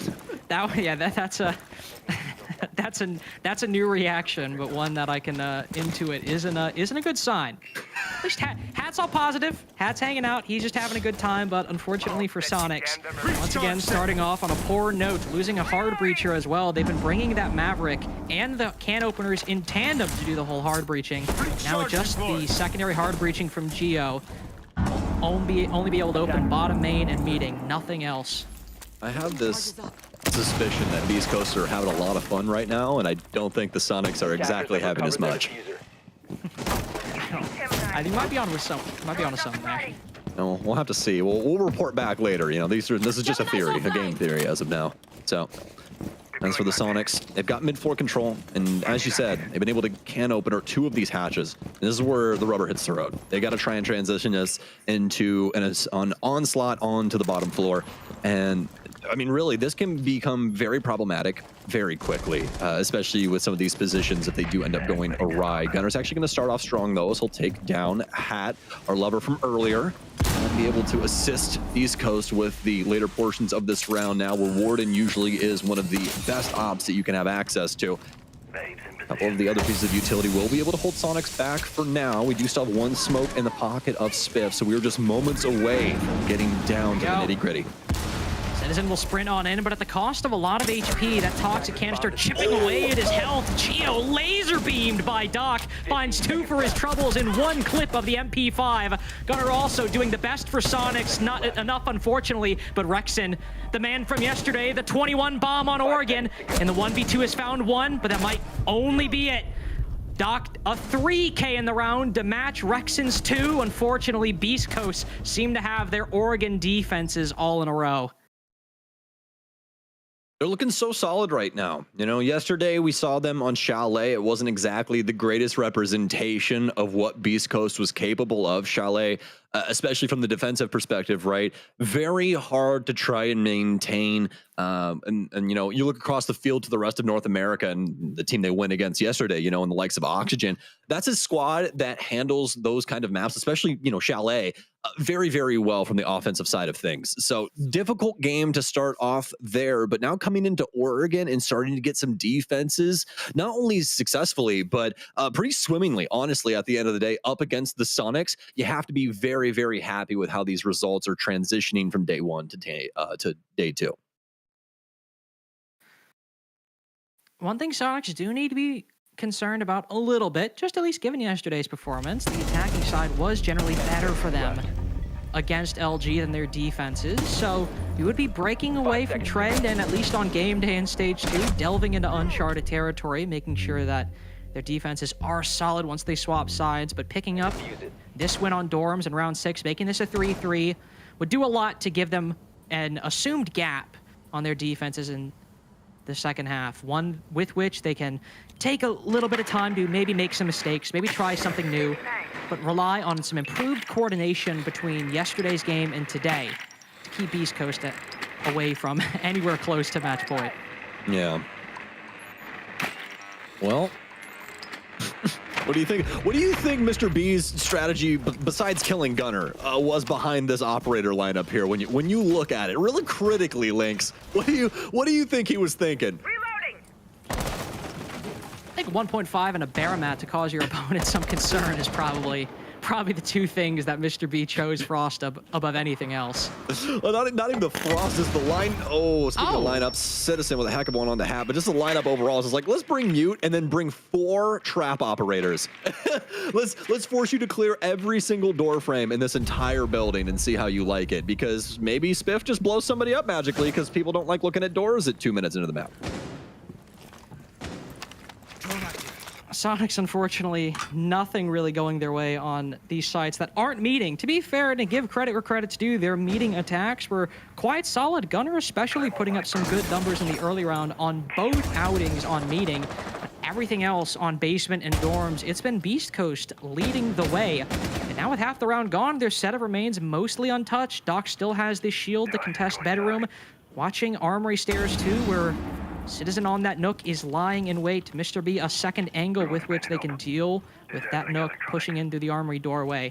These guys are in the driver's seat right now. They are in control of this game, and Rexon, try as he might, can't turn it back in their favor. Doc goes for a second swing, doesn't find a third, but puts Soniqs even further back in round 6. A 4-2 half seems all but assured, with Geo now dust. So very well done from Beastcoast. I love that they brought the absolute bare minimum to make sure that these walls would stick around for a little bit of time. Mr. B very happy about that round, and you should be. I mean, what a strategy call. You bring the mute jammers, slap them on the walls, bring traps, abode to just try and cover every single orifice that they could try and access. And especially with a character like Nook in the lineup links, I mean, that's going to work with spades every single time. I mean, she's trying to sneak into doors and do all these kind of different things, but they just simply don't have enough utility, especially with the operator lineup that they chose, to try and clear out these things. You know, Bravo can only access so much. You only have so many frag grenades too. So it's just like, what do you really do at that point? Especially with the amount of pressure that Beastcoast was maintaining around Trophy. It's so difficult for Soniqs to try and work out of the thick of it.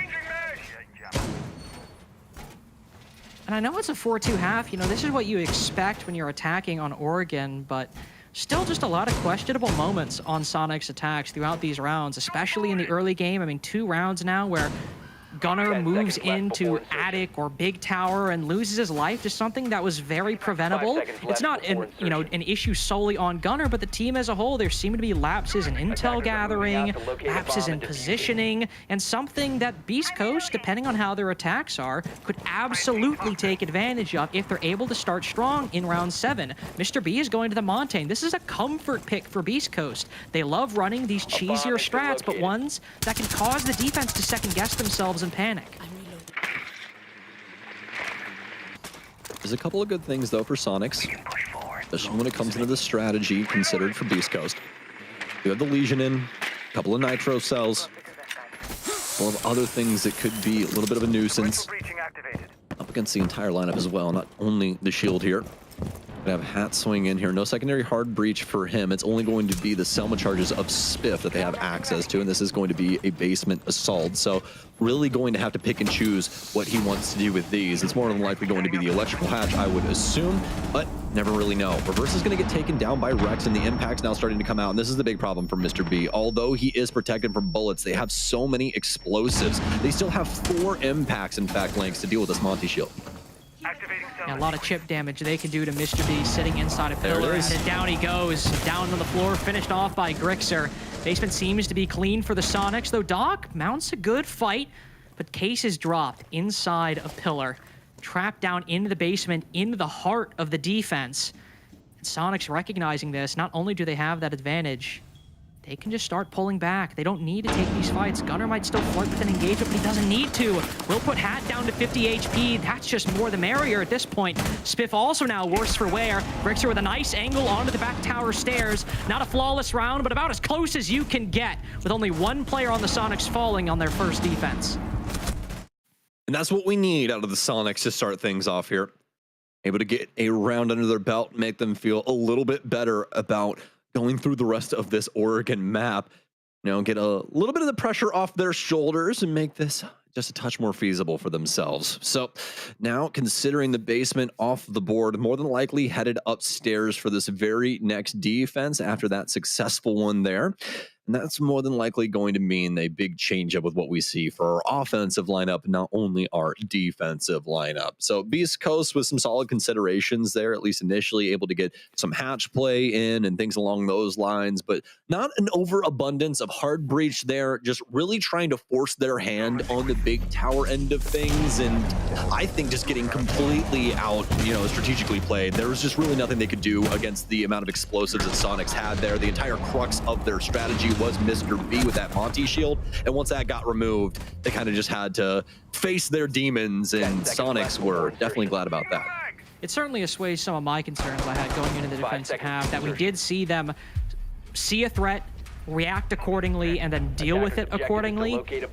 That's more than what we saw in a lot of those attacks when we saw them on basement, on dorm, seeing them do that on the defensive side. All right, might be in for a long game here, or might be in for a dominant defensive half if they can do this in round 2 as well. Tie it up 4-4. We're looking very good, though.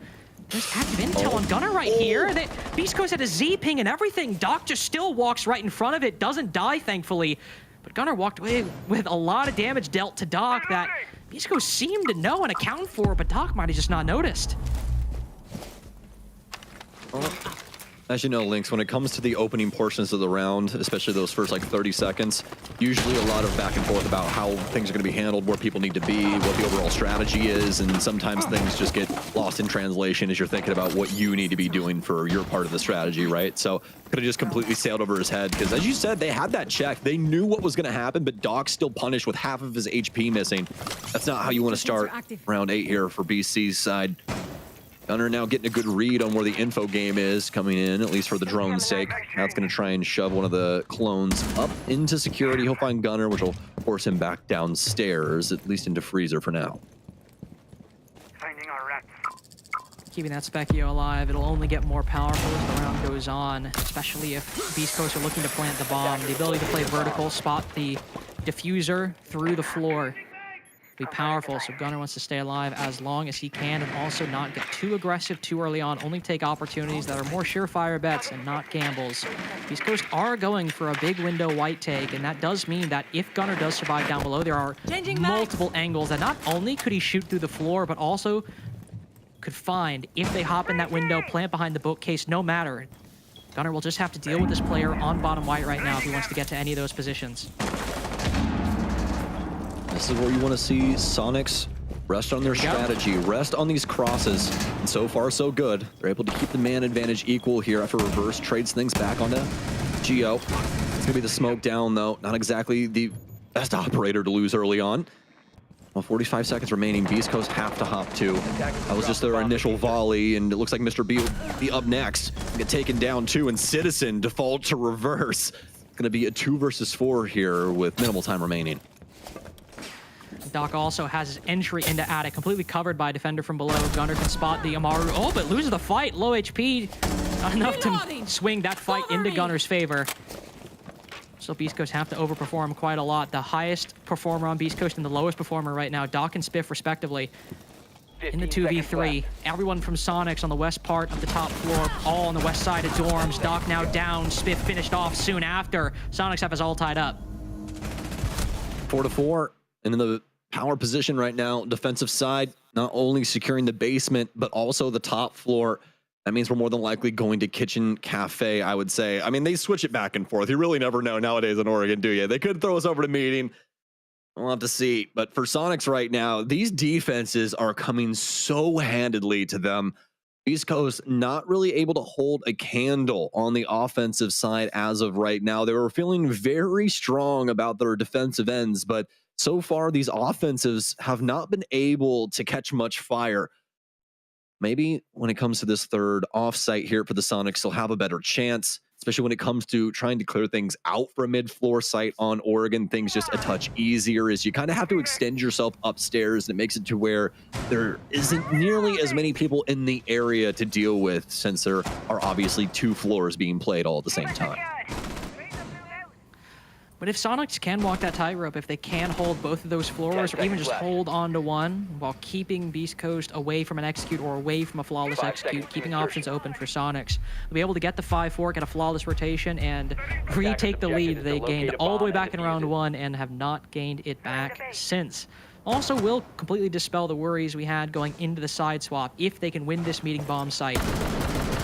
Certainly be very good omen going forth. Looking at the lineup for Beastcoast right now, usually the presence of a Thermite, you might think they're going for a stage plan, but there is no Osa on the board. She's often brought to help that position.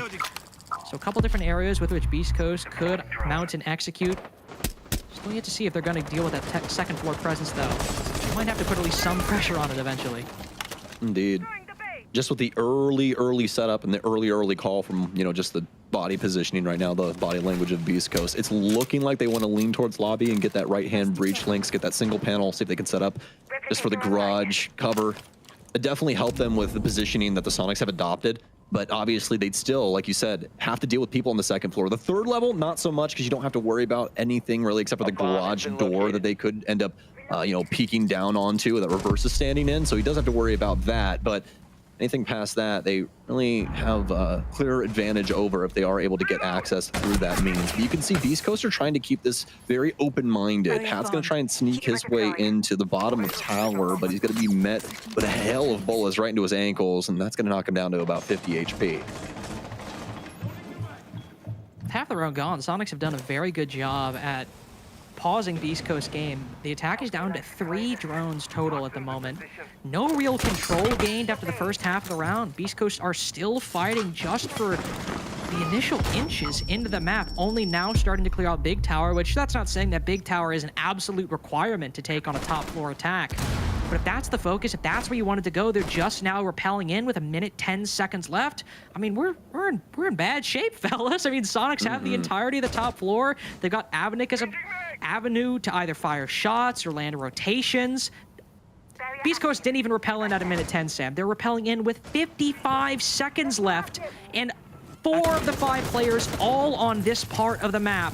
This is a prime opportunity for Soniqs to get 5-4 right here, unless Beastcoast get 2 kills maybe when they push into the bomb site. Oh yeah, it's looking like clobbering time right now for Soniqs up against Beastcoast. I think this is going to be a pretty heavy-handed swing here, Lynx, out of them. So EMP's out. Spiff's going to start working his way down low, looking to secure his very first kill of the entire game right now. Hat knows he has one in kitchen. He's going to pre-fire, but with very minimal time, they have got to get themselves into this site. Goo Mine right into a thorn trap as well. Hat's going to take quite a bit of damage. Quite a few crosses still adopted from the Soniqs, and a heck of a spray down from Rexon as he'll get 3. Might be a 4th here, too, if he is able to get the one coming in right now, and he will, because why wouldn't he? He's Rexon. That's going to be a quad for him. Gunner will be able to clean up the last one, and Soniqs will take the lead.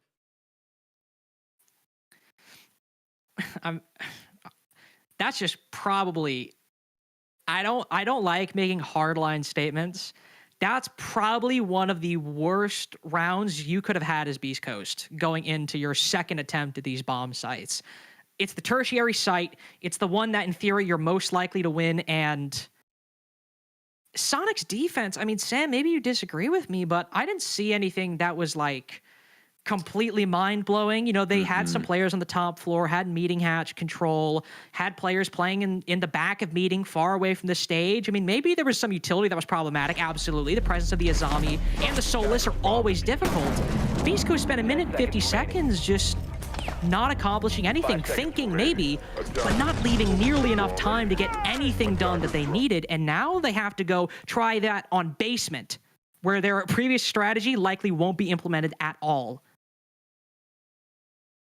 It's really hard, right? Because you look at the opener for that round from Beastcoast, that first minute 50 that you're talking about, and the one thing that you see is a lot of consideration, but no decision. And that's the thing that we have to talk about. The indecision there is what gets them in trouble. They're flirting a little bit with lobby. They're flirting a little bit with tower. They're kind of looking over at the kitchen hallway links, but they don't truly want access to any of them. You can't have your cake and eat it too. You know what I mean? They're stretching themselves too thin on that offense, and it's easily exploitable by the Soniqs. Why? Because they don't even have to do anything.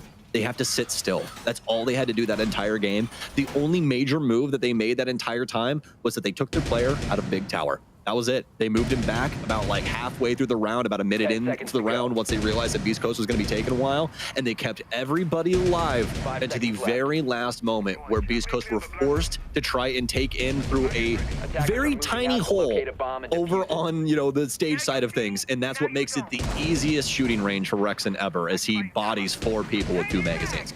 Very interesting. Excellent catch, by the way, from our observer, Easy. You saw the focus right there. Soniqs hiding the Mira, keeping her inside E-box crouched. No black mirrors placed in the prep phase, but more importantly, 2 players around her shooting drones. And once that happens, Grixer, the moment action phase starts, places down those black mirrors, and they deny an opportunity maybe for Beastcoast to have effective counters to those Mira. Now there are some options. We have Mr. B on the Hibana, of course, but most of those ex-Kairos are going to go to the hatches. It'll likely come down to the nades to deal with that Mira, and operator that Beastcoast might just be noticing is there. It's so interesting that in you know, the current timeline that we exist in with Siege, that we haven't been seeing more hard breach in general. Secondary hard breach, just, you know, more than just one piece moving in. And speaking of moving in, Reverse is gonna hunt down Geo on the top floor. You saw how many shots out of the G36C it took to take down the big boy too.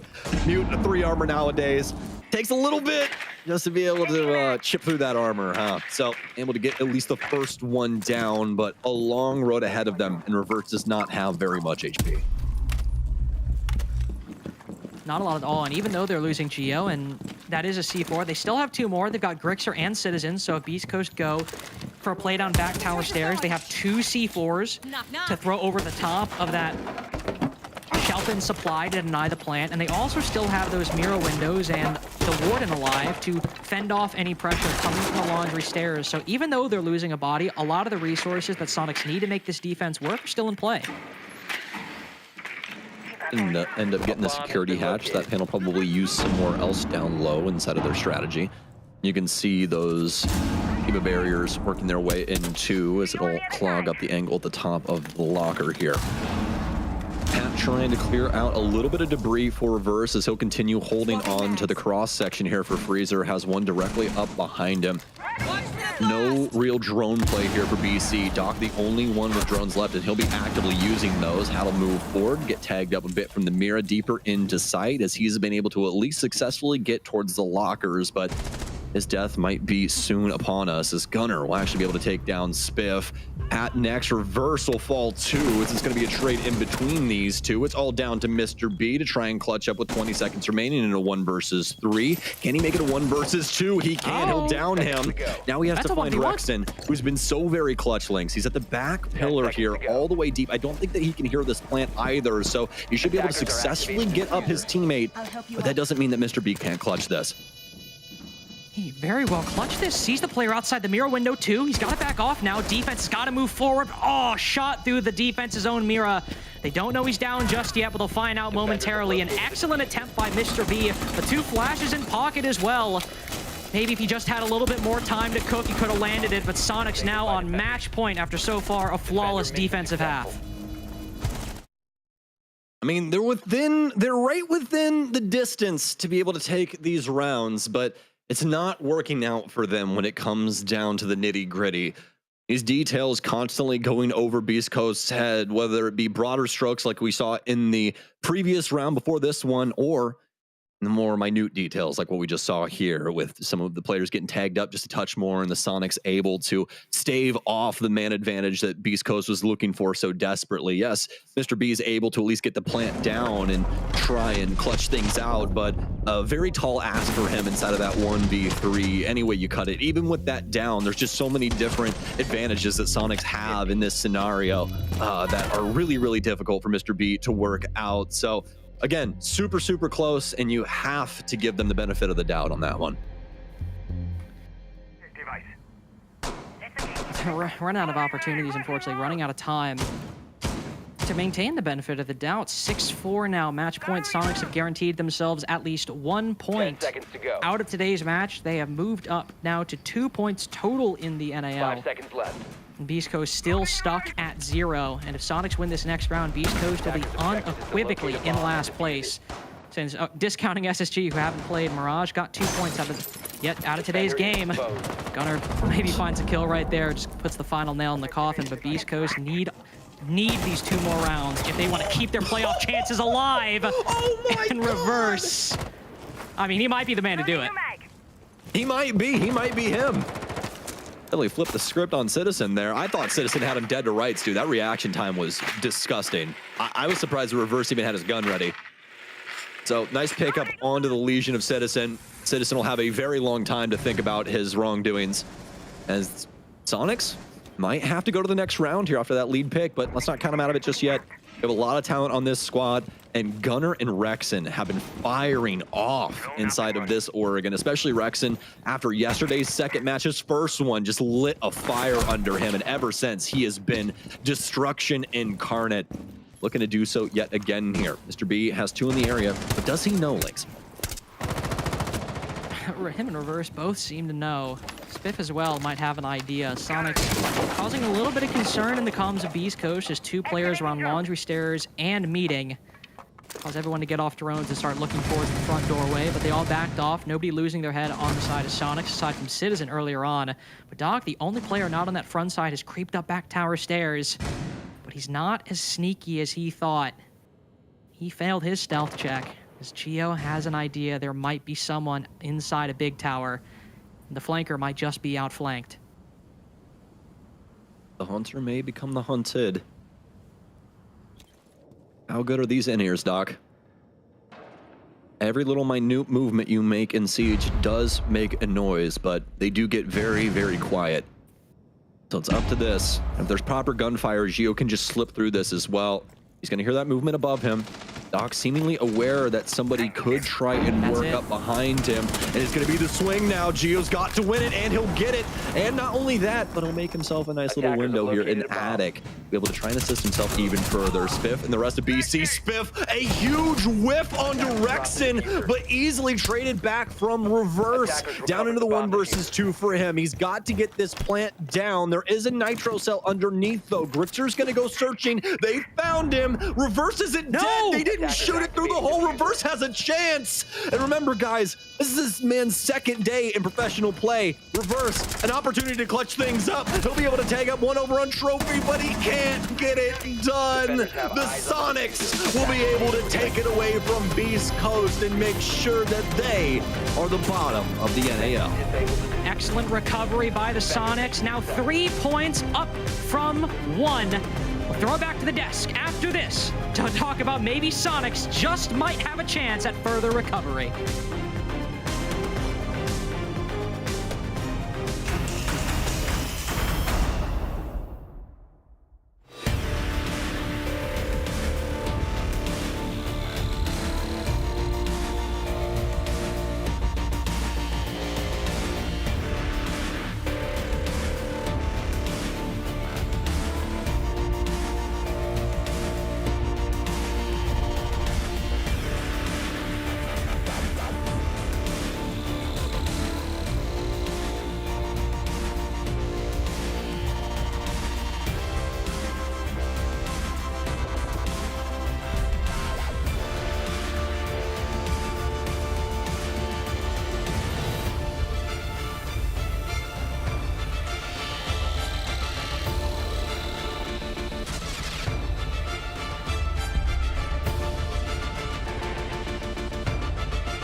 The landslide has been stopped, at least for right now, and the Hurricane finally now has a chance to get going full steam. Soniqs stopped the bleeding after 2 losses yesterday and finally pull 1 back today against Beastcoast. And we got Citizen on the line to talk through exactly how the last couple of games have gone for the boys in teal. Citizen, first of all, congratulations on the dub. Good to talk to you as always. First thing, tell me about how yesterday went, because that's obviously not the kind of result that you guys would like to have. And then tell me what changed going into your win against Beastcoast today. I think the major problem was just that basically for us, we just had our first game jitters and kind of just threw all the practice out of the room as soon as we got into a game. But when we came in today, we said what the problems are and what to focus on, and then we just played and didn't want to lose to Mr. B, basically. Well, you managed to avoid that fate. But Citizen, you guys took the off-season off. You didn't play in any third-party tournaments after the Copenhagen Major. What was your guys' focus throughout the off-season? Did you take a lot of time off, or were you practicing for the majority of the time that you had over the summer? We practiced for a good part of it, but I mean, like, what's there to do with the 3 months of, poor planning? So we couldn't really do anything. You just had to sit there and just wait. Obviously, not qualifying for Games A obviously hurt us as well, so we wanted to focus and improve. Yeah, and I mean, again, I want to congratulate you on the win and getting a big 3 points. That's obviously massive for you guys. But a question for me here is, what is your guys' biggest weakness? Because to me, it's apparent you guys clearly aren't playing to your max potential that you've clearly shown the world. I think our biggest weakness is just ourselves. I think once we pass that threshold, we should be fine. Not being scared to make mistakes and dive each other, stuff like that. I think that's what we changed today and came out really well. Yeah, for sure. Appreciate you jumping on, dude. Anything else you'd like to say real quick before you let you go? Want to show your skin, plug your Twitter, anything? I just want to say, Mr. B, you're a fake Brit. I'm the true Brit. I'm here to win. Simple as. You're not going to beat me. Well, I'm not going to get in the middle of the are you a Brit or not your Brit. I'm gonna you guys can handle that problem by yourself, dude. Thanks a lot for jumping on, and hopefully we'll see you soon. Thank you. All right. Goodbye. God, you're going to challenge somebody's nationalism like that? That might be a little bit too much of a deep cut. I'm just saying. There's a bit of a rivalry there. I wasn't thinking about the Brit versus Brit standoff. It's funny you say the deep cut, because once he said it, I instantly just imagined 2 swords like ting, ting, ting, like the UK memes that you get. Yeah, that's true. I mean, I don't want to make too many sharp jokes around the UK. That simply won't end well. We'll look at highlights real fast for how this game transpired. Beastcoast are in a very sizable hole now after all of these games went down. And despite what it might look like with happy player cams from Mr. B right now, it is all smiles in the Soniqs camp instead. Yeah, well, it started off with some frowns, right? Because for the Soniqs, they went down 4-2 in that first split. They were really, I think, fumbling a lot of their attacks. They weren't looking clean. We saw multiple times somebody would enter a building, jumping in a window, or maybe entering in through garage, and just getting caught off guard by an angle they weren't expecting at all. Droning seems to not be there. The early round was always ending up with casualties. It seemed to often go very lopsided one side or the other. But they did bounce back. A flawless defensive half from the Soniqs, still was able to secure this game. I was going to say, biggest thing to me is just the fact that Beastcoast couldn't win any attack rounds. That was 5 straight for Soniqs. Yeah, and it looked sloppy in the beginning, as you were talking about, Soniqs, but then once that side swap changed, and then they got 1 round, and then it went back and forth, but then 5 rounds straight, they ended up closing it out. So 3 games played for both of them so far. One of them actually comes away with 4 points, which you'd like to get more after the first week, but for Beastcoast to come away with nothing, exactly how concerned are we right now for where they sit? So I think you're of 2 minds about it, right? Number one, Beastcoast, if they're playing like they currently are, probably are not going to make it through playoffs, probably are not going to the major that route. On the other hand, though, you've still got the qualifiers. You've still got the open quals, the closed quals as well, if you can make it that far. So even if you lose every group stage game, you're not completely out of it, but I think it's clear we need to see some improvement from Beastcoast. Yeah, there's still hope, and there's still a lot of room to make those improvements and get adjusted and put yourself where you need to be in order to qualify for that major. Well, the cool thing about this is that there is still time to turn around, but if you were to qualify for Atlanta, you might not just go to the event, you might also get tagged to be in a documentary, like the one that we released just a couple weeks ago.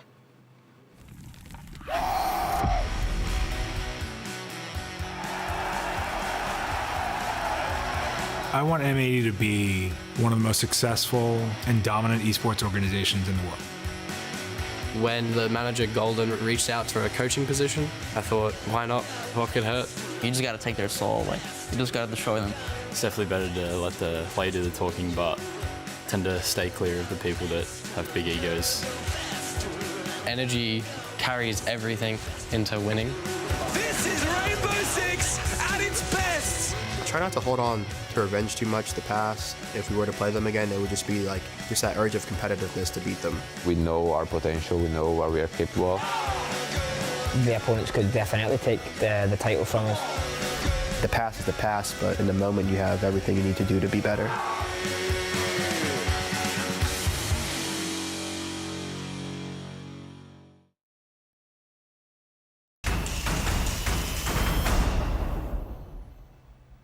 And just like that, we're already halfway done with play day 2 of stage 2 of the North American League. Sometimes it feels like it flies by really quickly, which is one of those days, at least for me. I don't know if it's dragging on for either of you so far. I mean, I think we've had such close games, such back and forth matches, that this one has kind of flown by in a way. But at the same time, it has been pretty late. These matches have gone late. Yeah, I mean, I said it yesterday. Yesterday was a clean sweep of a lot of these matches, and then today I did say I wanted to see a lot more, tenacity back and forth, and that's exactly what we're getting. So the day does feel a lot faster, but in reality, it is going a little longer. Yeah, it's very true. The day just continues to roll on, whether these teams like it or not. For our upcoming matchup, for Game 4, it's Mirage and Wildcard. Mirage only played a game about 2 hours ago, which is the shortest turnaround so far of any team that they've had to worry about if they have a doubleheader on the same day. But for Wildcard, this is the first time that we've seen them because last time they played, they got their second dub, and they're currently the only undefeated team still left in the league. Indeed. And well, Space Station are undefeated. We're not counting that. Technically, we're not they've not counting played that. a game yet. But they have to play a game first. Sure.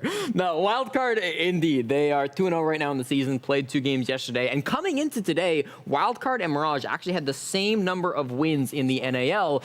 The only difference being Mirage have been here the whole year, and obviously Wildcard started yesterday.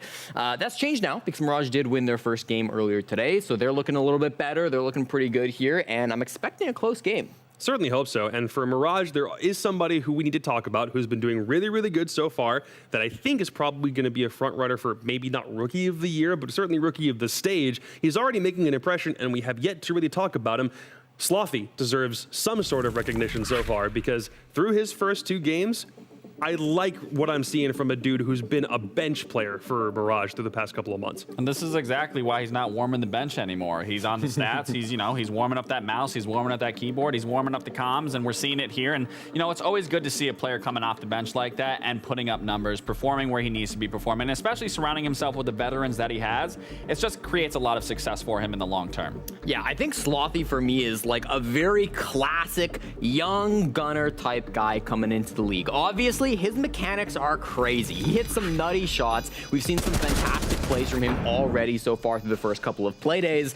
I think there are times where maybe his awareness isn't quite there. We saw him beat the smoke grenade earlier today. There are moments where it's like, okay, clearly this guy is still pretty new, but that's a lot of room to grow. And I think it's all very fixable issues, right? He's surrounded himself with some fantastic players who have been around the scene forever, such as Rampy, Kansan as well. He's got a great coach in terms of Meepy. So Slothy's a guy that I'm very excited just to see where his career goes throughout the rest of the next few weeks. Yeah, and if we keep seeing performances like that, we're only going to keep seeing him improve individually as a player, and ultimately that's going to help Mirage just keep pushing them even further. And we did give a lot of praise to Mirage with Meepy and the roster just being an entirely different, identity in general. So I'm excited to see where Slothy ends up at the end of the season. The cool part about this is for everybody on Mirage, think about where all of those different players come from. You've got a hammer lifter, you've got Kansan, who's been to several lands already at this point in his career. You combine that with the complexity that Meepy is aware of behind the scenes, and then you throw a guy like Slothy into the mix, who might just be one of Meepy's diamonds in the rough.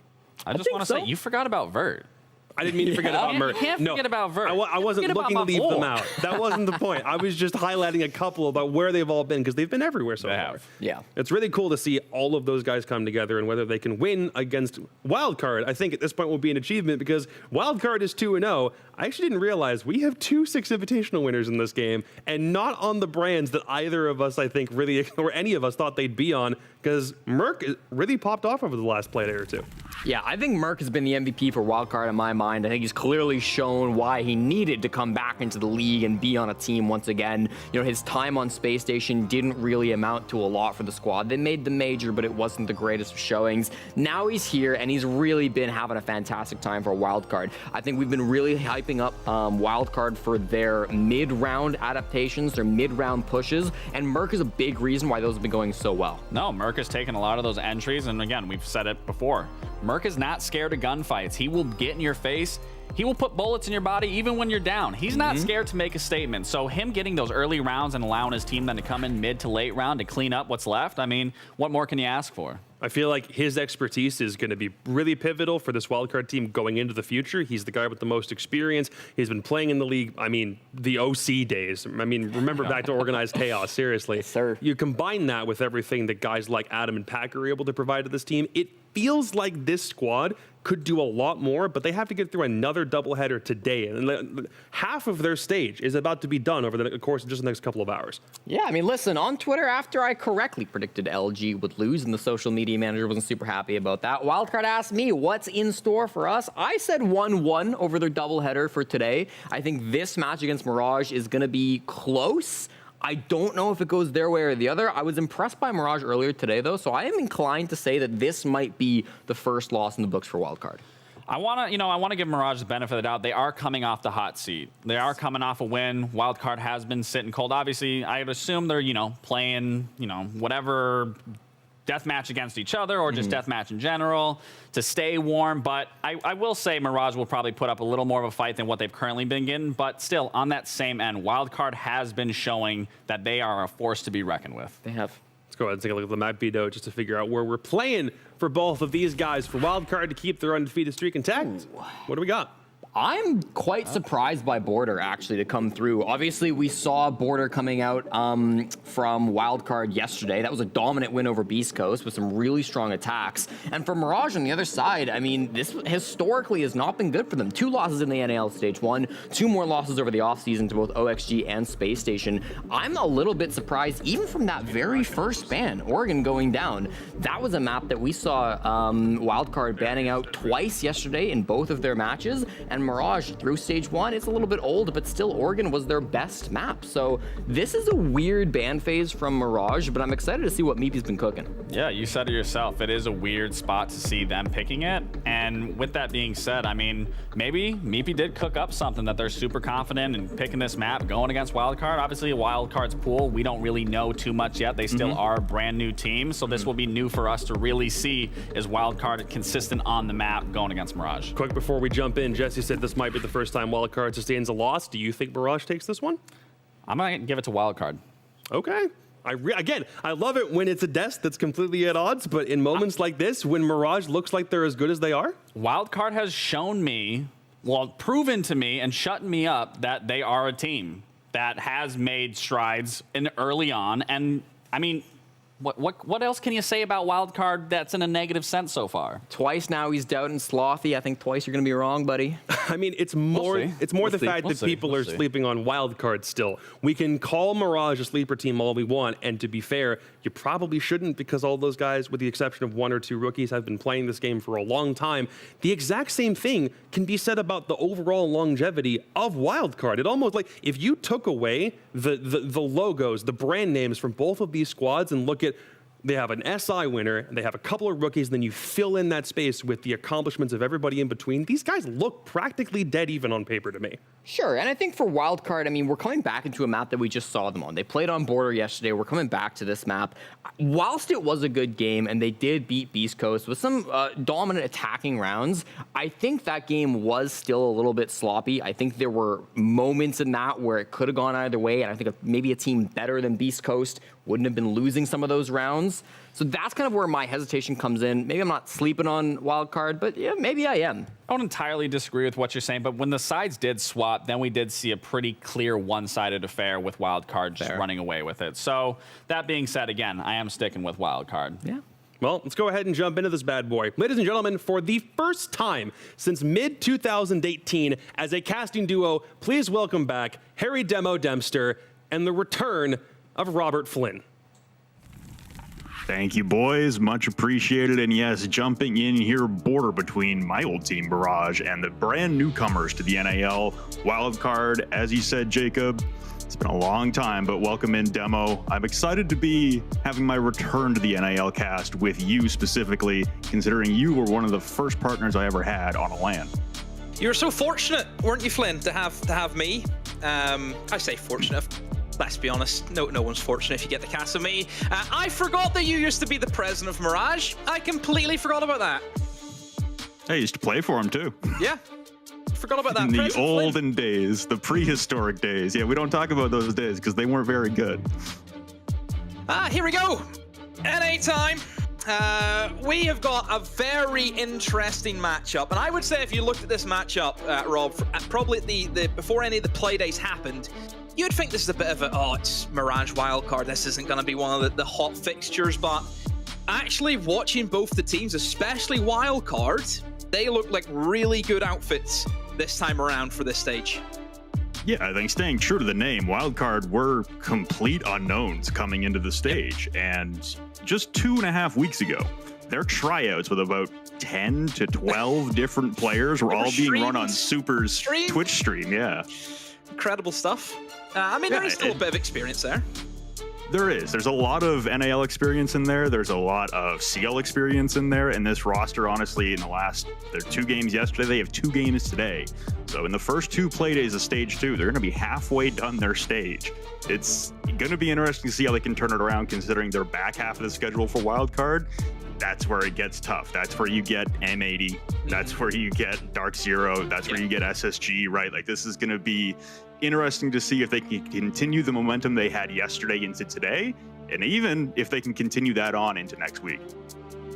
The map that we're going to be looking at is Border, a map that wildcard have already played so far in their adventure out in the NAL stage, and it went pretty well for them. A 7-4 victory against Beastcoast. Their attacks, particularly, Rob, were very impressive. An 80% success rate on their attacks. And even more impressive was they were able to win 3 of those on the top floor of the Armory, which, as we know, is the most popular one.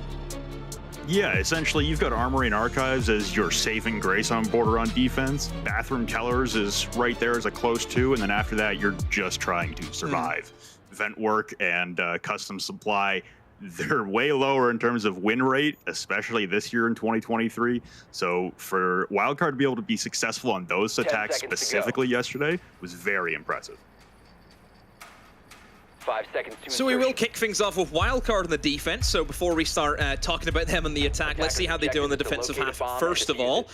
What we kind of see now in the days of Border is those heavy extensions in towards office, in towards CCTV room. You need to try and control at least 80%. Really, the only thing you can't really control is the east stairs side of that top floor, but everything else is really up for grabs. And even looking at wildcard and their positionings, they're even maybe going to try and attempt to hold that east stairs side as well. There's a couple of players over there, and there's a run out. Rob, almost we see the first kill happen. Would have been a great one to get because that man Sloppy was on fire earlier in his game previously today. I'm gonna need you to keep going there, Demo. I have no video. So Mirage, I think we're pretty essential in what they wanted to do earlier in their games today on Cafe. Was they knew exactly what they wanted to take and how they wanted to take it. They wanted to get in quick, they wanted to use their utility well. In goes the skeleton key from the Buck, but nothing really comes of that at the moment. More nades also coming in from below, but for the meantime, Mirage, they have lost Sloppy, who I mentioned is going to be that heavy hitter. He's going to be that entry. He's a young kid who really hit this team with a lot of potential, and sure, a team like Mirage, where they have experience there, they have Rampy, world champion, who was, as we know, the Mr. Entry back. Remember, he won his world championship. And Spirits again, regressing towards the break room door, able to juice himself back up to 100 and then some HP.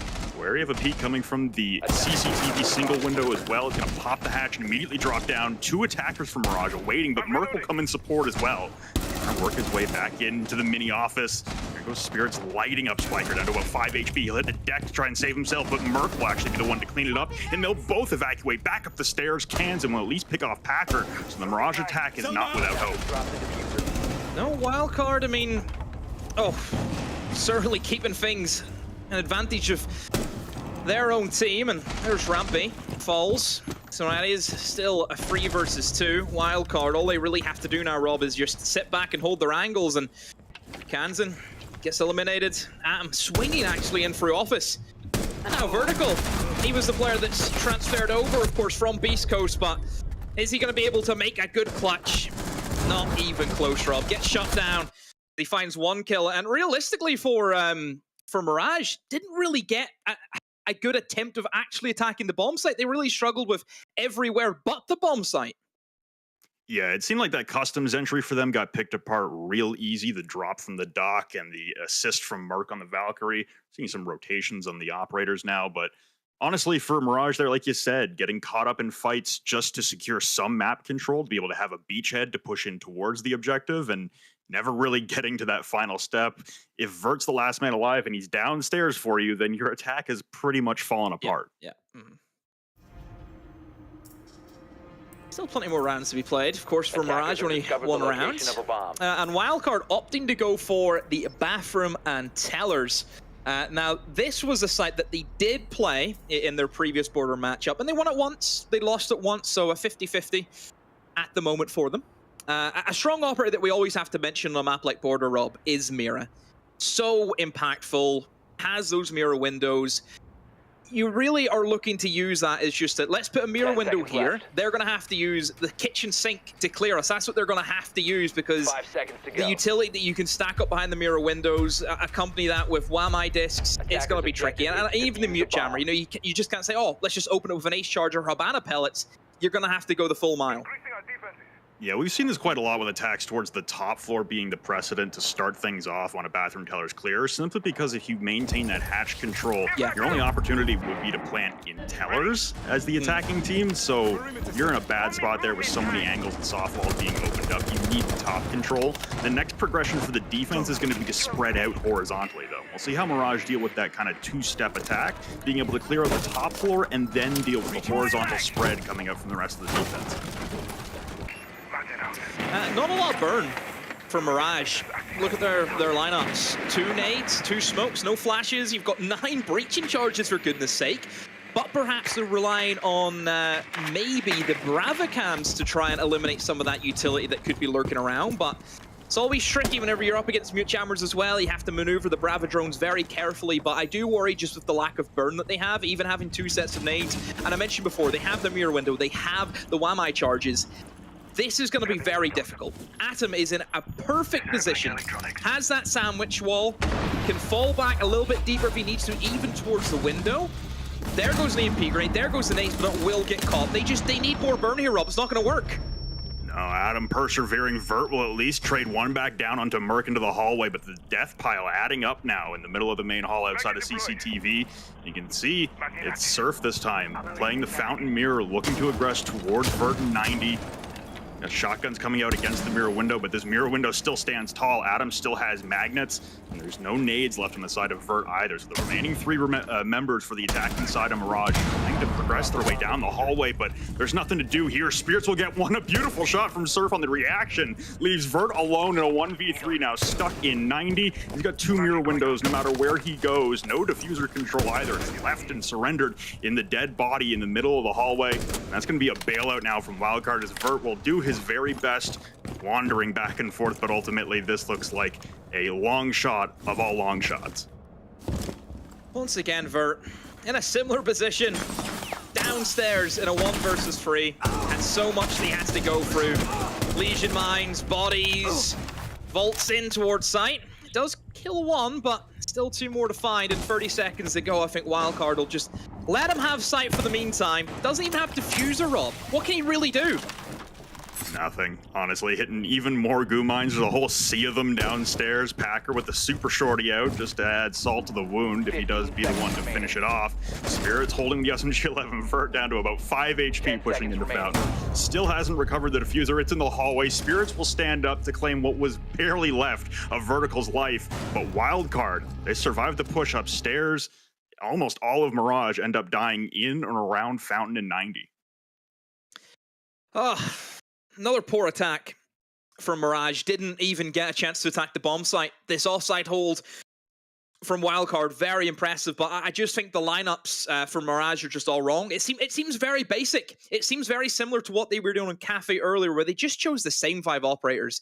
And sure, that's fine if you get into a good rhythm. You know, we've seen a lot of teams historically, you know, have a very successful time just picking the same operators. You look at the Russians, for example. Look at Virtus Pro, Rob. They always just chose the same operators, and they just kept winning rounds. But that's really an anomaly. That's really one of the one teams that you can really think about that had that playstyle, and it worked.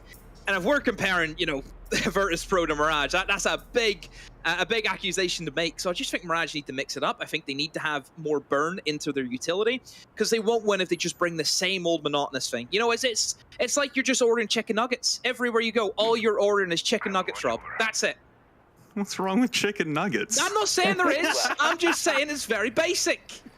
Yeah, I will say, on Cafe, Mirage actually were getting to the bomb site and getting a few plants down. Now, their post plants left something to be desired, but at the end of the day, I was impressed with their ability to ingress towards the bomb site and get a plant down. They're quick, yeah. This map is an entirely different story. We are dying on the first progression. Yeah. We're not getting to step 2 on the checklist here for Mirage, so still very early on, only 2 rounds in, but Border, typically a map that'll lend more towards a 3-3 half between even teams. This is already starting out wonderfully for Wildcard. They're looking great. It's Mirage right now that need to take the next step. Well, they have to go for the third bomb site choice, which will be their ventilation room and tellers. Wildcard, they did win it yesterday, the one time that they played it. So pretty successful for them on that front. Hold above as best you can and deny Mirage that access to that top floor. Frag grenades are coming pouring in. Spirit's losing about 40 health. Ibonex Kairos detonating as well, and Spirits will have to survive the onslaught. He'll pick up one on the cans, and a second one now onto Rampy. Nearly collects the third onto Slothy, but he will survive. Evacuates back into half wall. Surf now dealing with the push-in from the Hibana of Spiker, but it'll be Packer who's retreating up metal stairs to join his friend. The quick peek around the corner nearly catches him as well. The Ana turning, but Surf! It's Valverde alone again, and Mark will shut him down. Mirage again trying to walk into the top floor, the floor opposite the objective, and they are getting cut down. Call a timeout. You need to call a timeout if you're Mirage, because that's a tilt round. You have just tried to speed run the round. You are head loss. You are like a deer in the flashlights. You have no idea what's going on. For the third time in a row, it's just Vert by himself. Oh, Mirage. I mean, you look at the scoreboard and it's kind of Vert by himself right now too. And I mean, earlier today on Cafe, it was much more of a team performance. Slothy was obviously leading the charge in the fragging department, but it was much more balanced. This so far, and again, it's opening engagements, right? I think Mirage have started every single round down 5v3 at one point. This is a point where you just want some kind of successful momentum early on. And let's hope that this timeout is going to garner that for Mirage, because right now this is looking like an attack. Like I said, it cannot even get to the second progression. They're still trying to clear out the floor opposite of the bomb site, and they aren't getting successful there, leading to any attempt on attack to the bomb site being hopeless. And a map like Border, where it is pretty chaotic, I think, for defenders, because there's a lot of ways that you can trap defenders and make them feel very claustrophobic. You know, it's almost like, you know, the walls start moving in around you. There's nowhere safe to sit. There's been very little pressure for Mirage. I don't think that they've been spreading themselves out enough. I think it's all been very just one way. On a map like Border, you need to have a lot of angles covered. I think they're missing out on a player sitting outside of the vents window. I think that's a big one if you want to try and control top floor. It cuts that rotation towards Armory into Fountain, for example. I also think that you need just a steady player in East. If you look at the best teams who play Border whenever they attack, it's always East. East is the first place to go, mostly because it's the easiest. You can't hold East stairs, it's too difficult. You've those 2 doorways on either side, you have the staircase, you have that skylight as well that you can utilize. East stairs is where, if you're Mirage, you just want to control first. You get in East and you work from there. Well, we got a big rotation on operators now. Spiker pulling out the Buck instead of Hibana to provide the burn, and Rampy on the Grim as well. So hopefully trying to garner some intel on where these wildcard defenders are. Hopefully that can lead to a successful opening engagement. Because like I said, it's off rip. It's the first 30 seconds to a minute in the round where Mirage are losing those engagements, losing those opening battles, and it's just setting them up for disaster throughout the rest of the round. Yeah, Grim's an operator that we've seen quite a few times actually come into the meta now with that little change that he's got where his canisters can bounce and ricochet off walls. Massive change. It just makes them so much more viable. You don't just have to swing into the open to use the gadget. You can now bounce it safely. Similar to what the Tachanka can do, of course, but the Tachanka is a bit, you know, stinky for the most part, just because this kit's it's too clunky, Rob. I've always been a hater of Tachanka, always will be. It gives them more versatility and can really assist the team now. It is like an active drone going in, but has a lot more strongers, you know, because you get that constant ping where it's as if you do have wall hacks. And Spirit's the one-man wrecking crew, solo holding CCTV against 3 attackers from Mirage. He's shooting Selmas off his 90 wall for himself. The constant rotation, avoiding frag grenades. Now finally will get cut down on the entry from Slothy, but an immediate trade back out there from Surf peeking from the objective. So you've lost 2 nades from Vert throwing them, and you've lost 2 nades from Slothy entering into CC. There go all 4 of your opportunities to use frag grenades to try and give yourself an even man count. Surf and Rampy will have a bit of an ego contest at the break room door, and they'll both walk away about even. Yeah, I mean, that was a lot better for Mirage. Being able to actually take control of a portion of the map is great. Only losing 1 player. It's a good trade. I mean, Doc's a difficult one to get rid of in that position. Has the stims. But yeah, like you mentioned, having the lack of a grenade, you think about positions like half wall now, for example, in towards Ari. That's going to be a tricky position that they need to try and clear, and they can't really do that without the nades. The only option that I can see from them going for is maybe get the Buck downstairs to then Buck underneath half wall, but doesn't look as if anyone's actually playing there. Rampy's just going to meander into small box, and now Mirage are in a great position. Kansan going for the plant on the armory wall with the breach directly behind him. Surf still worried about AC, removes the player from there. There goes Spiker to level up man count. She'll have Vert on about 5 HP playing in behind the half wall. Merc will try and retreat up metal stairs, and Adam will join him, impacting out of the fountain wall. Merc trying to push his way in, and Vert really being the last line of defense here inside the bomb site for the attack in the post plan. They've got no idea that he's there. The perfect trigger discipline here from Vertical, toying with his food, waiting for him to peek out the window. Finally will decapitate him. Surf loses his life. The refrag there, but that is Mirage cleaning it up in the post plan that looks much better than anything we've seen thus far from them. I'm quite sad Vert didn't get more than 1 kill there. I thought Honestly, he was going to on 5 HP, take whatever you can get. That's true, but I would have loved to have seen a good highlight. You know, patience is key. You know what the social media managers are like, and they'll do like a patience and then a little key emoji because they think, oh, look at us, we're trendy, we're hipster. No, you're not, none of that. Yeah, a lot better for Mirage. You can see the change with just a little bit more utility, more nades. We've seen the Doc's perspective. That's what I'm talking about. You're crushing him in. You're making him feel unsafe. There is nowhere that Doc could have went.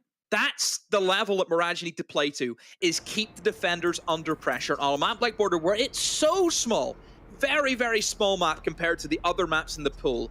It's all about the overlaps. It's all about having those crossfires. Well, now for Wildcard, that's their first loss of the game so far, and honestly, it got close there, honestly. If you're having someone play a little further out off the bomb chassis and being able to stop that immediate walk-in from Rampy and Vert, that's a very different story. That was very much a Hail Mary from Mirage. Even a proxy alarm? That yeah, just something. An option, yeah.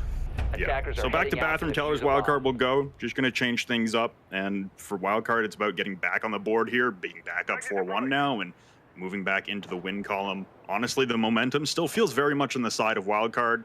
That post plant there was well executed from Mirage, but like I said, a bit of a chance play to get the plant down in the first place. So we'll see if Mirage can replicate that, or if Wildcard can keep their foot on the gas pedal. So we head over to the Bathroom Tellers. This was the attack where Mirage just, they didn't have enough utility to clear out mirror windows. They do have a lot better utility now, but I don't even know if they want to use that. They're playing fast, they're playing aggressive. Sloffy's trying to get stuck in, but it's not going to work for him. Spirits is holding down the fort, misses the C4, and also gets taken out. What on earth has happened there, Rog? A massive, massive blunder from Wildcard, it has to be said. And it was a 5v5, and now it's technically a 3v2. They might be able to revive Slothy inside of Armory up against the breach there. Surf now will launch out a Nitro towards Fountain, anticipating the approach from the Mirage attacker, but no. Surf and Merc will both say, screw this, we are bailing out of the top floor. They are able to successfully revive Slothy as well, so we're back to a 4v2. Slothy low on HP, but now it's Merc and Surf to try and survive this, and that's a much better entry, like you said, for Mirage. Yeah, I mean, Spirits missing that C4 is detrimental if you actually look at the scale of things. Could have got 2 for the price of 1. So Mirage, the entries worked really well for them. You know, I had the idea where, oh, look, they're bringing more utility, more flashes, get rid of the wham eyes, get the nades in, clear the mirror windows. No, we're just going to rush them. We're just going to take the gunfights. Such a risky way to play Siege, because that could have easily backfired, as we've seen with Spirits. Could have easily have turned up a very sad day for them. But no, it's paid off, and this is where they can just slow the pace down to how they want to play their Siege. They're opening up everything that they can. Start clearing out these players as they're still tucked into positions like Bathroom, for example. And, well, speaking of Bathroom, it's now clear, and Surf in a 1 versus 4. I don't think he's going to have much success. No C4 cannot stop the plant. And it's only going to be a matter of time before somebody picks him up. He's going to try his best to try and fight over towards East Stairs, and we'll find 1 kill, but 3 more to find. 35 seconds to do so. It's going to be a difficult one for him. Surf trying his best through the drone hole, gets nothing from it, but as soon as he steps foot in towards blue, that vertical is just going to open up for him. And I'm surprised nobody's jumped onto the occasion to kill him from above, but Kansan will reap his rewards anyway inside of Bathroom. Much better for Mirage, 2 in a row. Has the momentum stopped now, Rob? Sure looks like it. And honestly, for Mirage, like you said, the entry, it's just the ability to get to stage 2 of your plan, honestly. Being able to clear out the top floor and work your way down to the bomb site. The man advantage is nice to have there as well, but even if they're in a 3v3 there, I still think being able to have that top floor control and push any anchors and dislodge them off of the objective, they still would have been in a good spot. So well done for Mirage on the entry this time around. Like you said, that Nitro cell, though, millimeters away from having a very different conversation here. That was the decisive factor. You know, every round has a point where that's where they lost the round. That was it. For Wildcard, it was just missing that C4. But once again, similar to what happened to them on that Armory defense, somebody just walked through a doorway and they were none the wiser. Couple of issues there, and it looks as if they're going to respond, Rob, as the Fenrir comes into the mix. Great operator for giving you that signal of, hey, someone's on this doorway, and also just deters those attackers away from pushing those doorways. I think we've all been there playing Fenrir. As soon as you get hit with that gas, you're panic mode. You don't know, oh, do I go back? Do I push through? Where is it? What do I do? That moment of madness that really inflicts you.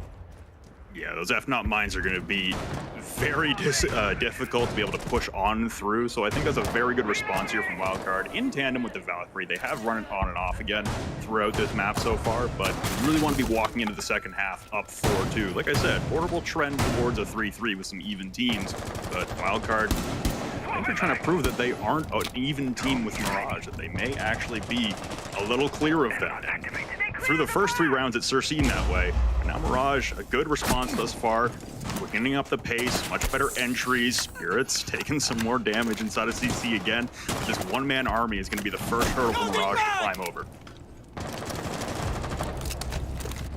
All about clearing out that dock. That dock in Brazil is always an issue. Sloffy opens up with the opening kill. 3 and 5, slowly making his climb up the leaderboards. Spirits has that 1.5x to challenge these long angles. That's why Doc is a great operator, because there's not too many of them defense who have those longer range sights. And as expertly demonstrated, whenever you take a bit of damage from those long range fights, you can just steam yourself back up and you're good to go again. Great shot there from Adam on the Sloffy. Sloffy, he's done well to get opening kill, but once again, just gets traded back immediately. The trade game for Wildcard, I think, has been very, very impressive. And Adam, get him on a leash, Rob. He's a bit feisty here tonight.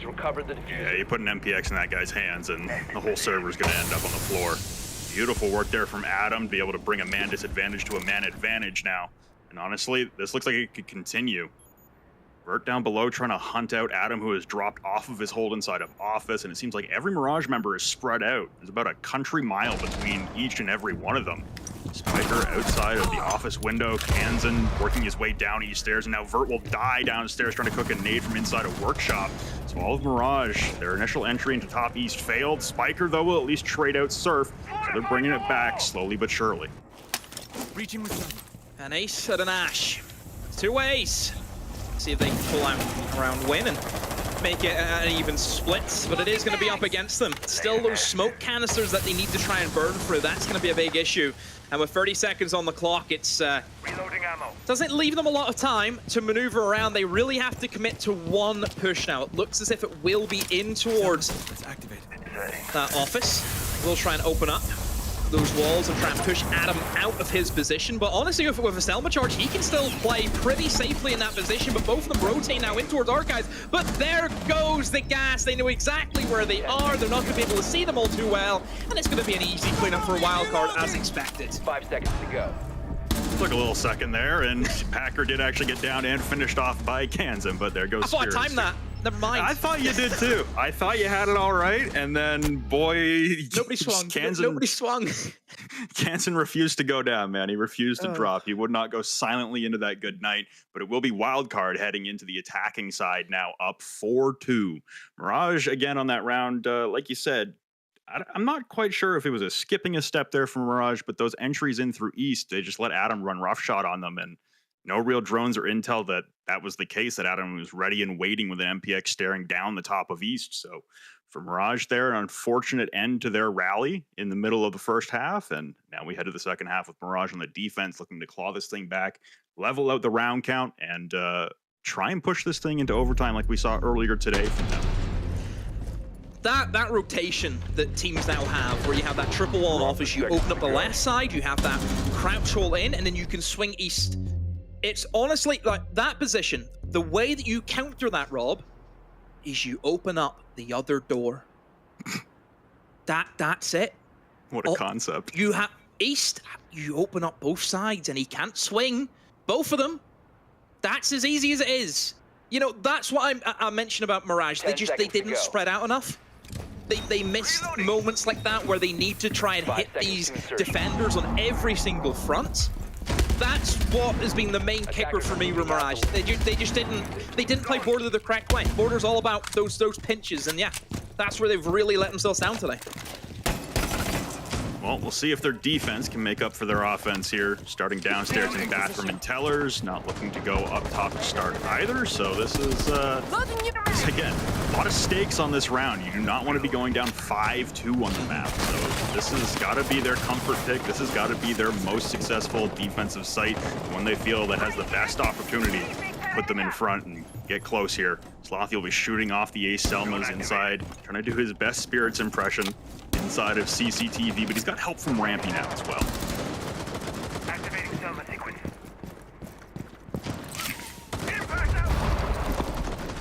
Lineups for wildcard. Not a lot of nades, not a lot of burns, so again, have that issue with clearing out players in that Brazil. May be a little bit tricky. I mean, there's not a whole lot of actual utility denial, actually none at all from Mirage. They have went more of the trap operator route, which we see a lot more now with Legion, obviously getting his changes where those guru mines are very potent. And also a form which has been a good pickup, mostly for, I think, the gun, the 1.5x, and that UZGK, is that how you pronounce it? Or is it UZK? Whatever it is, very, very strong. The gun that got a 1.5. There you go. Go with that. There you go.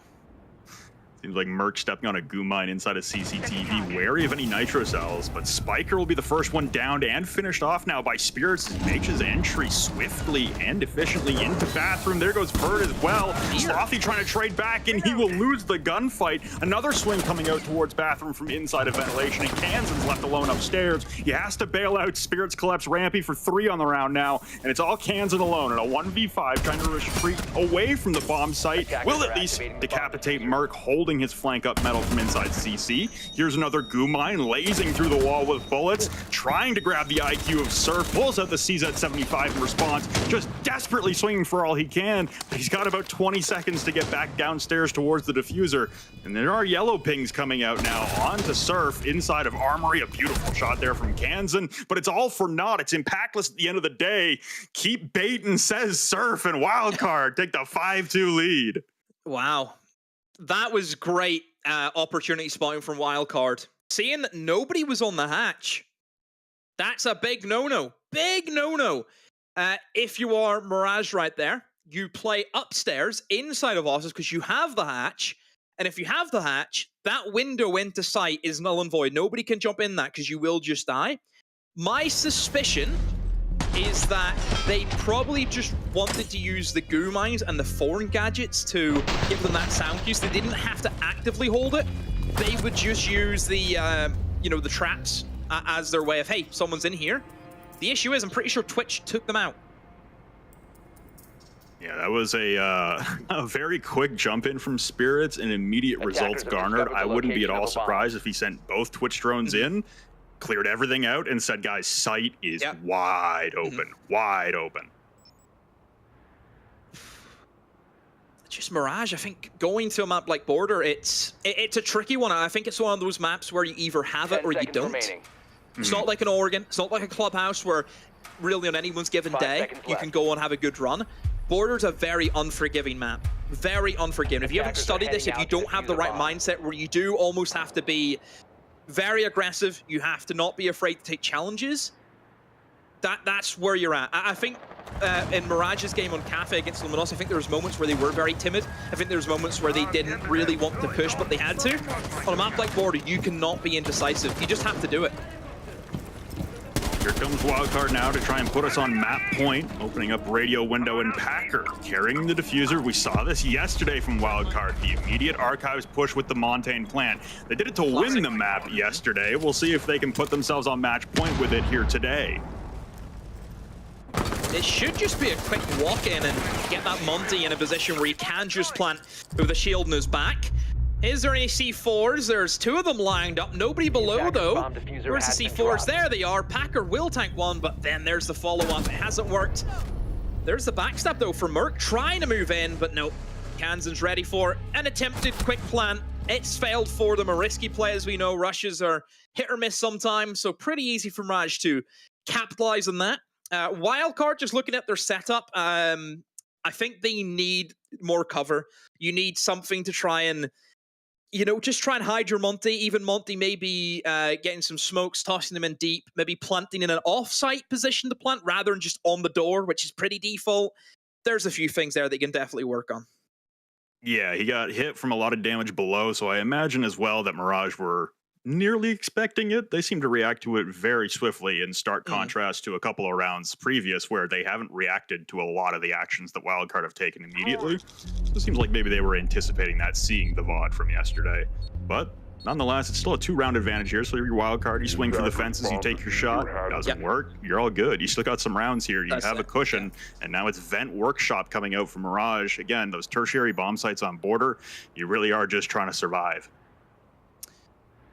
Vengeance Workshop is the bomb site that Wildcard actually didn't win on their attacks in their previous matchup. So this is the one that got away.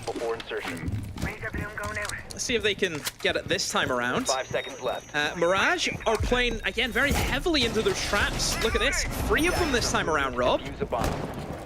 Also got a blitz coming out from Spirit, so this might be, again, swift entry into a minefield with Legion Mines and Razor Blooms and Surya Gates and Bear Mats. Oh boy, this is shaping up to be a chaotic fireworks-filled entry into Vent. Of course. Blitz is just that guy who you want for rushes. Blitz, very, very strong operator. In my opinion, the best 1v1 operator in the game. If you find a single roamer by themselves, they are dead. That's just how good Blitz is. You have that shield, you can run full force, you have the flashes. Pistol's pretty good as well. People forget the pistol, it kills you pretty quickly as well. 5 shots to the chest, you are dead, and it has a good fire rate. So certainly there's options there, I think, for them to try and segregate them. Like right now, if I see a guy in Brazil and he's by himself, I'm straight through that window. I'm pushing in. Yeah, Spirit's hesitating a little bit here. He sees the kill holes underneath his window, so he's going to hold off momentarily. He sees the Surya gate slowing him down as well. Will use a smoke grenade to burn it, an entry into CC, but Mirage Defender has already vacated the premises. There's a rotate into Fountain. I'm sure Spirits gives too much of care towards that at the moment. As Adam will be pushing in from the top of the Beast, they'll try and pinch out on the top floor here. This is a really good collapse from Wildcard. They just need to hurry up on the pace here as we hit the midway point in the round. We barely had any Wildcard come into the map. There goes Adam and Mark dropping Spiker and Sloppy. So a really good start on the entry on both sides, collapsing onto the frost inside of thing. And Rampy has no chance. Absolutely decimates him, dropping down into the bomb site. Vert will get one, the second knife, and actually the CZ75 from Kansan at least pick up one, but both defenders in the hallway. Kansan on another one on a Packer, down to 5 HP, and he has to immediately bail out. So both defenders off the site, Mark on site with the case, and now holding the hallway. Adam nearly gets picked off, hits the goo mine, has to pull it back out. It's a seesaw back and forth with the control of the hallway and into the objective. Oh, that was very tense. Kansan has gave Mirage a lifeline with those kills. Attackers have Merc and Adam both in the bomb site, but the issue is with both of them being downstairs, there's no one upstairs to hold them, so there is going to be a retake from Vertical. He has the hatches to play with. He will make himself another hole with the C4, but Kansan has found Merc as he tried to push out and hunt for that kill. And a round that looked as if it was going to be wildcard all day of the week has now turned into a very tricky position for Adam. Has 30 seconds, can try and go for the plants, but comes off it. And now looking up the Vertical, more Vertical being made by Vertical, unironically. 15 seconds left. But he just doesn't know where Kansan is, that's the issue. He has no idea. 10 seconds to go. There goes the attempted plant, but the shots come out from Vert. Everyone's on 1 HP in the entire server now, and Kansan will close things out with, I believe, 4 on the round. Mirage, honestly, they're able to persevere on Vent Workshop. They surrendered the site, but not the round. Now, this is the same thing we saw in the first half with Mirage, picking up a couple rounds, picking up some steam. Wildcard going to end up folding. Wildcard's really thrown that one around. I think that the collapse was great upstairs. They had East control. They cleared out Brazil with the Blitz. Blitz then moves into Armory, gets an absolute freebie onto the Frost. But the moment that was the real kicker was Blitz overextended. He dropped the hatch. Instead of waiting for his team to say, we need you to push this doorway. We know there's a guy here. Go for your kill. He drops the hatch on top of a guy. Keep that in mind. He basically drops onto Kansan's head. Kansan just stabs him. If the player's not flashing, you get too close, you're just going to get knifed. You're going to get killed. That's the downside of Blitz. Because whenever you're in that animation where you have been stabbed, you are useless. You can't do anything. You know, it's like a tortoise with handbrake. You're going to be doing absolutely nothing. Well, now it's Mirage's turn to try and level things out. It was a 5-2 advantage for Wildcard just a few moments ago, but here we stand at a 5-4 scoreline. Bathroom Teller's defense for Mirage now. Trying to level this thing out, get back into the game, much like they did on Cafe earlier today with back and forth contests that eventually went to overtime and saw them persevere. Imagine now they want to go all the way through to a 7-5 here. They want to keep running up the scoreline from 2 to 7, get all 3 points available on the board, no more overtime games. That will require quite a massive collapse from Wildcard, the likes of which we just haven't seen from this new roster as of yet.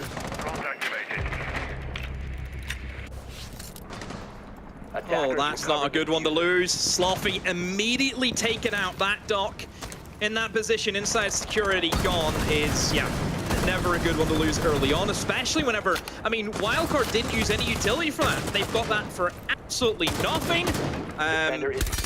Kansan don't. Oh, this is so risky from Kansan. Goes for the jump out, but now they know where he is. They do let him cross back inside, but oh, for a minute there, Rob, I was thinking surely not. Kansan got away with it there. Maybe needs a little bit of a heat check there as he is feeling himself with 13 frags on the game so far. Nitrocell being pulled, but Merc is ready and waiting. The drone will spot him out. The Valkyrie below a vertical gets picked apart by Merc, holding for the rotation, coming up metal, but a good pre-fire there from Rampy. Will dispatch of Merc. They're trying to get back down, caught on one another on metal stairs. But the retreat now from Mirage back downstairs still leaves them in a 3v4, and they've surrendered the top 4 midway through the round. Wildcard on a very good start start here. Try and put us again on map point. All quiet as Wildcard will start to make their approach Attackers have recovered their towards diffuser. that top floor. I have to look at Kansan. He's been the standout player, Rob. 13-5 has really carried his team throughout these rounds. We've seen what he did last round, and it's just that Thorn, strong operator. Bit of a, I mean, you could go into the crutch territory. I think that's certainly one that you could dabble in, but he's doing well at the moment. But with a minute to go, more than enough time for Wildcard to look at doing some vertical. They will have issues with the hatch though, because it has been electrified from below. I think Wildcard, all they have to do is get the drone work in, find out where the remaining players are, and just pick them apart. You know, you look at the actual positionings of Mirage. Nobody stacked up together. They're all individually by themselves in their own separate rooms.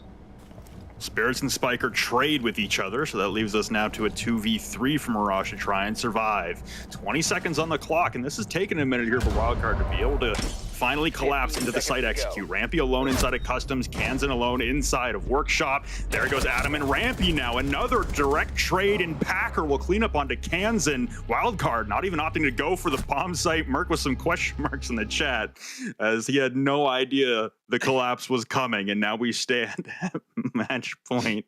Kansan, oh no. You would almost think that the bomb site was ventilation room and workshop, just with how that collapse went in. Yeah. Thought we were Customs. Oh, Merc's not happy with that one. Always fun. A little bit of banter going back and forth between the teams. Well, unfortunately for Mirage, that does mean the availability of 3 points is now off the table yet again. There's still an opportunity to claim 2 points and even 1 point. Wildcard has secured themselves a point no matter what. They have the 6th round. They've guaranteed overtime. They can get all 3 here in regulation with a 7-4 or 7-5 win, and now Mirage are just playing to level things up 6-6 and try and get into OT, salvage as many points as possible now that you've lost the opportunity for 3. Yeah, of course, this is the chance for Wildcard to go top the league. They are a team that is undefeated as it stands. Also, there's a few other teams, but they have played more matches at the moment, such as, you know, M80s there. They haven't been beaten and such as well. So yeah, there is certainly potential here for Wildcard to take a very healthy lead in the kind of first half of this split. Let's see how Wildcard will want to achieve a round win here as they're on that attack for the top floor this time. Brava and the Twitch, the double drones, now are going to be used to clear away a lot of the utility that Mirage will want. Look at the fly free as we look at that setup, the mirror windows. One player still inside security for that extra measure. I think right now, if you're Mirage, you are just looking to play a little bit more, I think, compact. I think the refrag game could certainly be stronger. If they just double up and just say, right, I'll play here, you play there. If I die, you'll get the trade. That should be how they're setting things up right now on board. That's just the way you need to play it. Good observation there for Mirage as well, spotting out one of the Twitch drones on the side of Spirits. He's got the second one deployed out there as well. Attempting to hack some default cameras now will be Adam. So the Brava and Twitch, 2 remote drones, trying to get some work done in here inside of CZ and trying to afford them access in towards Armory. Lots of shots coming out onto the Brava drone vertical, giving his position away at the CC door. Constantly shoulder checking break room door. Another frag grenade comes pouring in, and he will bail immediately out. Will get detected on the retreat, so now Wildcard knows that CC is free for the taking, and the push to 90. Dear. Merc will grab Slothy as he dear. attempts to reinforce the fountain wall. Another good start here for Wildcard in the round. What was he thinking? Reinforcing at, what, 1 minute 40 when you know they're in security? Oh, Slothy. That's a lesson that you're going to have to learn the hard way. And, oh, Kansan, great C4. Predicts that somebody's going to be playing that long angle down in toward break room. And we'll get 1 kill back, but Mirage still not in the greatest of positions. And trades come back and forth again. Adam, he's been playing really well this game, Rob. Just appearing with these quick 1 kills, 2 kills to get his team back into the round. And Spiker, not a hope. Wildcards, very dominant in that final round, Rob. And Wildcards, that's them 3-0. The only team who has not lost a single game after 3 matches played here in the NAL. 3 games, 3-0, wild card, feeling like they've hit the jackpot. There's plenty to go over, and the desk will do that for you right on the other side of this break.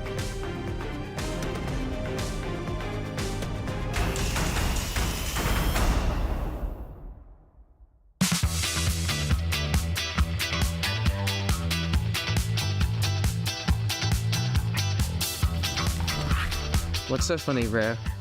Oh, because I already know the answer. I know what I'm picking. I know the 2 people they're gonna fit.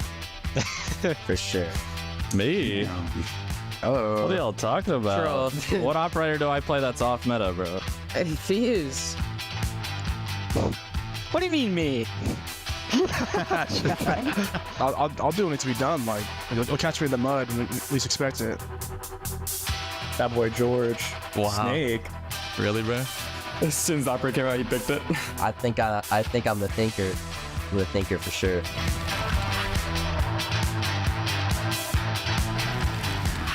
And that's interesting. That one's pretty obvious too. There it is. All gas, no brakes on that guy. That was obvious. Yeah, like I said, I am definitely a thinker. I make the plays. I'm hit. Okay. What? Mass is kind of like a rat on attack. I'd agree. I do. Yeah.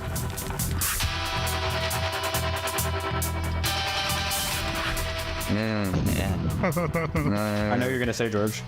Bro, I already know. What? Why would I TK? Because you're always just flicking around everywhere. Wish TK'd me yesterday. He opened a wall in front of me and I just kind of smoked him. Yeah, I dropped the hatch and he killed me. Really, folks? Intentional TKs, though. That's J9. Nah, I walk in front of Jack, I just die, bro.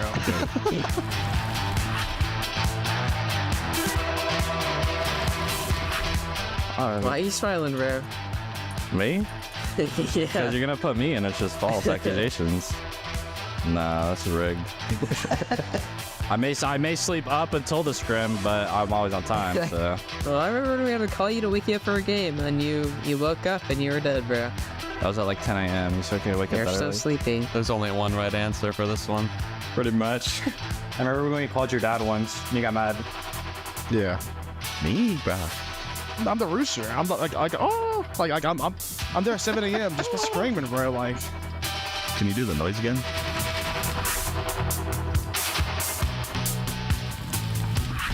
Oh yeah. Gonna have a bunch of different answers for that one. It's between 2 people for me right now, so I don't know. They hate me, bro. I fool him. Kansan just kills everybody. Like. Whenever he's in like a 1v2, I've never been more confident in my life that we're gonna win the round. That's the thing. I like Snake. Okay. Jesus Christ. I said false because whenever I see him in like a 1v2, 1v3, like I know there's a chance that we win that. I think Jack. I think he's one of the most mechanically gifted in the game. When he's feeling it, I don't think anyone can stop him. You know what? It ain't a gift. It's talent. That's hard work. The genetics, I would say, even. The genetics is born with it.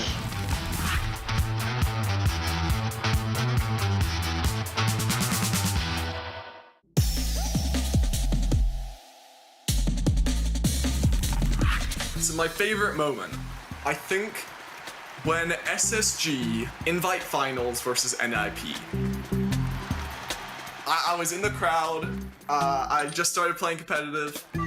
I was there with one of my teammates, and honestly, I wouldn't be here without that. If that makes any sense, it was just like that filled with energy. I went, this is why I want to do this. My most fondest memory would probably be at the Yonkapin Major in late 2022, like November, I think. I was there with TSM as a player. It's my first LAN event that I got to play through, and the moment was when we were, I think it was before we went on stage. We had like a meet and greet with a bunch of fans, and that was like the first time I've gotten to actually meet like my own fans. And I got a picture with a whole group of them. It was like Farmer Gerald, Tom J. Sherlock, and Harry. and we like picked up a Tom J. Sherlock for the picture. So I would say my most fond moment of me playing Rainbow Six Siege would be when I played CL with RTV. Mr. B in the beginning of the stage said that we were gonna go undefeated. He said that to the whole league, and we ended up going undefeated in that. Not a single loss. And then we basically won all the way through playoffs with only losing one map. But that was like, for me, like the biggest moments of my career so far, and I deserve to be where I'm at. So obviously for me, my most memorable moment would be clutching the 1v4 against Damwon at the Invite 2022. Kansan, but a beautiful double play. And watching from this angle, Kansan, are you a miracle worker? You only need one more, and there it is. We were up 6-5 on bank, and it was the last round, and I clutched a 1v4 to push us into the second map, which we eventually won. I would say one of my most memorable moments in Siege was qualifying for the Mexico Major. It was still pretty cool to travel to different countries. So, we went to Mexico City, and then I got to meet a bunch of the casters, the players. We had to play against a bunch of these teams internationally for the first time. I think the happiest and best moment in my Siege career, it's winning SI 2020. I think that particular win meant more to me than other wins I've had. I think it was the biggest prize I've won. But also, I had just previously been on EG, and we had our string of second places. I was kind of picking up a reputation of being a finals choker. The crowd made it that much better, just like they were on our side the whole time through the game. It was really cool to experience, for sure.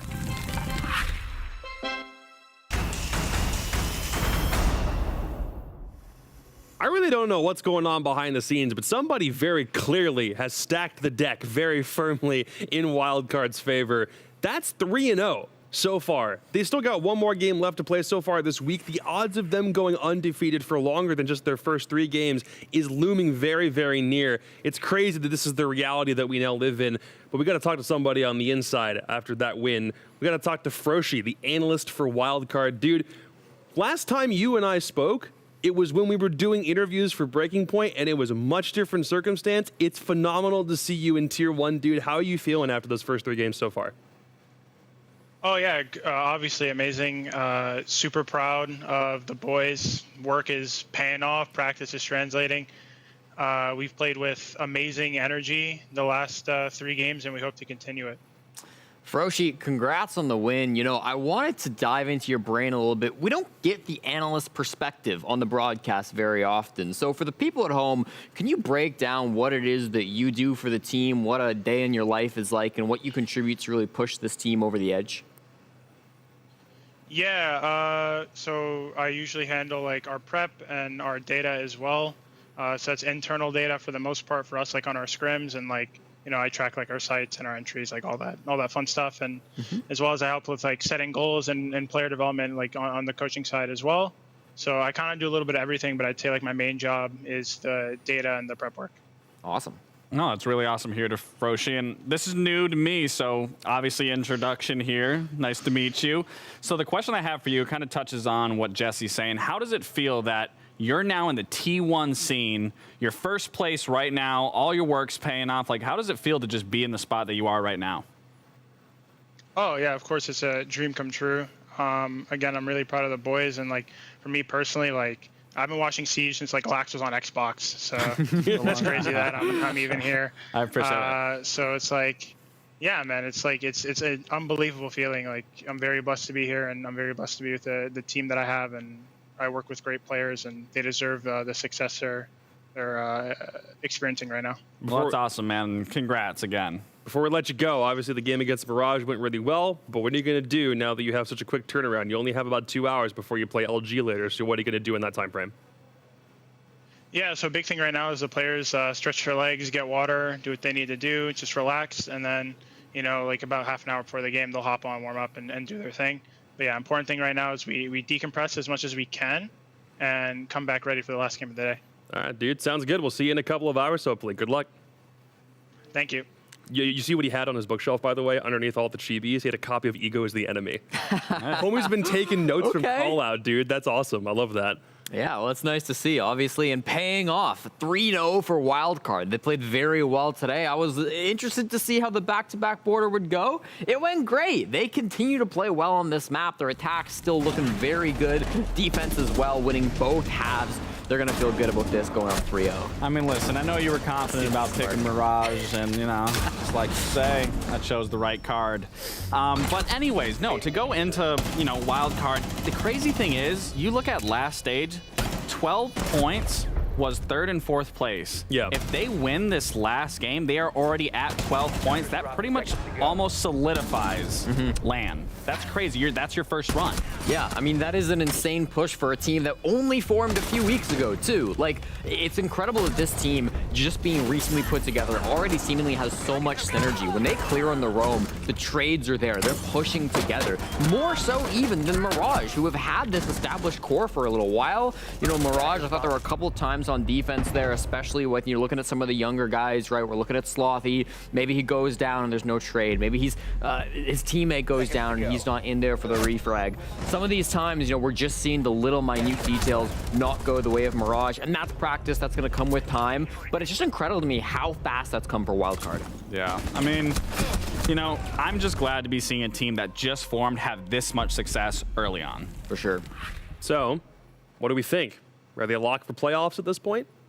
I don't know what the minimum threshold is, but at this point, they're getting basically close enough that I think they've got top 6 unless they bottom out the whole way through now. Yeah, I think so. I don't think they need to be too worried about missing playoffs at this point, right? They've already won 3 games. You have to avoid being in the bottom 3, so you're not mathematically locked in or anything, but they got a pretty good odds at this point. They've done really, really well so far through their first 3 games, and they're also making a pretty good bid to be one of the front runners, at least in the conversation, to make the Atlanta Major. And if you want to go to the Atlanta Major, here's how.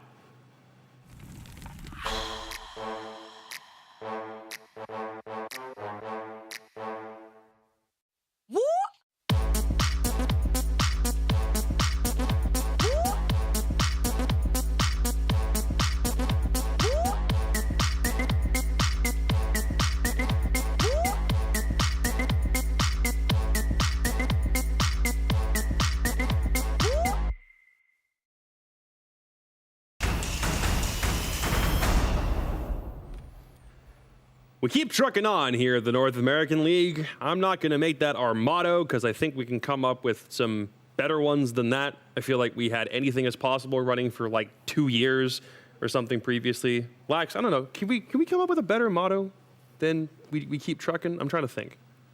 I can't think of anything. Keep trucking is just a good one. I like it. I'm sticking with it. America. Trucks. America. You're not American, though. America was North America. Well, he's here doing America. NAL. Basically. Heck yeah, brother. Yeah. Yee-hoo! Anyway, can't do that. We're on to game 5. It's very late. It's 1:48 in the morning here in Copenhagen. We're just going to keep rolling this truck right along down the road. Game number 5 coming up on deck is M80 and OXG.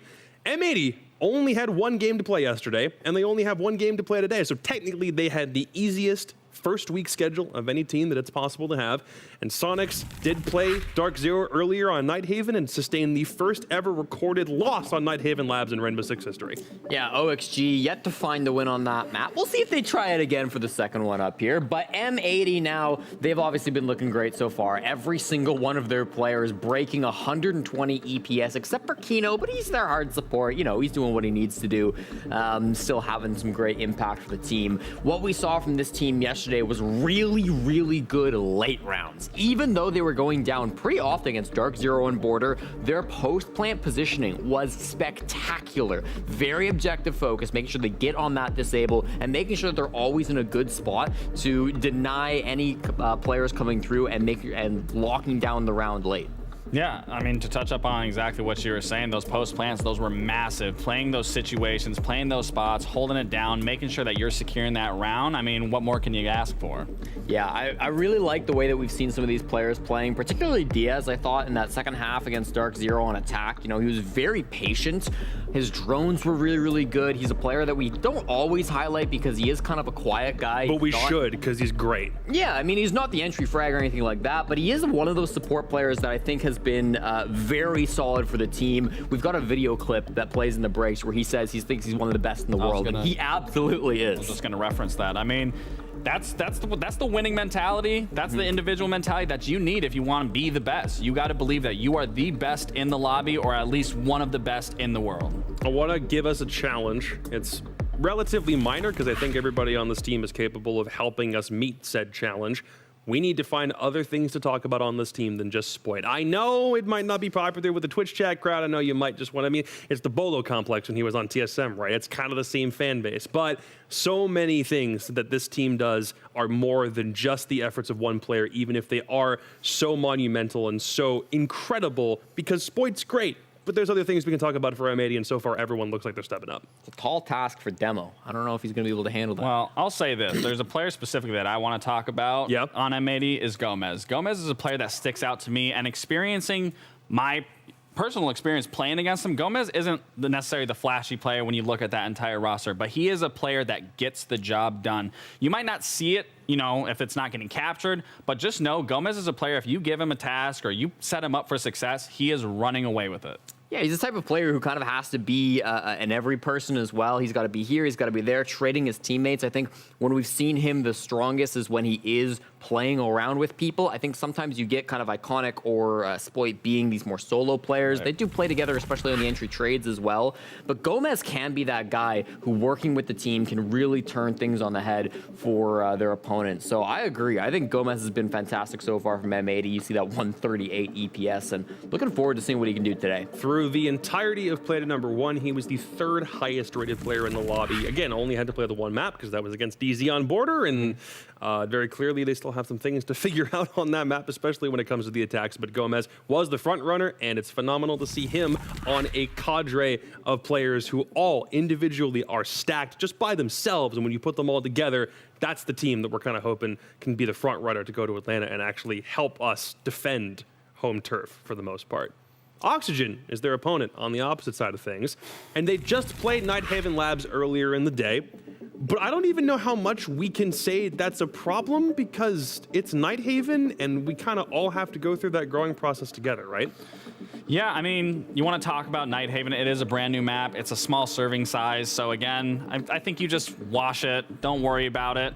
And again, Oxygen's no strangers to a loss. They know what it's like. They've been through it. They know how to get past it. And I think, you know, they're going to fix it. And they're going to play probably a map that's a little more familiar to them going into this game. Yeah, I would hope so. And obviously, OXG, you know, they did lose earlier today, but they still found that win yesterday, right, up against Beastcoast. And so I think that they are still going to be feeling pretty good about themselves coming into this match against M80 in a more presumably familiar territory.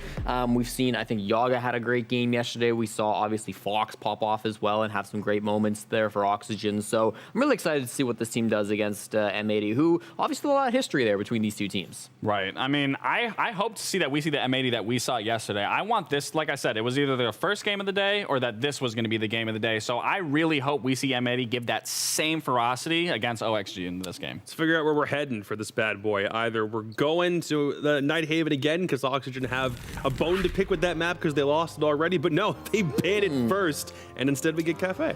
Interesting that M80 banned the Chalet there. I kind of thought we would end up on Chalet, but they kind of throw a curveball right at the end. We're going to Cafe instead. For M80, they played this map for the very first time and lost to G2 back at Gamers 8. Otherwise, it's not a map that they've shown very often at all. And Oxygen on Cafe, pretty familiar. 2-0 in stage 1. They did lose to both W7M and SSG Academy in the offseason, but still, they're comfy here on Cafe. This is no surprise to me seeing Oxygen pick Cafe, playing with them, seeing them. Cafe's a strong map for them. I'm not too sure about M80. I don't have the stats on my iPad, unfortunately, to look that up. But the fact of the matter is that it is on Cafe. This is a very, very strong map for Oxygen. We're not getting OXG on a map that nobody understands how to play yet. We're getting two seemingly very good teams on a map that everyone should be super familiar with. So, before we jump into game, Lax, who wins? Oxygen. Jesse? M80. I love it when they fight. Even when they're not actually fighting, they're just stating who they think is going to win. I'm going to have to find a reason to throw a hand grenade in the middle of this at some point. But not for right now, because M80 and Oxygen are rearing and ready to go on Cafe. It's going to be Demo and Flynn with the call for map 5.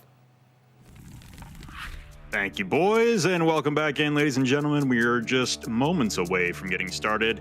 M80 and Oxygen on Cafe. This should be good. Like the Death said, potentially game of the week, certainly game of the day after DZ OXG kinda did not live up to the hype on Nighthaven Labs. I'm Flynn. I'm joined by Demo once again. And Demo, this is looking like possibly two of the titans of NA facing off.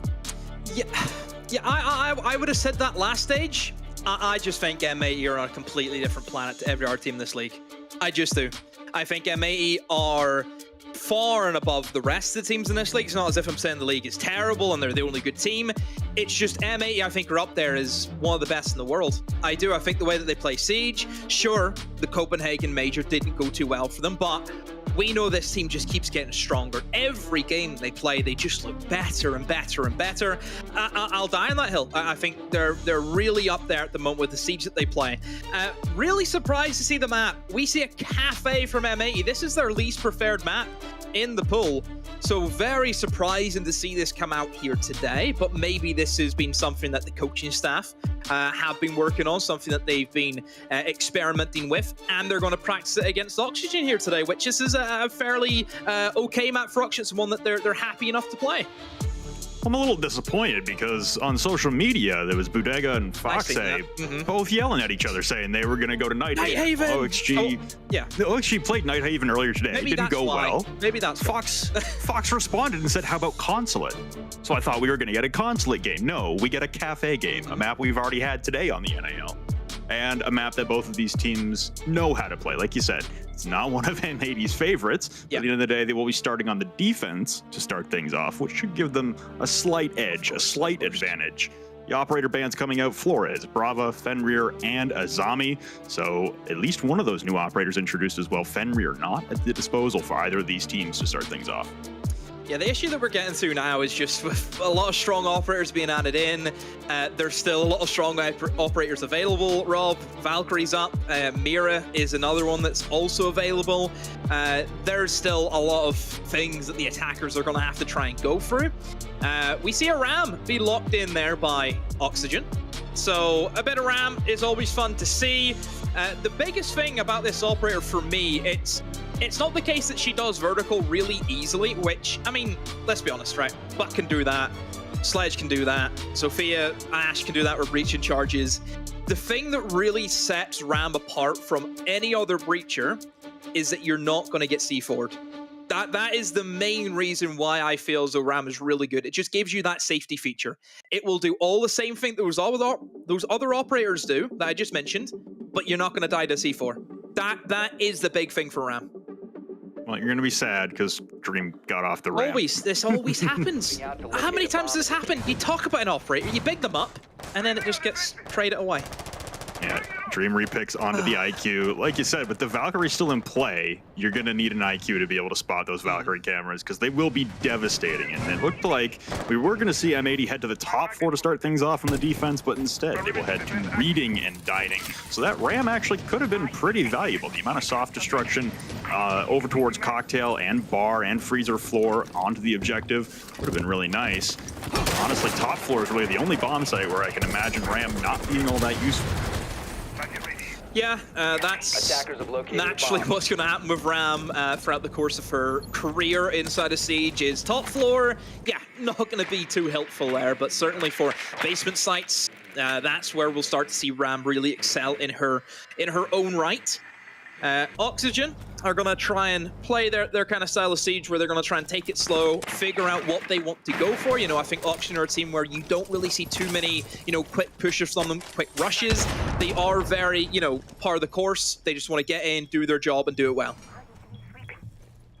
A lot of action outside the Pillar's doorway from Snow Balcony, but no one actually entering in. It was Newers and Fox both on the Cocktail Repels right now, looking to find some action. But as we approach the midway point in the round, it should be noted, Oxygen not really getting a move on here. They're taking their sweet time to get in for their entry to the top floor. And again, the bomb site is one floor below that. The vault through Skylight now as the Candelas come out. Good tandem here for OXG jumping over Foxay and Fish together. We'll clear out Bar, and it wasn't really as if M80 was holding much topside. There was a Kaid claw onto the bathroom walls on the top floor to be able to slow down a breach into there, but other than that, not a whole lot of positioning upstairs for M80. M80 looking for the C4s from below. Some yellow pings, maybe going to be for a pre-place, and some information going to be fed over. Just wait now and see if that sledge is going to have issues, and this is what I talked about with the Ram. It would have been really helpful to have her because you don't have to worry about these C4s coming in to ruin your day. Foxa will open up those angles. It looks down in towards the laundry rotates. That's going to be essential for holding on as you try and go for that plant towards reading. There is still some Candelas that they can utilize here, Rob, to try and help them with that execute, but there's the C4. We knew it was coming, Rob, and there we have it. Dream goes down. Push coming up the white stairs as the smoke grenade hits Fish on the way over. Yaga will grab Spoit, though. A battle on white stairs results in Kino picking off Fish with a shotgun at point-blank range. His ascent up the stairs successful. A beautiful shot there from Newards onto the new balcony, but he has to go for the revive of Foxays as the 3v3 down to the 2v3 to the 2v2 now as Kino and Yaga will both trade out. Kino with 3 on the round now, vaulting over the railing into pillars, but with no time remaining, Kino's last stand from new balcony as the flanking smoke will be enough to give M80 the round. My, oh my. That was a bit hectic as we moved into the final 10 seconds. But it is M80 who will prevail. Auction just a little bit too slow, and I actually think their initial taking of the top floor, it seemed to me, Rob, that really M80, they weren't really looking to hold it too heavily. They dropped off pretty early. I actually think if Auction just picked up their pace just by maybe 30 seconds, they maybe could have had that because everything else to the build-up of that looked good. They kept their Ying alive, which was a big thing because you want to have her for the final execute. You had the vertical angles open, so you can hold for that default plant. But yeah, just didn't have enough time to really get things going, and I think M80, they play into that chaos. If M80 know that you're up against it with time, they'll do some wacky stuff just to make it all the more difficult. We've seen like 17 operators be cycled through here for OXG and repick phase. We had a Montaigne, that's gone. We have a Ram coming out again. Now we have a Cali coming out as well from Fish. This is a peculiar lineup. I wish, is this NAL or is this APAC? Hey man, we might be setting the meta. Like Troy always said, do you want to be meta followers or do you want to be meta setters? Maybe they see the clash and they think, we're not going to deal with trying to nade the clash, let's just bring the Cali. I think that's probably a good option for them. The only thing that they're going to struggle with this lineup is only 2 hard breach gadgets. It doesn't give them a lot of options. Realistically, they're going to get the hatch open with one of them and then maybe get the freezer wall. That's what they're limited to. Everything else is going to cause some issues. The good news is that for Kitchen, that's really all you need if you want to go for a freezer take is open up the hatch and open up the wall. Everything else you don't really need to worry about. Bakery can go untouched. I like the addition of having this Ram. It's going to be great to open up all of the angles. Bear in mind that for a freezer take, you can open up every single inch of that kitchen with the Ram. So shouldn't cause too many issues for them. The main thing that I want to see from Oxygen is how well they can clear out the players inside of VIP and restaurant. That is where M8 are going to put all their eggs in the basket. That's what they need to take. Yeah, it'll be Spoit and Kino playing VIP and Whiskey Bar for the moment. Foxay has that Ram in his back pocket, all 3 drones still available, and he will start using them to start ripping up the floor inside of mining, and it will go through the wall and onto the soft floor in train. Onto the objective, kitchen ceiling getting disintegrated, but so is Foxay now. Only gets 1 boogie drone down, and Dias's Nitro will claim his life and set him to rest. There goes the can opener from Dream on the Capitao to open up the freezer hatch. So this execute, while they have lost the Ram, they've lost basically all of their soft breach. There still has been a good amount of it opened up onto the kitchen side at the very least. So this execute onto the backside, if they can clear out VIP, like you said, is still doable. I can't believe I made a whole speech about Ram's great for not getting C4'd. And then he dies to a C4. It's just, you can't make it up. You can't. This is really going to hinder them because they only got a small portion. Realistically, now, if you're M80, knowing that you've got that first pick, one being a Ram, they know that the deep side of Kitchen is going to be fairly intact. They can play deep. They can hold those long angles. They can challenge the guys as they push in towards Freezer. Not the best of plays from Fox, losing that C4, and it's really going to cost the team. They haven't cleared out Spoit inside of VIP either. bad. One Smoke Bolt will be utilized to facilitate the jump in. Dream will pop in, but the Clash will be spotting him. There's the Iconic Clash. will be relaying this intel. Dream going for the plant, and a Nitro coming from Whiskey, and Kino hits it. There goes Dream. Having to recover the diffuser now will be OXG, and Spoit is laying down gas everywhere inside of Freezer. No possible movement here from Newers other than to the objective. Grab the diffuser, but there's a Clash in his face. Iconic will not let him settle, and there goes Yaga taking down Kino to at least bring it to a 4v2. Fish is not moving. There's no time, and Kino will call them out for baiting. We've had back-to-back baiting accusations so far on the NAL, but that is M80 winning back-to-back defenses of their own. Just a poor round from Oxygen from start to finish. Losing the Ram to a C4. It shouldn't happen. It should not happen, but it has. Dropping into sight with nobody with you, essentially. The Clash just there being an absolute hindrance. Everything went wrong for Oxygen. Everything went to plan if you're M80. And they take a very comfortable 2-0. Oxygen really haven't put a dent into M80's plans at the moment. And they will now opt for, this is probably the bomb site that we see the least inside a cafe, but it has seen actually quite a bit of an upheaval, Rob. It is going to be the mining and the fireplace. The big reason why I think we're starting to see this bomb site just a little bit more is the fact that it gives you some vertical destruction from below. You can extend in towards kitchen. You can use, Solus below, which is going to be, a big one that we're going to be looking at inside this round as Iconic on that operator. Whereas reading, you don't get that. You really have to hold above, which is, as we know, pretty easy for attackers to take control of. It's almost like a sandwich. You have the two options. You can either hold it from above or hold it from below. It's just that extra step that you can add into your arsenal. For M80, avoiding the top floor like the plague thus far is their third defensive round. If they are successful, they have a clean sweep of bomb sites they can continue to rotate through. And as for OXG, looking to get onto the board here somehow through 2 round losses. Yaga has not died yet. That's actually impressive. He'll bring the Nomad and slap some air jabs out the white window and the pillars door to Snowbell. So for OXG again, to get that top floor control, hopefully faster than the first round. The first attacking round, it was a minute 30 before they really had anyone get into the building. So being able to facilitate this top floor clear and work their way back down towards a mining plant, this will be crucial to be expedited. Looking for jump outs. Newer's a little bit cautious. No claymores on the side of Oxygen, so they will struggle with sure the air jabs will hit, but not having the claymore, it doesn't confirm a kill, even if an air jab does go off. Realistically, again, for M80, they're happy just to burn the time down, Rob.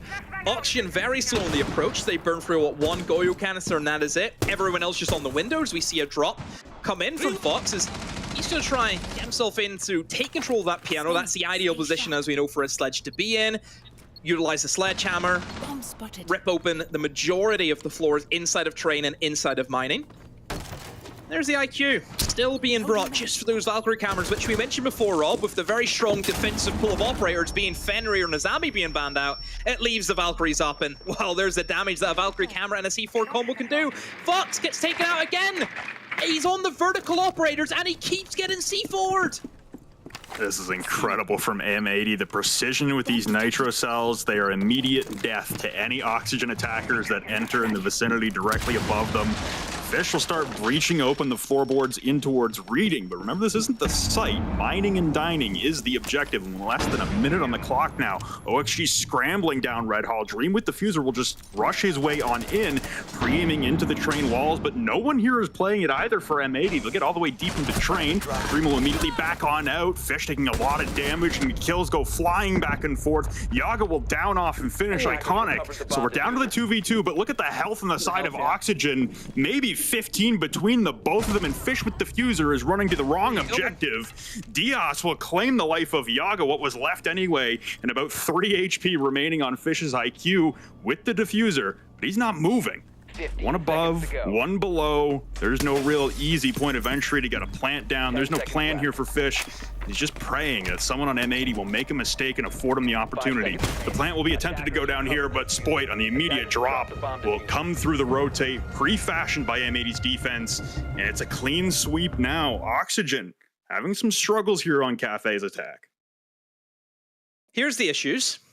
One, Fox on vertical operators getting C4'd right off the rip as the first operator, right? That's one issue. That is The bad, second, yes. the second is Fish is on IQ. There to check for the Valkyrie cameras. If he is not checking also for pre-placed C4s, then I question his ability. Because it looked as if for both C4s, it did feel very pre-placed, especially that last one. It did feel very pre-placed vibes from M80. That should not be happening if you have the IQ. Again, Yeah, I don't know. I don't know if it It's was. one of those. We have to check it, Rob. We're going to have to check it. Going to have to get Yeah. the VAR up and see the replays. But for the meantime, I question him. I really do. Well, it's going to force Oxygen to take a timeout, and that will be their timeout for the game surrendered now to try and refocus here and get things back in order. And like you said, if those are pre-placed nitro cells, I didn't see a pre-placed nitro cell when we saw Fish with the scanner out, but, you know, things happen.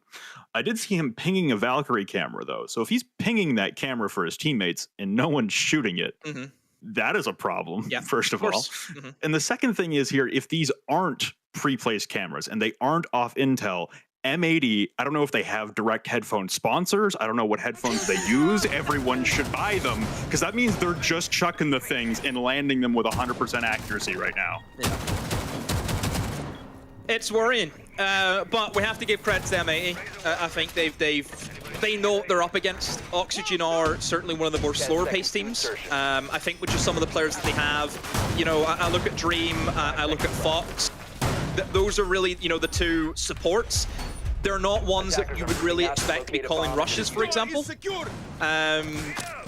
I just think that you know what you're in for if you're playing Oxygen. You know, pretty slow. They're going to take this. They're going to do that.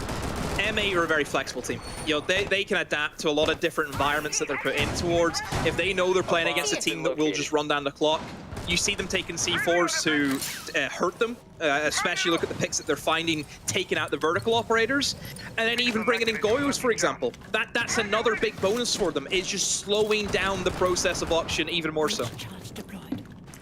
Well, Fox 8, seemingly absolutely sick of being taken off the board by these nitro cells, will rip the IQ out of Fish's hands and say, screw this, I'm doing it myself. I will keep myself alive with these things. So he's finding the Valkyrie cameras. He spotted two of them inside of Piano, one by the minibar and one by stage. So this is, again, a good start here for the IQ, pinging out the cameras, but nobody's removed them yet, and they could still lead to his death.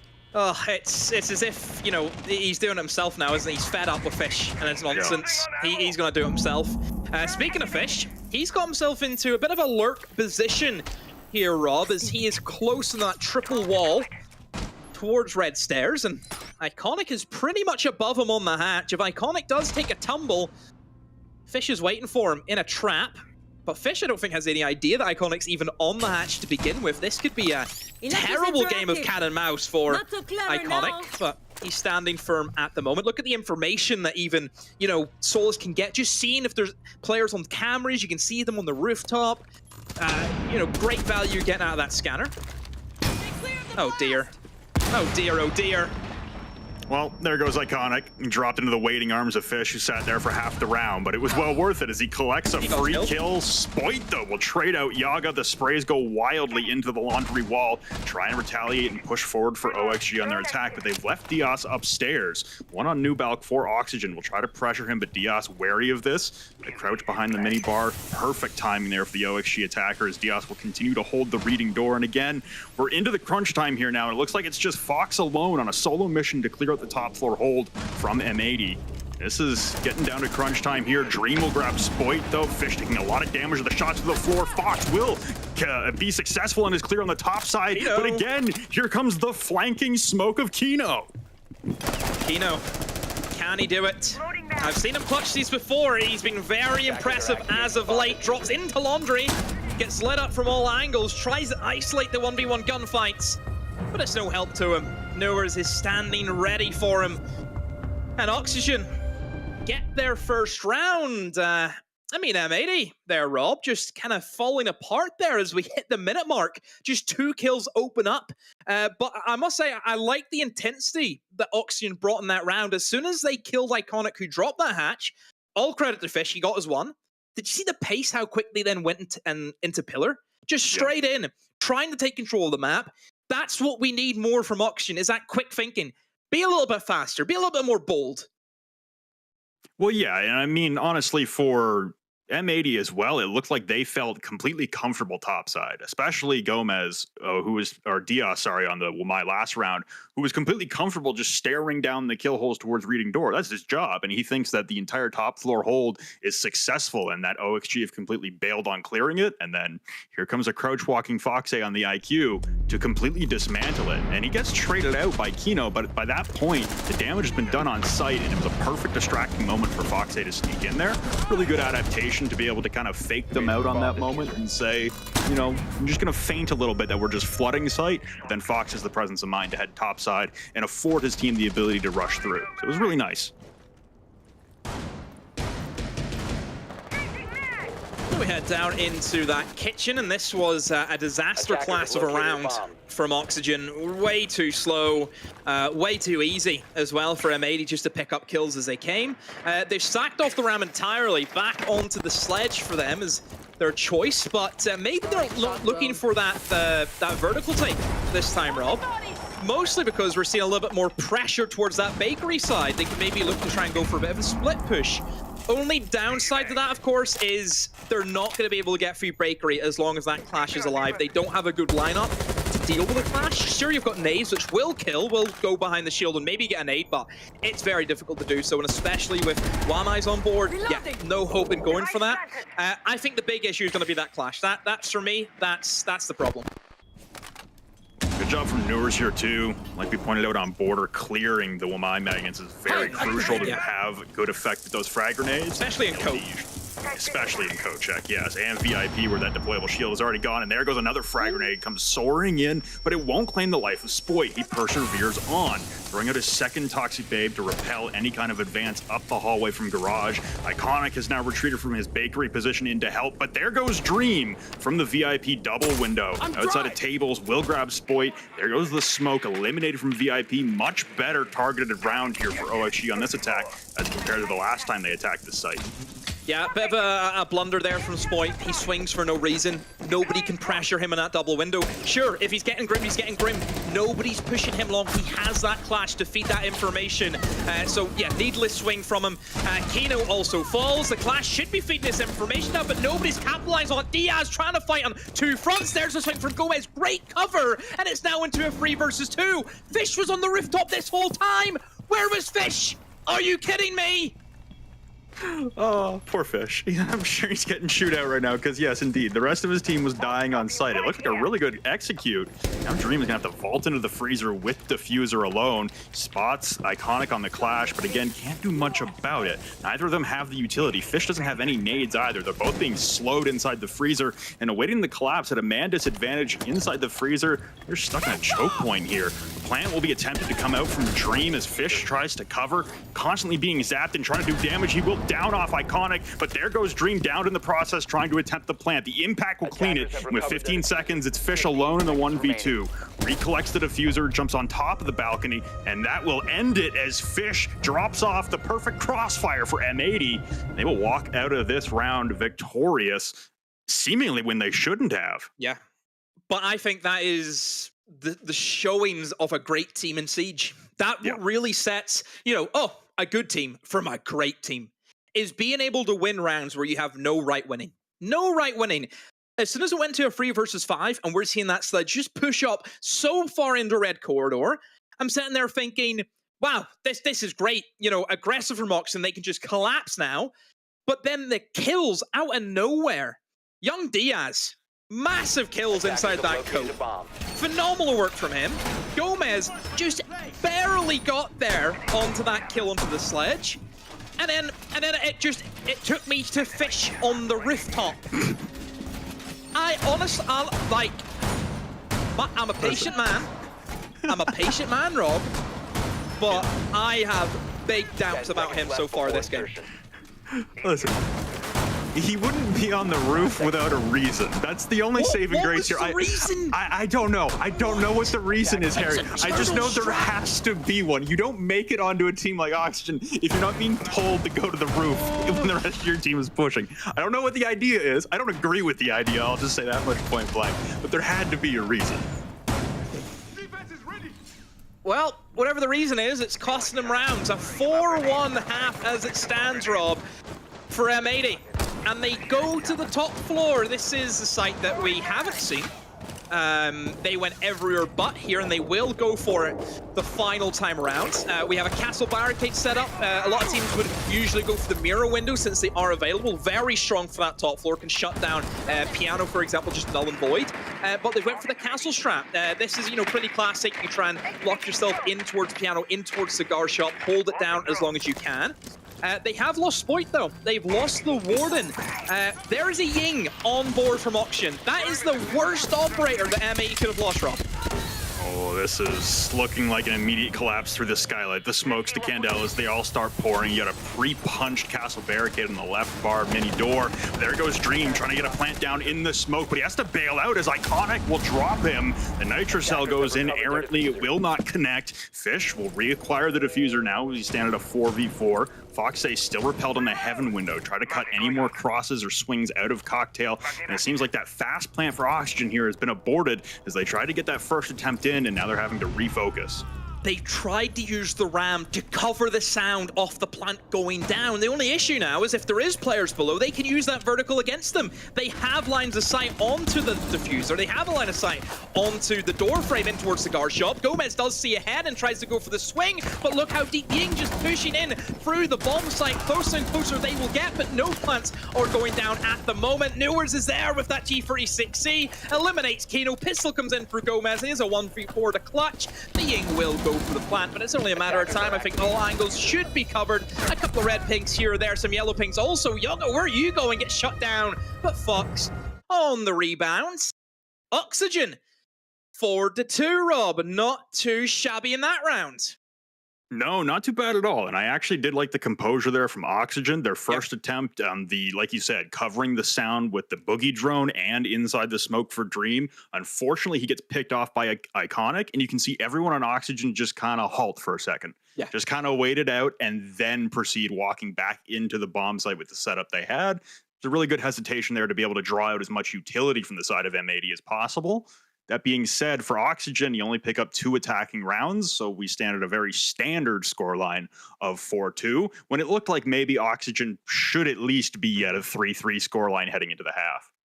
Yeah, great point you made about the composure from Oxygen. We've seen that they didn't move until Yoga had dealt with Iconic below. We've seen the Dogby go downstairs and towards Raiden win that engagement. So, yeah, there's been good moments from Oxygen, but I think still the bad outweighs at the moment with a 4-2 scoreline. M80, I would say losing the ward, I think Spoit, that's twice now where he's just gave himself up for free. We've seen him do it downstairs in that restaurant hold, just swung double window for no reason. Again, gives himself up very early on as a Warden against the Ying.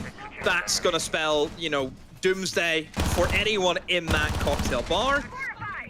So M80, they're now on the attacking half, which is always the tougher end of Cafe. Cafe just in general, Robert, it's a difficult map to get into. The top floor, you either go through windows or you drop a hatch. Not the 2 most favorable ways to get into a building. Not at all. And Fish is going to use one of his Valkyrie cameras doesn't work outside. anymore. For 10 seconds it does. It gives you some intel on anyone repelling. Oh no, is Fish gonna go for the jump though? He's got the yellow ping, he's looking for the repel, he does a little bit of damage on the Spoit, and Iconic has been downed outside of Wedding window as well. Not entirely sure what happened here. The window is closed. Did he fall off the roof? I think he did. That's a hard roof to fall off of. You have to actually have a bad day to fall off that roof. If there's a will, there's a way. Suppose so. I don't know what he did. Anywho. Okay. M80, I mean, they've wasted a minute, and this is just this is why the attack's really difficult. This is getting into the building is such an issue. Very similar to Oxygen, I would say, as M80 very slow, haven't got really any control at the moment of any room in the building. Diaz has taken a lot of damage. A quick aggressive swing from Yoga has sent him down to a very low HP number, down to about 20 HP or so. But it's only going to be a matter of time, I think, before Oxygen really start to pressure these players of Oxygen. Oh, an overpeak from Newers. He did well to kill Kino. That's Sadokbi gone, a good operator to get off the board, but still gives himself up an M80. They have control of that top floor. This is where they want to be. Swapping mags! What a good skeleton key and pick up there for Gomez as he'll shred through Fish and again spots another one inside of Reading. Didn't actually track that he did spot one underneath his skeleton key though. Gomez doing a good job ripping up the floor, looking to displace as many anchors as possible out of Reading. It's a good top floor dissection here for M80 on their first attacking round. Should be noted here though that getting down to the bomb site again, you're only going to have about 30 seconds to do so. This is much further reconstruction that Gomez is doing than we saw from Oxygen though. A drop down to Dining Hatch with an attempt to hit Gomez 2 floors up. Valiant, but unsuccessful. Spoit will now turn his attention towards the pillar's door, trying to walk in, taking some damage of his own. So lots of damage done to these attackers of M80. They might have a man advantage, but they certainly don't have the health advantage. Dream will spring right up from inside of Dining, trying to hold down, and there goes Fox grabbing Iconic as well. So now it's just Diaz and Gomez trying to push their way in towards Dining from the Reading hallway.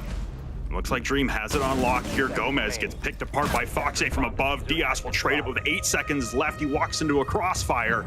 Yaga will clean it up, and Oxygen, again, they survive a mining and dining defense. It must feel just so great if you're Oxygen, knowing that no matter what, Dream's going to be in sight like an automated turret ready to kill anything that enters. It has to be a great feeling, because that's what that guy does, you know? I think for M80, the time just really put pressure on them.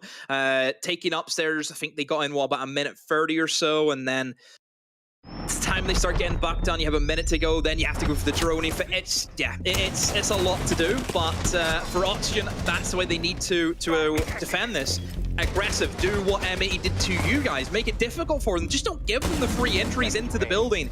Put up a bit of a fight. So yeah, a lot better for Oxygen. Gets their first defense on the way. But now we'll have to see how they deal with the basement.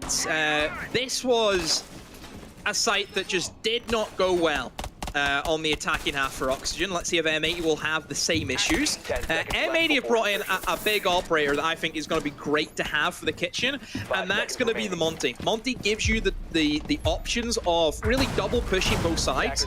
Sending a Monty +1 towards Bakery is a really good strategy if you just want to almost distract the defenders and then send everyone else through the back. So I think having the Monty is going to give them that bit of information, and can also bring along some extra hard breach gadgets, which, as we know on Cafe, can never hurt.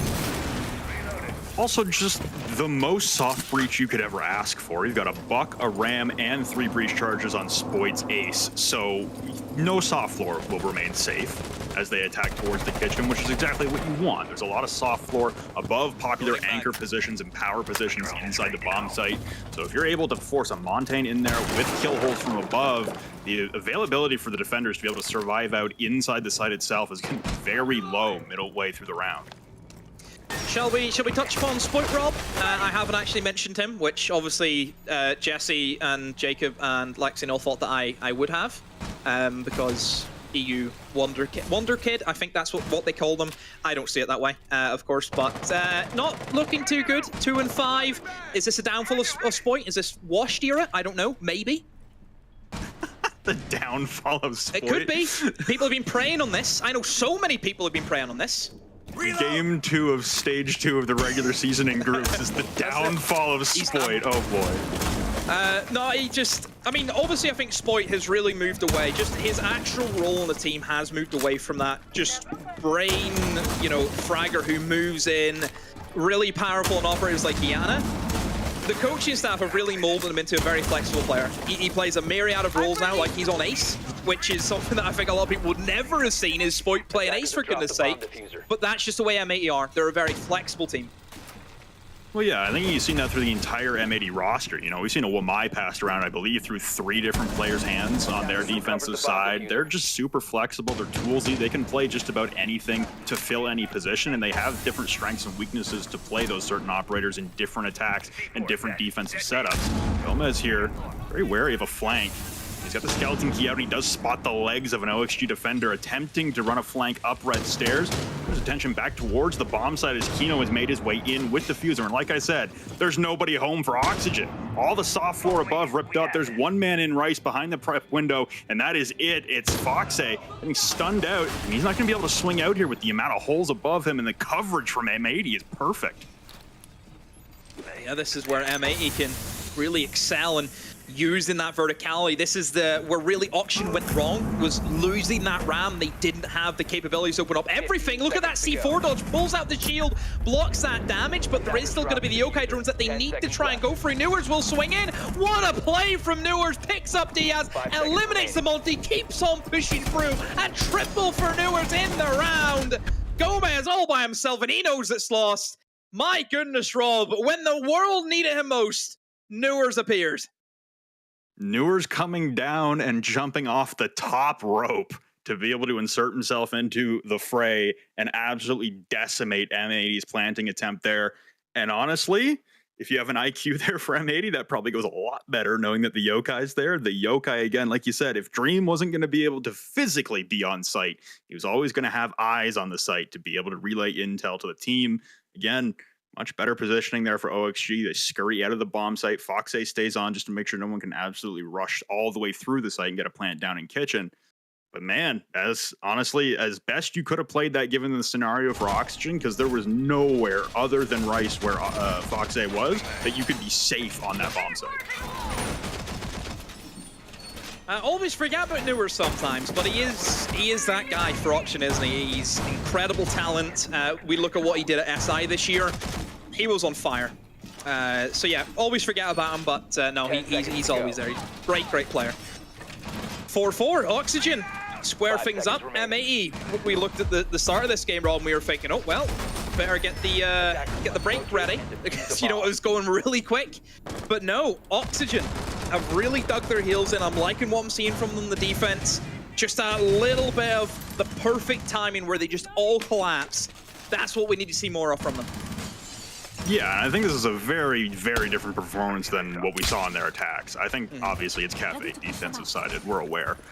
There are ways to coordinate Cafe attacks a little bit better, so I'm sure they'll run over that in the VOD review and say, okay, these are areas we could improve. But these two defensive rounds so far, these have looked pretty much flawless. There's not much to complain about here if you're Oxygen on the defense. And for M80, it's, again, just a little bit of time control and, unfortunately, not knowing that the yokai was there to spot you out and no one there to cover Kino on the plant. It's these very small errors that Oxygen are making M80 pay for tenfold. Valkyrie has been a big highlight for both sides. Have been using her religiously at the moment. And we've seen some IQ mishaps here or there. Let's hope there's none on the side of M80 as Spoik looking to see if he can scan them out and ping them for his team. Equally, a decent amount of Solus as well has been ran by both sides. A great operator for Cafe. You can see everything that's going on. Maybe people on the rooftop droning in. You can see people on Repel droning. It just gives you just that little bit of heads-up information for your team. Swing here from Spoit into the middle of Piano. We can see the outline of one peeking out towards the middle of Cocktail. You even see one. And the peek coming again. Crouch angle right up against that bar. It's a tough angle to hit as an attacker through the Cigar Lounge door. Now opening up angles in towards Freezer will be Kino. Again, trying to push their way across. This is the bomb site though, so they do have time to try and rip apart this hold from Oxygen, try and progress their way down the white hallway. The first Toxic Babe, or the last one, sorry, from Fish will be expended onto Pixel. Suspending the aggression from Spoit up through Pixel. Fish holding with a shotgun though, point blank range. Will get flashed out and Spoit on the rush in. Will grab one, but not a second as Yaga with the perfect reaction will shut him down. Gomez trucking his way down towards White, sees a player in behind the bomb. Diaz also opens up, eliminates Newers, a good player to take down, but Yaga, he's dug his heels in. He's inside a Freezer, but everyone else around him is falling. Foxa looking for the flank, but he may be too late. Yaga has to try and defend himself as best as he can. Stole the time for Foxa, who will make his approach, but nobody's inside of the shop. Nobody's in below the hatch. Will go for the swing, but now they know where he is. Dream being down. It's a 1 versus 4 for Fox to try and clutch up. Diffuser being planted. All they have to do is hold the angles. Swings in towards Piano. Nobody home. Moved in towards White Stairs, but it's going to be a matter of time. Impact goes out. Sees the player on White Stairs, but Gomez, hungry for the kill, picks up another. He's had a great game. Is that him up to 12 kills now, Rob? Yeah. And honestly, a great flood there from M80 pushing into the bomb site. Oxygen, that turn from Yaga inside a freezer to be able to shut that down. That could have got a lot uglier, a lot quicker with Spoit pushing in with a 1.5 and a nice AR on the IQ. But ultimately, Yaga with a great reaction. It's the rest of this team, especially Gomez. Like you said, up to 13 picks on the game now. And it's going to be an M80 timeout. They come away from a victorious round, and they call attack timeout. Trying to reset here, and again, you only need 2 more rounds for the full 3 points. This is a very close back and forth game. Oxygen on the slightly favored side on the defensive side of Cafe. M80 just trying to game plan with attack timeout. Their last 2 attacks, trying to make sure they are as clean as that one. Try and walk out of here with 3 possible points. It's just Gomez versus Yaga. Everyone else on the leaderboard's pretty underwhelming, I think, for the standards. I mean, even Newer's 8-6. He should be, we're used to seeing him 15-6. That's the standard that he plays to. So yeah, a little bit of a weird one. Not everyone really showing up in the lobby, but an entertaining game nonetheless. We haven't seen any of the tried and trusted M80 rushes yet, Rob. That's one thing that we know is always up their sleeve. They go for these crazy strategies that we think, wow, that's never going to work, but then they surprise us all. I wonder with the Ying pickup, is this perhaps one of them? Could very well be. We've got a very large lack of hard breach unless we have can openers on the side of Kino or on Gomez. So the inability to rip open a hatch if it's reinforced for this mining and dining defense, or the dining walls themselves if they are double reinforced, like we saw in the Mirage game from Cafe. Yeah, I've seen that as well. That was that was a choice. Yeah, that was indeed. But I mean, a lot of traps, which is going to be great if they are going to go for the rush. Even having the echo cams, just that little bit of information, you can send the drone around the map, see where they're coming in from. That's another bonus, just to have the Yukai drones in the back pocket. And of course, Dream, he's never too far away from locking in that Maestro, is he? He's never too far. No, that Alda is in very comfortable hands there, and we've got the Echo and the Maestro coming in. So a lot of intel on site, tandem with the Solus and a bulletproof from Yaga. There's no universe in which OXG should not be aware of what is happening on the bomb site specifically. And this is just the information that you can get from the Echo, is being able to drive that drone around the map, spot out where they are. Is this where maybe M80 is looking for some opportunity spotting, bringing in that IQ, being able to spot out, okay, there's an Echo cam here, there's a Maestro cam there. If we remove this, there's nothing else, we go. That could be an option for them, of course. I will say for Oxygen, it doesn't look as if they're ready to kind of like die on the hill of defending upstairs. There's very little reinforcements above, very little utility resources upstairs. A lot of the preparation they went for is in towards raiding, so they went for the more extension across in towards the mid floor. And then that also shows that there's nothing below. So M80, I think, have a really good opportunity of taking upstairs pretty quick, and really with very little annoyance from the defenders. And yet, here comes the flank from Fish on the Solus. He grabs 2 for free inside of Piano. Spotted on a drone, he'll just retreat to his corner behind his toilet and bathroom. He will hold out, and Impact comes flying in to give him an escape route back towards the bar. Ying Candelas come flying out and disorienting him as he'll start sprinting even deeper in towards Cigar. He's in the middle of bar, lockdown from the skylight, and M80. They thought, as you did, Demo, that the top floor was clear, and all it took was one Fish pushing in through Pixel to completely ruin their plans. Yeah, there's a hole in the net. The Fish got out, and it's caused issues for M80. They lost the buck, they lost the IQ. Thankfully, they brought double hard breach, and Iconic is really making that work. That's a kill from above. Takes out the Echo. The Yokai drones will remain where they are, and they will not be able to deny the plant with the ability. But, you look at the setup from Oxygen, Rob. M80 have done well to get 2 kills back. They've eliminated the Echo. But Dream's still alive. He's still got the L. They still got the cameras. There's goo mines still to be burned through. There's the foreign gadgets that you need to burn through. There's still so much that M80 need to do. Swing from Yaga will decapitate Iconic, and he'll hit the top floor as well, trying to go for the flank. And Kino is actually blinded from one of Diaz's stun grenades. These evil eyes will persevere, and they will start stunning out Diaz as Yaga will get 3 to finish out the round. And Oxygen level things back up at a 5-5 scoreline. Like you said, that utility was never taken off of the objective. Those evil eyes will last until the end of time, unless your attacking side can handle them. Yeah, just big moments in the round. Fish, that double kill. Not only does it obviously get 2 kills, it clears away some strong operators off the board, but that moment of madness, Emma, you need to take at least, 15, 20 seconds to then think, right, what do we do now? And obviously teams scrim to try and theory craft what does happen, and you can go over that, but every scenario is different. And that really shows, the quick thinkers in the team, and teams who can pull back from those moments. Wow, comes down to the IGL, and of course, that's what you have to look at. So I think hitting a play like that from Fish, yeah, monster impact that it has. M80, a little bit shaken. I will say that I think they're playing very below standard for where they should be. I think communication is a big issue right now. I think that's a big hit.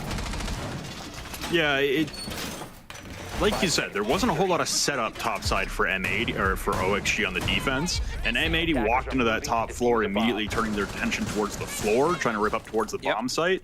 Just the lack of awareness that Fish was up there. Again, he wasn't hiding anywhere special. He was in bathroom behind his toilet for the majority of the first half of the round. He's just doing his thing. He's just, whatever he does in the bathroom, that's a man's business. That's nothing to do with me and you, Rob. But yeah. I think M80 really need to wake themselves up here, because Oxygen, I think, are slowly getting momentum actually on their side. I think these past rounds, Oxygen have been very dominant, very impressive. Yeah, they're starting to feel themselves a little bit again. That sneaky play there from Fish. You've got swings onto the white hall window and Nitrocell going out the white stairs window. So this is more the OXG we expected to see.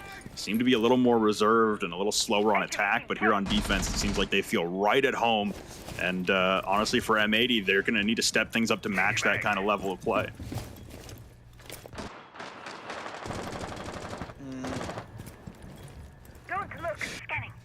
I wonder what M80 are going to change up. They've brought in that Dokkaebi, which was missing from their last attack.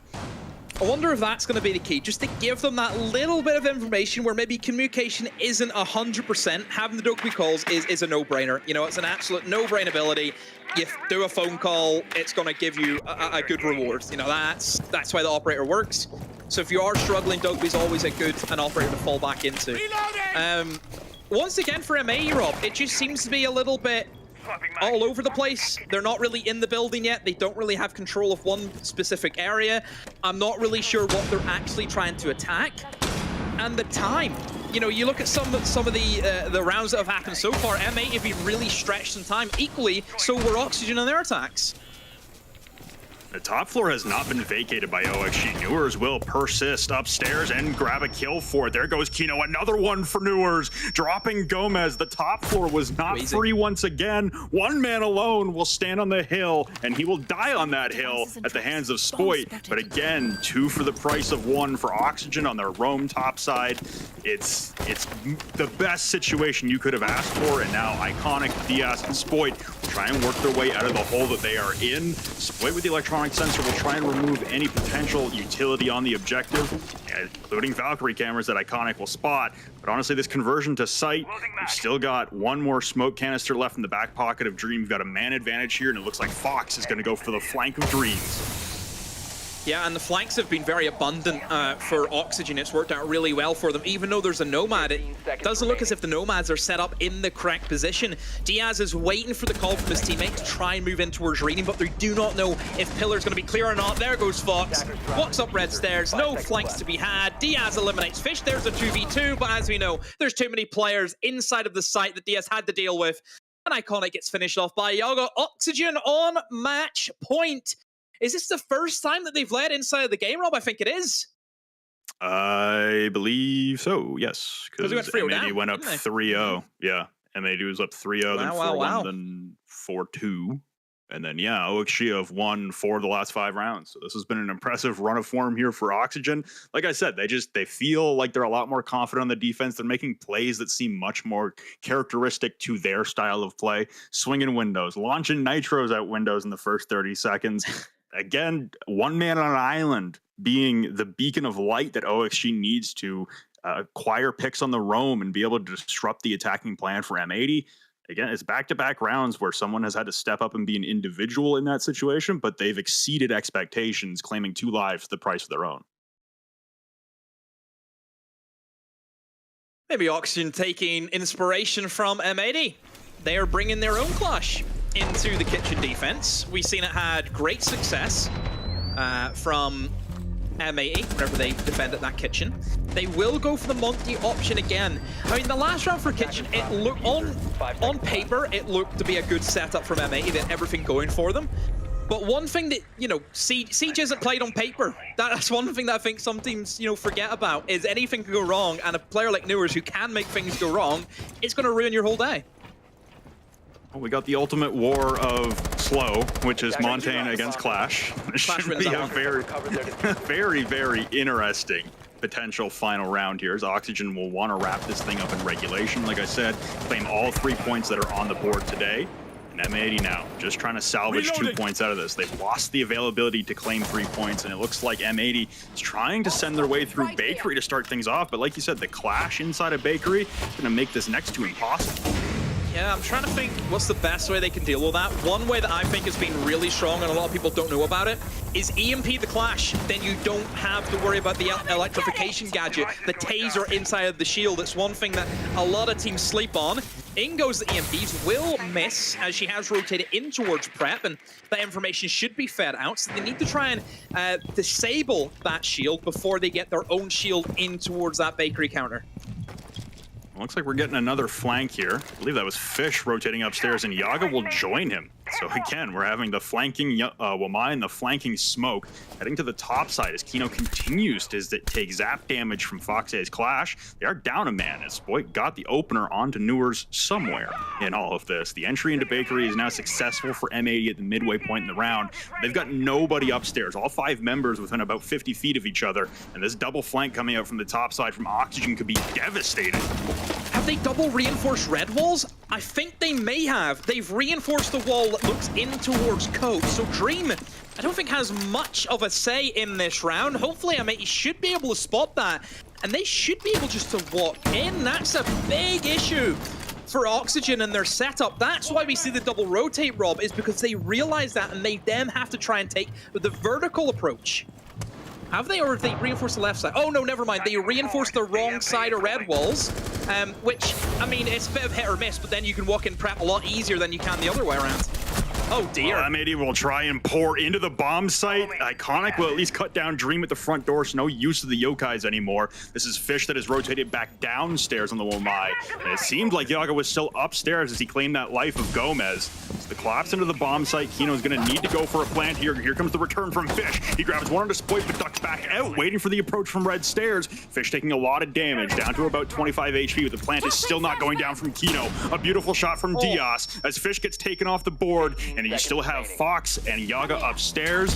Fox on site trying to slow them down with the zap damage, but Kino's getting the plant down momentarily, but he has to pull off. 7 seconds on the clock, and they will try and rush up and knife Fox, try and drop him down as the plant is going down. He's just turning for the diffuser. Fox on the 180! Are you kidding me? The Clash, the YouTuber play, and that's Oxygen taking it in regulation. Oh my. Foxay, take a bow! In what universe does he get away with that? There's no universe. Stop baiting Keck. Well, ladies and gentlemen, that needs a deeper explanation, and the desk will have that for you on the other side of this short break.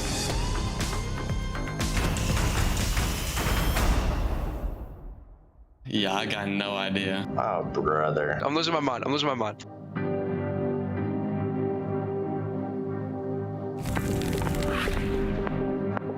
Shoot, this is a weird one. Okay, what is this? There could be so many possibilities. I'm gonna go with Villa Kitchen. Villa Kitchen? Is this next to Vault Door on Villa? I'm gonna guess that that's a Villa. Maybe Cafe? Probably Oregon, though.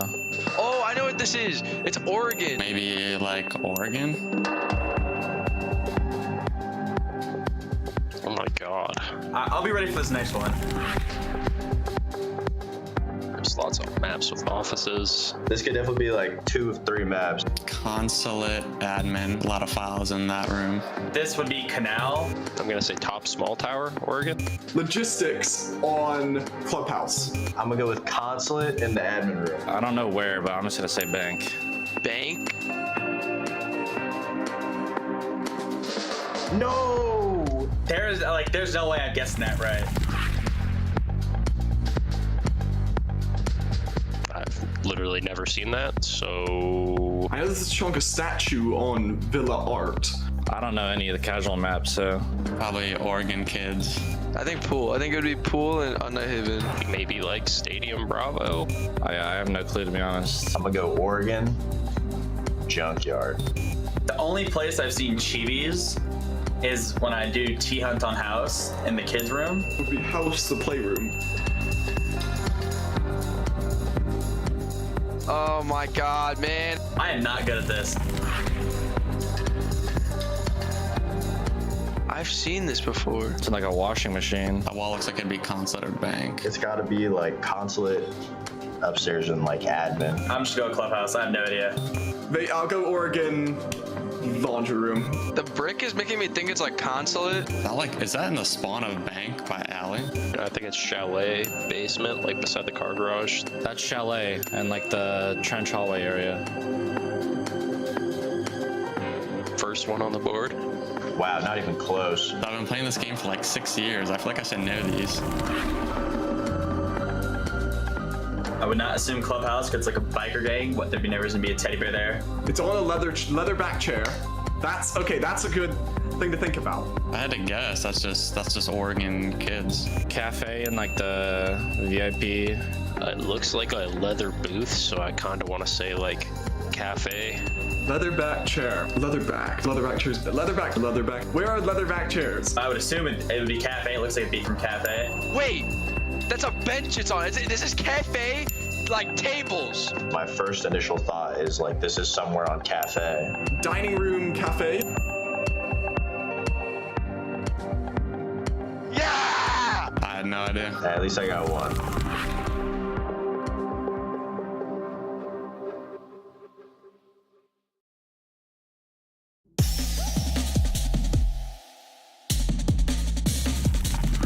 So my favorite moment, I think, when SSG invite finals versus NIP. I was in the crowd. I just started playing competitive. I was there with one of my teammates, and honestly, I wouldn't be here without that. If that makes any sense, it was just like that filling energy. I went, this is why I want to do this. My most fondest memory, it'd probably be at the Yonkapin Major in late 2022, like November, I think. I was there with TSM as a player. It was my first LAN event that I got to play through.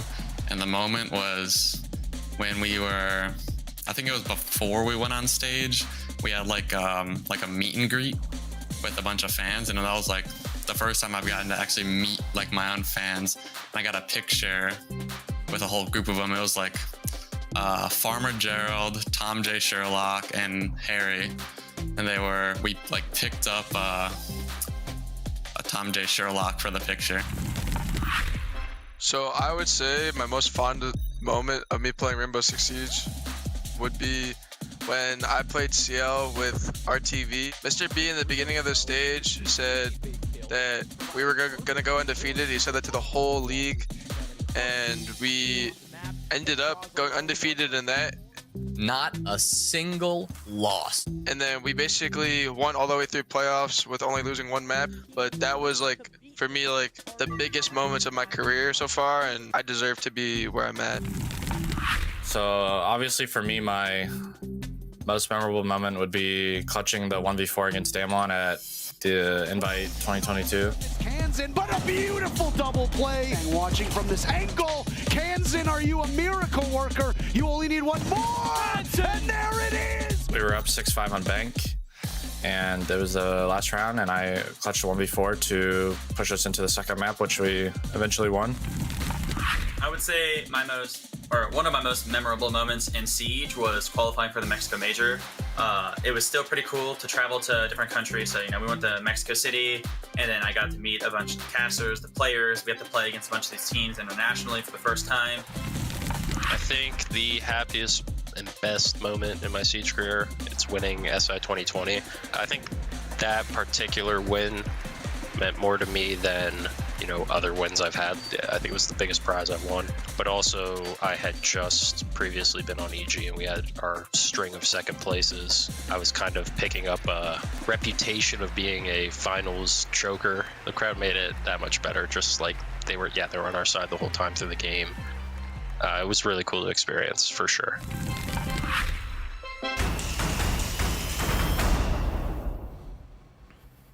Man, I'm loving what Oxygen is cooking. It's nice that M80 came to play, but in the end, they just dropped too many rounds back to back to allow OXG to come back when it was a 4-1 deficit. We kind of thought they were on the ropes. Fox A does what Fox A does best right at the very end. That's a phenomenal way to close things out. And we actually have Fox A on the line to talk to about how this game ended. Brother, I'm going to let other people specifically ask you about the Clash play right at the very end, but just for you, how'd you go from game 1 into game 2 thinking you were actually going to do way better? I'm not going to lie, I thought we were cold at Nighthaven. I think everyone on our team thought we were pretty cold at it. We're a team that loves new maps. I think we not necessarily underestimated DZ, but I think we kind of, I'll say we definitely had some nerves playing against them on that map, especially the more you lose rounds on the favored side, the harder it is. But I mean, every game's like a best of one. We know we're not trash. Like, it just happened to be that we picked a map we probably weren't prepared for against a team that's really good at preparing for new maps as well. And we kind of played exactly into their playstyle. We probably did exactly what they wanted us to do. So going into this one, we just knew that if we played the exact same way we played against DZ, we'd probably win. Because M80 is the polar opposite of DZ. They're balls to the wall, always going at you. So, we just tried to keep our heads level. Well, Fox, you didn't let the round after round losses get to you this time, because it started a little bit poor for you guys. The C4s were starting to eat at you early on, attacking onto Cafe. Then you guys took that tack timeout, and it felt like you figured things out in that moment. What were you talking about in that tack timeout, and what did you switch that really started to turn this map back into your favor? So we were expecting M80 to be really enter the map, kind of deal with maybe me downstairs, me and the roamers downstairs. We thought they would try to get a pick pretty much and then go to their executes. They were kind of doing the opposite. They were pretty much I wouldn't say hitting us directly, but they were kind of just pushing us out of positions we were playing and then just going for pretty quick takes. And in that regard, we were losing picks rotating. So in the timeout, we knew exactly what we needed to do. We were oh, well, they're not playing the M80 we were expecting. They're playing more of a slower style, especially on their defenses. They were kind of falling back or giving us position very early. So once we realized that, we were yo, all I did was fart in this area, and these guys are giving up top floor on Cafe. It was kind of we saw it, and we just needed that timeout to figure it out, how we were gonna just actually put it down on the paper. So thank God we took that time out, and we knew once we got to defense, our defenses were pretty good against that map, especially against their play style, and we just let it go down to the wire, I guess. And Big Daddy had to come in that last round and just hit the turtle shell on him. Well, as you were saying, Big Daddy, let's give me a rundown of those last 10 seconds of that round specifically, with the clash, with what you were going up against, with the Capital in front of you, and obviously you watched the Monty go into Rice. Just break that down for me. What was your process there? Well, we figured the last time they brought the Monty, they went for the freezer plant. We know they like having a freezer plant and they like having a bake plant. And we knew that if we brought the clash, we could kind of slow them down on both sides. I think the biggest thing was just free info. We were able to take the position they weren't playing. And at the end there, I was trying to shadow play it. I swear to God, but it wasn't working. Our comms, everyone was just kind of working together, playing their little positions, and I was telling Yogg upstairs with the shotgun exactly where they were planning, what to do. Yogg was moving to the exact spots, and at the end there, we realized that they were probably going to go Rice, and we couldn't really get red control. And I mean, we just tried to make the best of it, and it worked out in our favor. So. No, and I'm glad that you mentioned the coordination between you and Yogg, and that was something that I noticed at the very end right there. You could see the Monty going back and forth because you were playing all the way back towards Freezer, and I could tell that you were constantly feeding that information to Yogg of where that Monty kept going while also trying to stay alive, and then it ended up coming down to those last 10 seconds and you making the heads-up play, and the only play to really try to save that round, and you ended up doing it in style. Oh yeah, I don't know who Capital was. I mean, it's a tough beat for that guy, because like, what can you really do? You know, there was probably like a sliver of my head sticking out, and the Monty, like, you know, it was just unlucky for him. But you know, thankfully it worked out, and plays like that only really get made in the last couple of seconds. So the fact that we could just, the rest of my team could just like hold them off and stop plants up until that point was like phenomenal from them. And then yeah, I got lucky. Look, as much as I would love for the two of y'all to get an OXG podcast together at some point to really dissect the minutia, we will have to cut things a little bit short. Fox, it's always phenomenal talking with you. Anything last you want to say before we sign off? Plug your skin, plug your Twitter, anything? Oh, buy my charm. You got to sub to my Twitch. Buy the OXG skin. Those are crazy. I pray to God you ain't got those Vans off. If I watch the stream back and you got those Vans, I need you to stop dissing the Vans, because I got this and one other pair, and that's all I brought. We got to get you some J's or something. Lax could hook it up. If you want to pay for my J's, I'll go get some when I'm here. Whoa. You're the one getting the new desk host money, man. That's up to you. Bold of you to assume there's money in this job. No, I'm just kidding. Apparently production's got J's on. I'm getting clowned on by production for my shoe choice right now. I hate it here. Lax, I mean, yeah, that's kind of it. I can't really dig myself out of this one. Fox, thanks a lot for coming on, man. We'll talk to you soon. Thank you. See you. God, I'm out here frazzled as all get out. Always a clown, that guy. Always something to say. I was gonna say at some point someone's gotta. I don't know. Cut now it I'm looking at the Vans. You don't dig them? We got the time off, so we might have to get you a pair of J's in the meantime. Let's cut the highlights real quick so I can kind of get my ass out of here at some point. It was a good game. It was really close. It was 7-5. Sucks for M80 to lose it that way, but hey, OXG, that's still 3 points on the day. That's a full 3 points over an M80 we thought would be a real terrorizer. For me, this was really a cafe about intel and really support operators coming through. We started off with a lot of great Valkyrie plays coming through from M80. The C4s were flying. We saw so many good opportunities for M80 to get those picks. Even when there were IQs up, even though we saw a Ram in there, it was still being really effective. The tactical timeout was called. We heard OXG talk about it. Fox said, listen, we can get a lot of this ground for free. They started doing that. They turned around a couple of rounds in that second quarter, and then they switched to defense, and oh my God. We got to see obviously the flashy plays from Newers and from Foxay, but I thought Dream was so good on those support ops, feeding the intel, whether it was on the Maestro or the Echo. He was having a huge impact, and I thought he played really, really well today. I'll say two things. I'm glad M80 brought that ferocity that I was talking about that they gave to DZ, and then on that same note, I chose Oxygen for a reason. So, I mean, it showed out. I was never really worried when they went down, because Oxygen is a top 3 team in the world. You know, they've been in those situations and they bounced back, and here it literally showed. They were down, they came back and closed it out. Big thing for me is Redeemer up. Yeah, let's go! And then there's Hopes just sitting in the chair, just golf clapping in the back.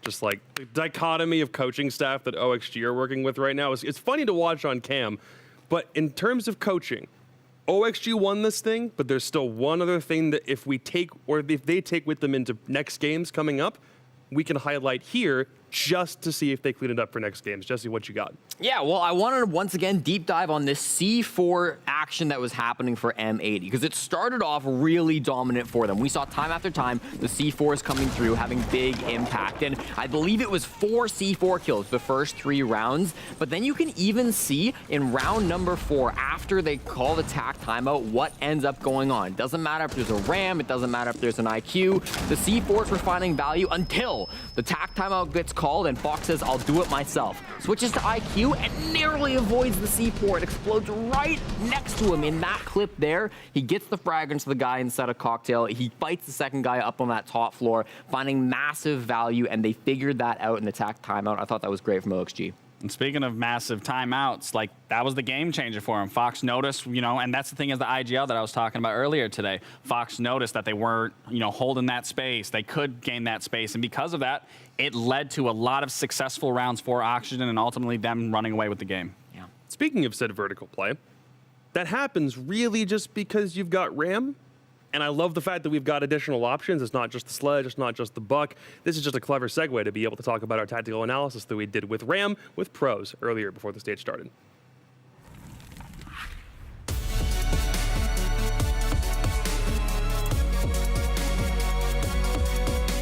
Ram's got one of the sickest loadouts an attacker can have. It's the R4C with the 1.5 scope, probably one of the best guns in the game. You got a secondary shotgun, which is always useful. Like so little time to play with her, I think there's going to be a lot of new ways that people are going to utilize Ram. That gadget of hers is absolutely insane and really fun. Her Ram drones, which nothing really is stopping those things other than a reinforced wall. It is ridiculously loud. You can just walk in somewhere and it will completely cover the noise. It like covers the Mario repellent. You wouldn't even notice like some person behind you. Because of how heavily players rely on the sound. You can definitely walk through a barbed wire with a Ram drone going near you and they would have no idea you're in there. If you panic when there's a Ram near you or above you, I tend to feel like that gets you killed more than the Ram itself. That's especially on the new mass console and Nighthaven coming in to the map pool. I feel like she would be really, really strong on those. Final matchup of the day. Map number 6 is coming up, and then Playdate 2 will be a wrap right after that. But just purely on intrigue. Not necessarily because this is a close one on paper. I'm actually super interested in this game. Both brand new teams to the North American League are clashing in just Playdate 2. Wildcard and LG both were not here in Stage 1, and suddenly, now we got to see which of these squads had the right idea with which team to pick up out of T2. Yeah, it's cool too because these rosters kind of came together with two different philosophies. Wildcard said we're building from the ground up. We are going to take a player here, a player there, construct a monstrosity of a roster which can perform at peak level. LG, on the other hand, said let's just take a core that already exists, swap a few pieces in and out, sure, but work with something that already has some history. And now we get to see, well, which philosophy is going to come out on top. Yeah, and like looking at the stats right now at Wildcard again, like they all perform very well. They're just a dominant team right now, and like I've genuinely been enjoying watching this team play throughout these matches so far. Certainly, and I think when we take a look at the roster of Wildcard, like you've got kind of this core of 3 that have been standing out in terms of the statistics, right? Adam, Surf, and Spirits. I've been really impressed with Adam in particular. Not a player that was really on my radar looking at this roster before the season started, but he has really impressed me coming forward, playing a lot of those more aggressive operators. You see the Ash will but an 82% cost is an incredible stat to be posting up. 1.67 KD ratio as well. Been really impressed with him so far. And he's a new player to me entirely. And to see, you know, his stats still, with all these new rookies that are coming in, to see them performing as well as they have, to me personally, I think this is one of the best stages in terms of rookies coming in and really showing why they deserve to be in Pro League. Yeah. Base question. They're 3-0 right now. What do you do to stop them? What's the primary weakness, if you had to think of one for Wildcard, that LG can actually use and exploit to stop the undefeated streak here? What do you think? I think slowing them down in the early game and really getting that advantage. I think we've seen them perform well in mid-round. We've seen them perform well in early round as well. I think getting that lead so that you know, okay, hey, we have the early round advantage. We have destroyed them fast in this round. We don't have to worry about what they're going to do late because we're already at such an advantage. That could be nice to see, but it's tricky as well, right? Because it's much easier on paper than it is to just win the early round when they're shooting the way they are. I'm going to ultimately break that down and sum it up to they need to be way more confident in their gunplay than what Wildcard is. Fair to say that. I think they've got a couple of gunners on the team, and I think the stats do reflect at least some of that for Luminosity, even though they could be a little bit higher. I think the way that they lost their last game to Mirage is obviously a heartbreaker, but both games that they've played so far have been overtime. They've played a full 30. They've played max rounds it's possible to play over the course of both best of ones. So the skill might definitely be there, but the overall coordination and ability to close out games a little bit more questionable, you think? Yeah, I mean, it's still a learning curve for them as a brand new team into the Pro League setting as a whole, which I think they'll find their footing. But again, those lengthy matches are very draining, and then going into a second game of the day, I mean, I still hope they have some energy in the tank. Certainly, and I think, you know, we saw their earlier game today. That was against Mirage on Cafe. They went down 5-1 on their attacking, or on their defending half, excuse me, on a defender side of map. Felt like we could have seen more of those trades coming through. Felt like we could have seen a bit more teamwork coming forward. I know Twist has been a player who I think has very good mechanical skill. On attack, he's kind of their breach player. He is sort of the one who needs to be playing on more supportive roles, but he is also very much like a solo roamer on a lot of these defensive setups that they run. he's getting picked off more than I would like. If he can rein it in a little bit, find some more success, I think they could really be in a good spot. Definitely. If we see a little more success coming out of Twist and him showing more of his potential, I think the games would be a lot closer, or they would be closing out the rounds, particularly in those situations where he is getting picked off very early. Yeah. The matchup on paper lends me to believe that Froshi and Wildcard are just going to be able to look at what this team has done even prior to being known as LG and kind of pick them off in the ban phase to find a map that they're bad at or that Wildcard like in scrims. I don't really know how we're going to shake this veto out. I just kind of want to see it just because are we going to constant? I don't even know what we're doing anymore. I actually, hot take, thought we would go to cons because neither of these teams banned Consulate in the first play day, but instead it's Wildcard's favorite map, Border, for their 3rd time in a row. I'm at a loss for words right now. Like, why are teams still going to Border with Wildcard? It doesn't make a lot of sense to me. Wildcard has clearly shown now that they are a strong team on Border. They like Border. Yep. Why are you leaving it up? I mean, can they take advantage of what Jesse was talking about, the early to mid-game play?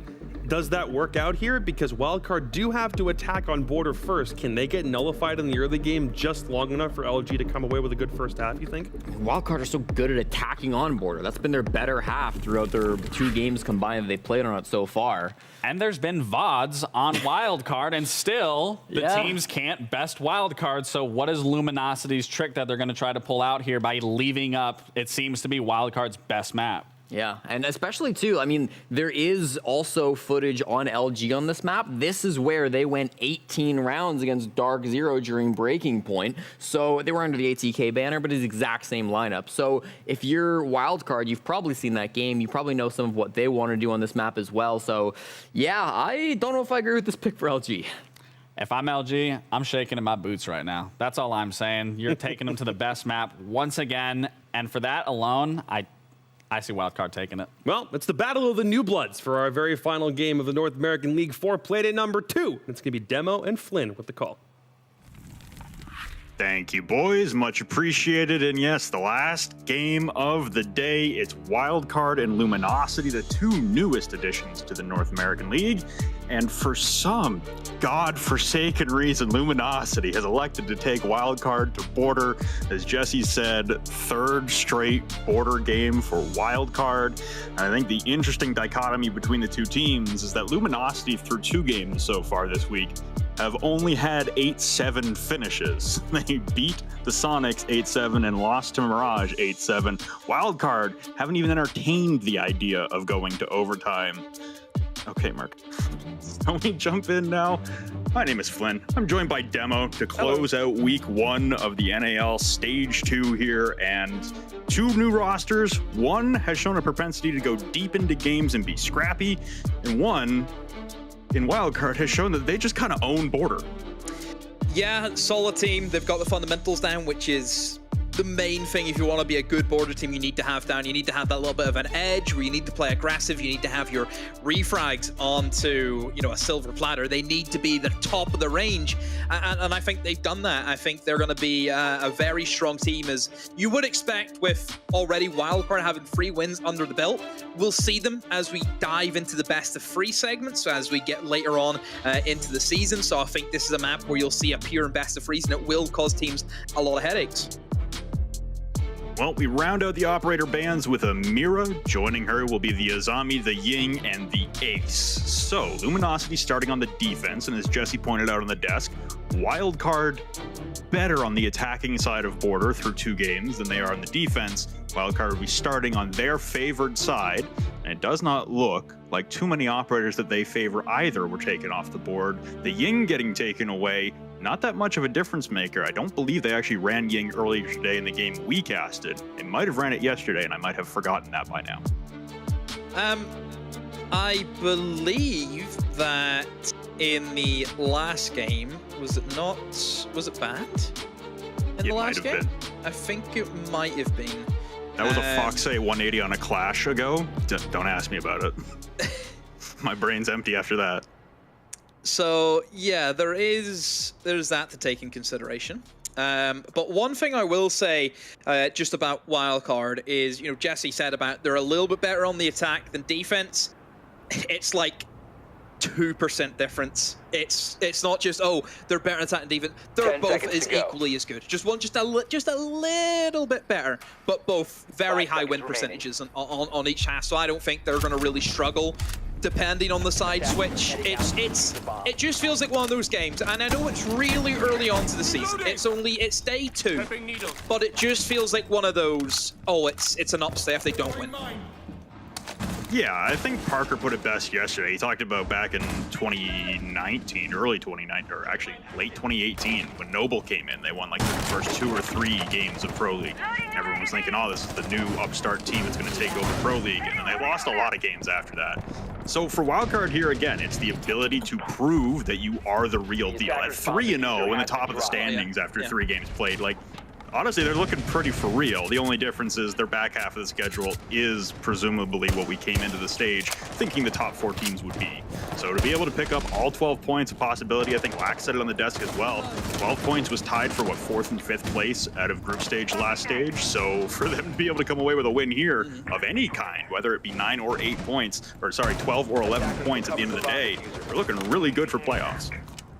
Yeah, very, very important to look at that. I mean, the one word that I always think of where you look at teams and you look at even players, consistency. That is how we measure some of the best players and the best teams in the world, is how consistent you are. And if Wildcard can just keep a mojo flowing and just take that momentum and just truck it through, yeah, I think they'll be a real top team. And honestly, could fight for a major spot. They could. Well, opening things up, it'll be Silent to be downed, but he might actually be revivable here as he falls through the hatch, and he is revived. So a saving grace there for Luminosity, not surrendering the opening pick just yet, as we have passed the midway point in the round, and Wildcard still circling on the attack. This is a ventilation and workshop defense to start things off for Luminosity. It's a little bit of confidence to be able to take the tertiary bomb site to start things. Adam slowly working his way up from 90 to the top of Metal, waiting for any rotations inside of Armory. Instead, it'll be inside of Customs. Merc will grab one. Surf enters the bomb site. It's a 2-for-1, and Adam will tack on, dropping Asian. Snakes alone upstairs right now, still in Armory, and he's able to grab 1 and 2 and the diffuser at his feet. It's down to the 2v2, and Adam and Spirits are going to have to recover the case in 5 inches away from Snake. That is a massive 2-piece upstairs diffuser call. That is the important thing, is now Snake has the control. Atom has to push upstairs through Metal. Goo mines go off. They know where he is. Oh, he missed the shotgun blast. That would have been a kill, but he botches it. A C4 misses though, Rob. Fine margins upstairs, but Wildcard will reclaim control. But with 15 seconds left, they have to try and prioritize that defuse. Good news is for Spirits, he's 100 HP and going to be the one attempting the plant. The drop into the back as he will be the planter, and Adam point blank will try to be the cover. Shots ring out, and that'll be Twist picking up Adam. The plant being completed by Spirits in the midst of the smoke, and he'll come soaring out. Holding off, tagging him will be Twist. The shotgun out in hand. Damage going deeper the way of Twist instead of Spirits. Hugging the bomb chassis, and Spirits will win it out in the 1v1. A DMR against a shotgun. Welcome to the new age of Siege, and Wildcard will continue their winning ways on attack. I watched the replay. I didn't even see him, so I don't know how he did. My goodness. What a round to kick things off. It had, everything there from a soap opera. It had the ups, the downs, the surprise return, the twist, everything.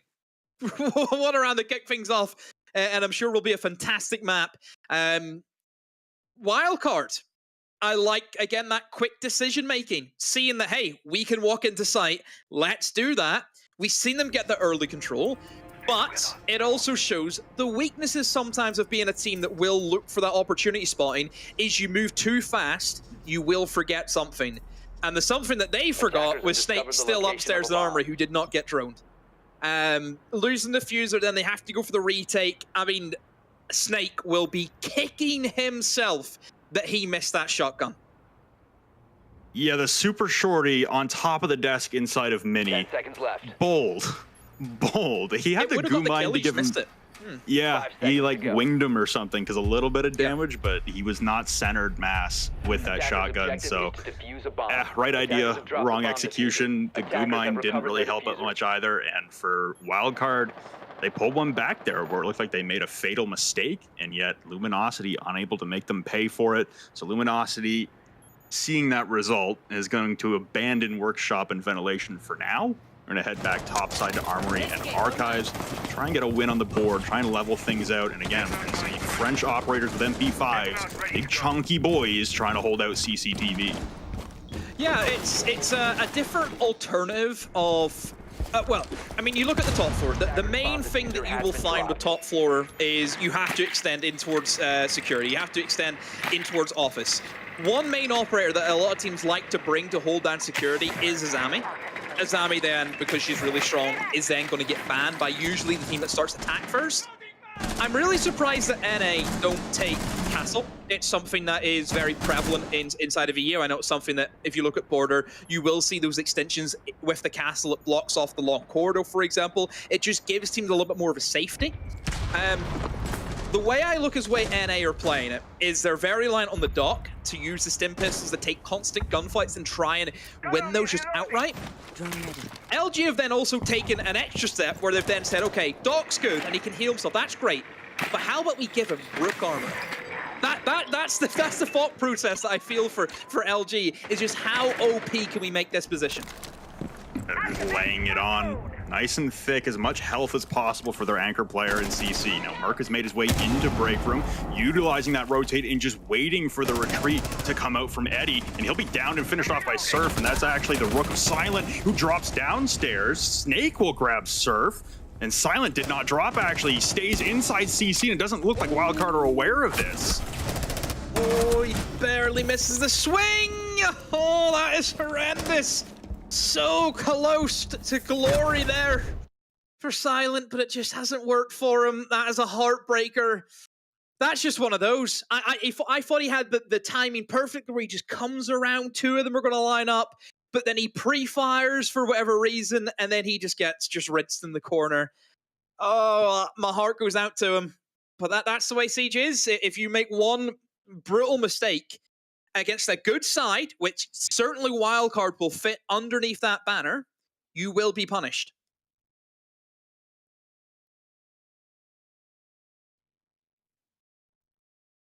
So now we head over to another attacking round here for Wildcard, and ultimately they're looking pretty good. I really like the way that Wildcard also dismantled the Fenrir's position outside of top east. There was a reinforcement on that single wall leading towards the top east balcony. The Fenrir, the Dreadnought mine, also got hacked by the Brava, so no intel on an entry in through east, and then also displacing that anchor so that no one could cut them off from outside of east, and allowed Merc the perfect opportunity to walk all the way up through break room and hold those rotations in 90.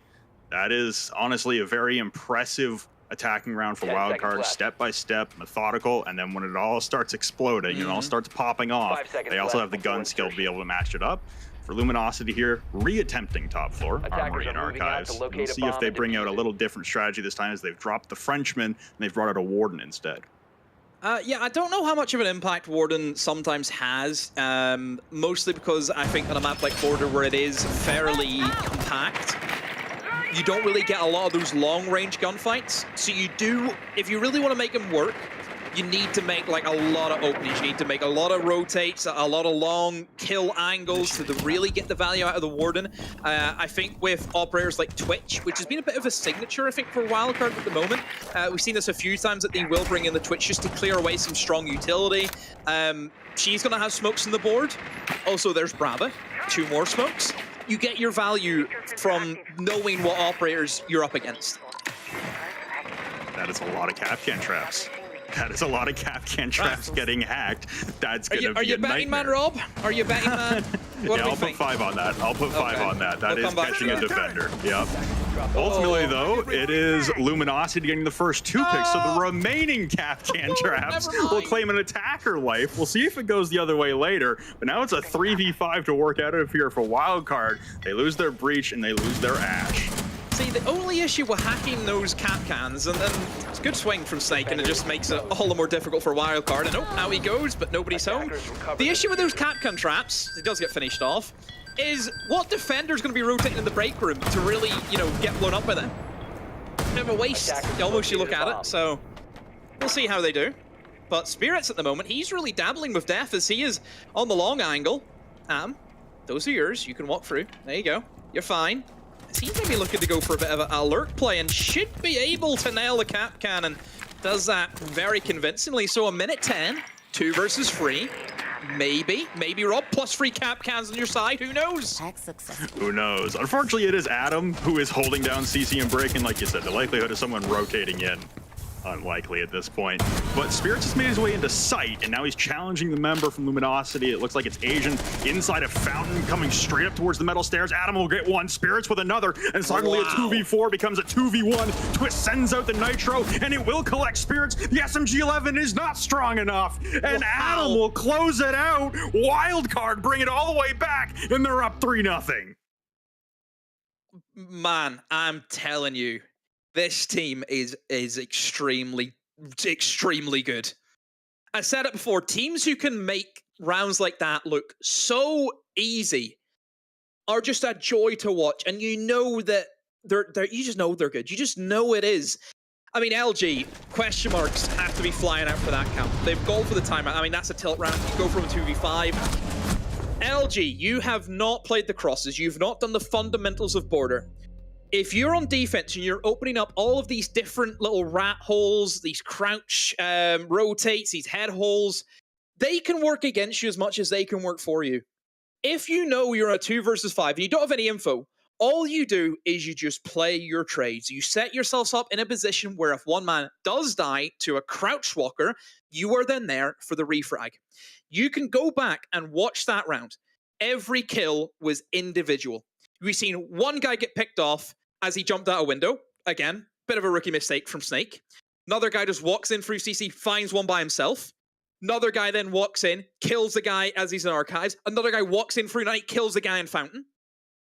Last guy in Armory. All of those kills are just by themselves. LG need to do better than that.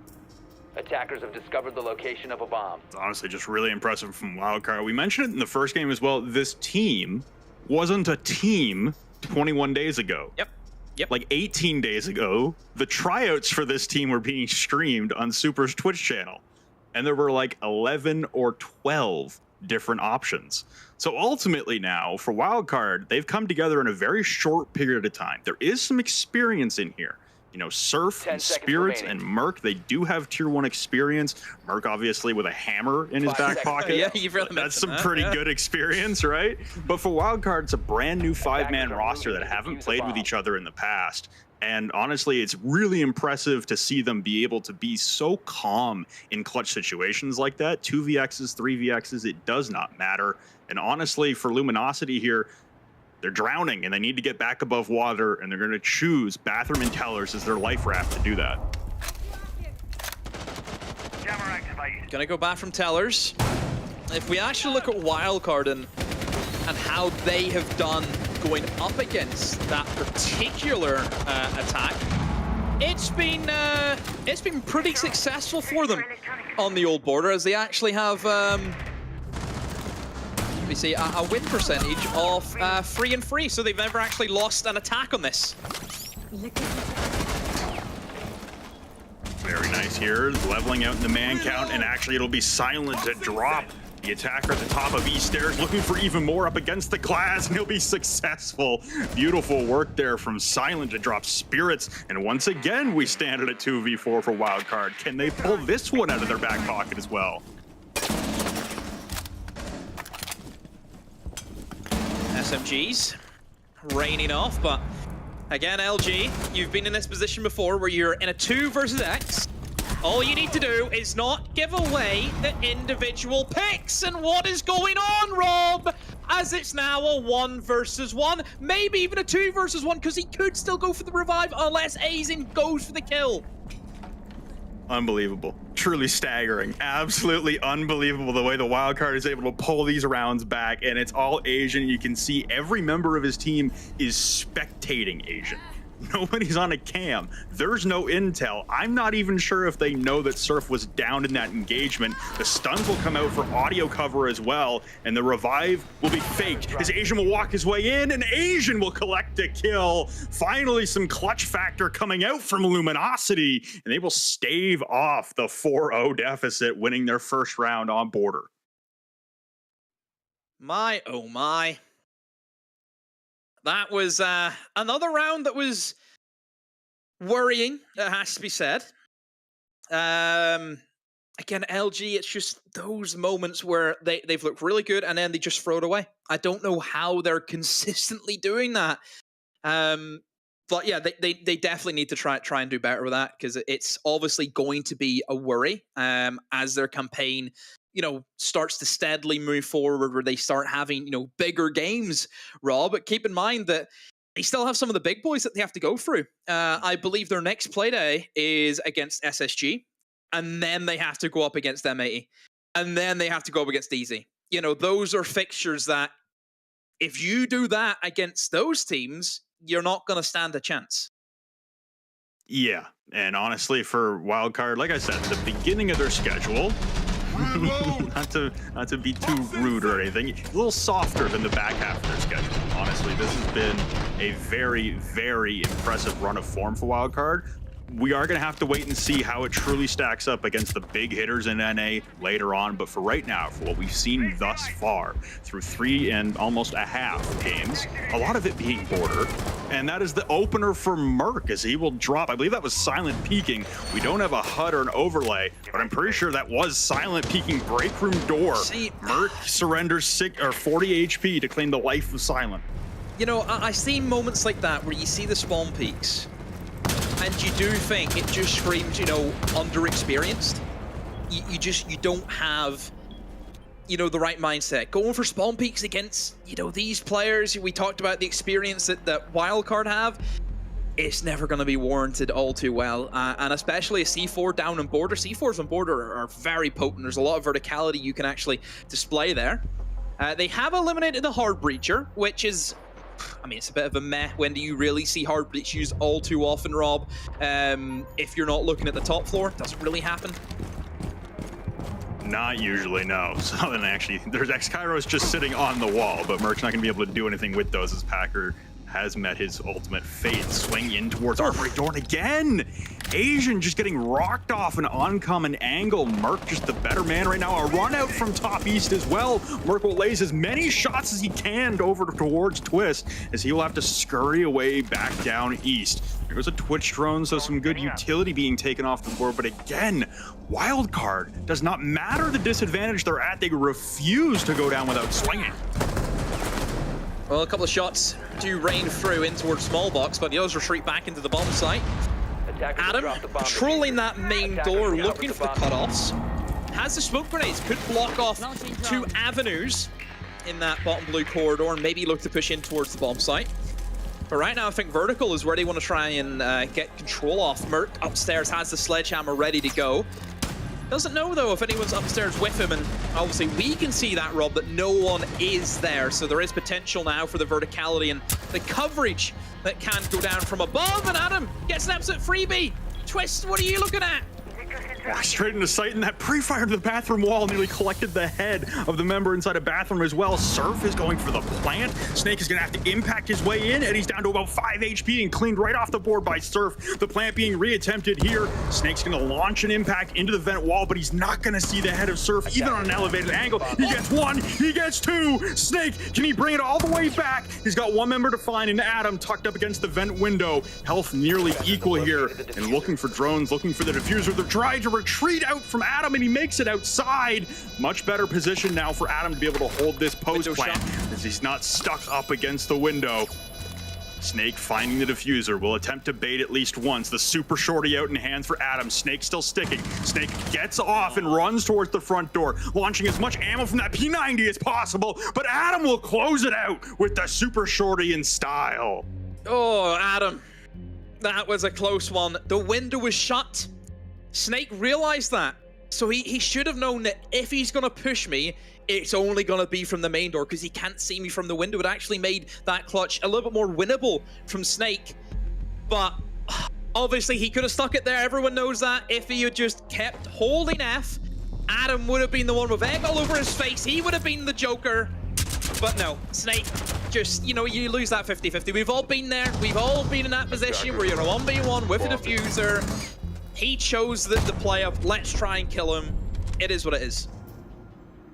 Unfortunate. And again, a lot of these rounds are coming down to millimeters. Like, give Luminosity some credit. They have had a lot of man advantages. Maintaining those we're not going to talk about for right now. Luminosity has had a lot of man advantages early in rounds. In the late rounds, they are coming down to, you know, 2v2s, 1v1s, like very close rounds that are millimeters away from this being potentially a 3-2 game in favor of Luminosity, or only a 3-2 game in favor of Wildcard. It's, I think in Siege, I think we all know that there's, you know, unforgivable moments. 5 seconds remaining. I think losing, you know, 1v5s, 2 versus 5s, moments like that, that's one of the unforgivable, what do you say, curses in this game. You know, I think it's very difficult to not look at that as being a main issue, because it's one that needs to be sorted immediately. You know, if you look at the list of what we need to fix for our next games going forward, that will be one of them, is how they control the man advantage. They've made it actually look very easy to get the leg up on Wildcard. Wildcard have been gifted a fair free round where they just shouldn't be. So I think there is positive for Luminosity, but it's very difficult to not overlook them losing those man advantages. Yeah, Wildcard have looked stunning in late round and held their composure well. Like I said, for a team that's only really been a roster for a couple weeks now, this is very impressive perseverance and composure in big moments, big time moments. Merc, though, will get down by a Frostbat inside of CCTV. Silent will clean it up, but Adam will grab 2. Eddie and Silent both go down. The swing out from top east here, and Asian's not aware of the other member of Wildcard on the other side of the door. Spirit spots another one inside of Archives through the breach wall. He does have a deployable shield to hide behind, but Spirits wins out again. It went from a man advantage to a round loss. Wildcard pulls it all the way back. Wildcard have perfectly displayed how you attack that top floor. You hit them from every angle. I mentioned earlier, whenever we seen Border, where obviously Mirage are really struggling with just attacking that in general. Guys on that triple rotate, on that office rotate, on that triple wall, you've got one guy pushing one east door, and the other guy pushes the other. See how easy that was? Wildcard understand the fundamentals of Border extremely well, and that is why they are dominant. That is it. They have that Border energy.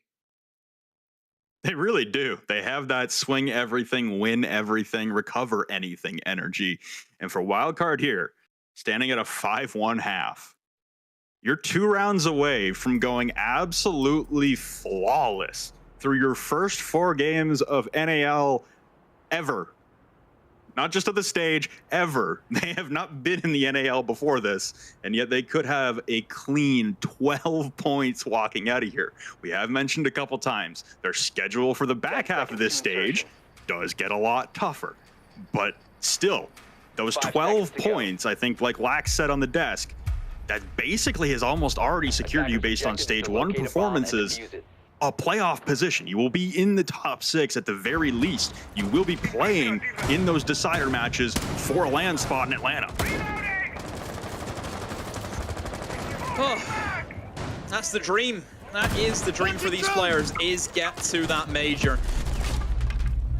First kill will go in favor of Luminosity, where they have really dominated, Rob, the actual opening kill department in this game. They've had a lot more than what Wildcard have. Wildcard, maybe something that they could look towards is, you know, winning that opening engagement. I know it's something that it's... Can you really teach that? I think you need to have an entry who could just consistently do that every single time they go into a gunfight. It's just, you need to find a player for that job more than really you can coach it into a player. Like the desk said as well, Adam, the standout player that's really like his first misstep of the whole map. Like through 6 rounds into the 7th round now, that's really his first error. And ultimately, it doesn't look like it's going to cost Wildcard too much at the end of the day, because Luminosity stalling outside. Ooh. It's all broken down now. Surf gets 1, Spirits with another. At least Surf will get traded out in that nonsense, but it's down to the 3v3. There goes Merc from down below. Snake walks inside a passport. This is a mess. Oh, bless this mess as we head into a 2 versus 3, but Wildcard still healthy enough with The Doc, who, as we've seen, took a lot of damage, was down to about 5 HP, hits the stim, right back up to full. So it does give them an opportunity back into this game. You can see Wildcard, just that little moment that we've seen. They knew that they're in a disadvantage. What does Spirits do? Open up an angle so he can at least trade Packer if he does get pushed. That's what we're trying to display here with Wildcard. How they understand board, that they know they have to play the crossfire. Snake, do you know that someone just walked past you? I hope you do. Oh, no, he's got no idea. Packer going on the flank now. The flanking smoke. He claims life twist. Oh, he's looking back into office through the own breach that the attack made. Decapitates Asian, and it's all Snake alone. The flank of dreams from Packer, who started out in the position he just got back to.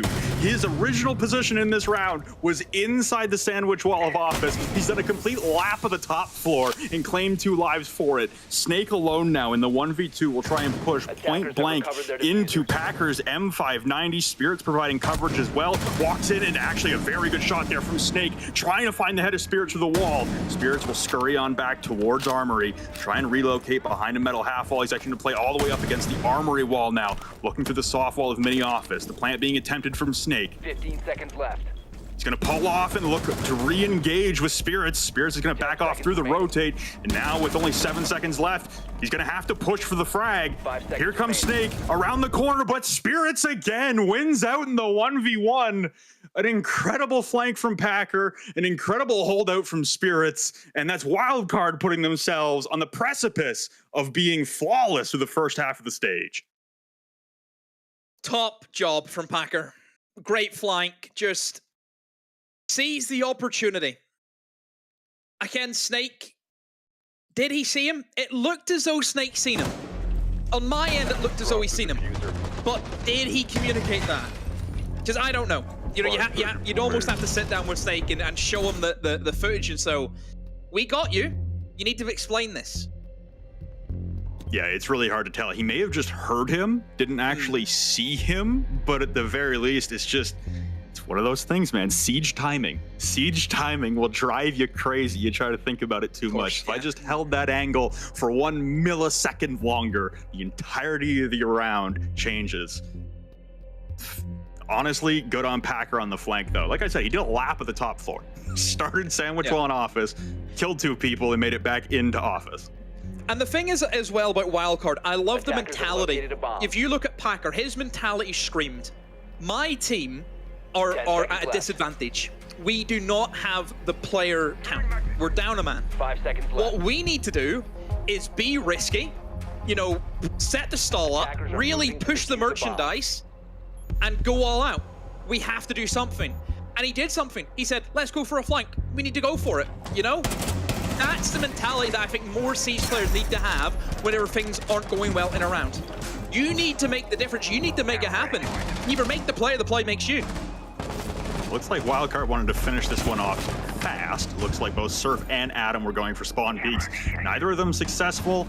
They lose a little more health than they deal in damage to Asian. This will be a vault back down for Adam. He's going to clear out of his position after being spotted by a pre-placed drone on top east and head all the way back down to the site. The Bathroom Tellers is the location for Wildcard to try and make their last stand and walk away with a 7-1 victory.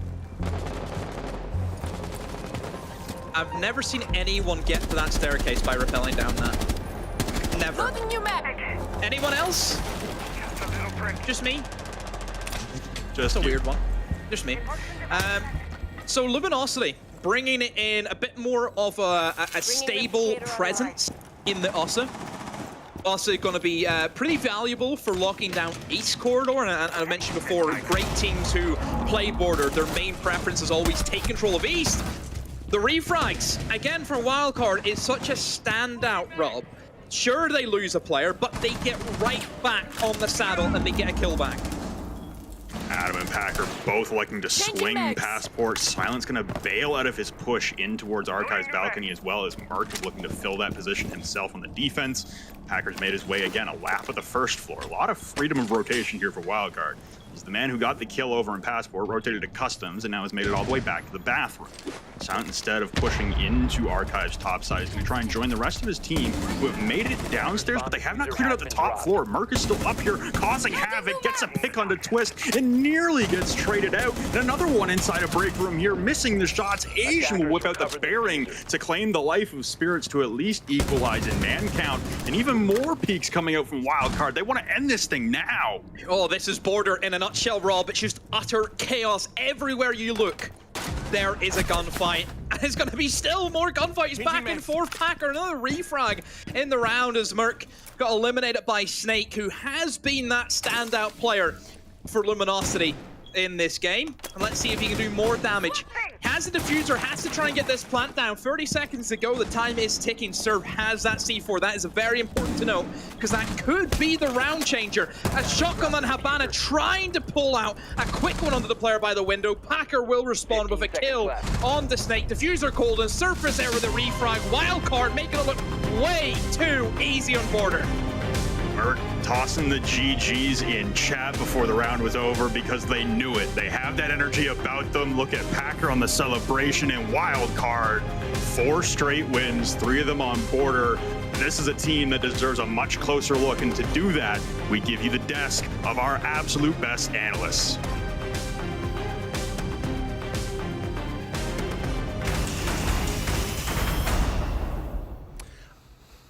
Just want to put everything into context for everybody real quick. The most amount of points any team had in the North American League last stage was 14. Wildcard through the first 2 days of the NAL are already at 12.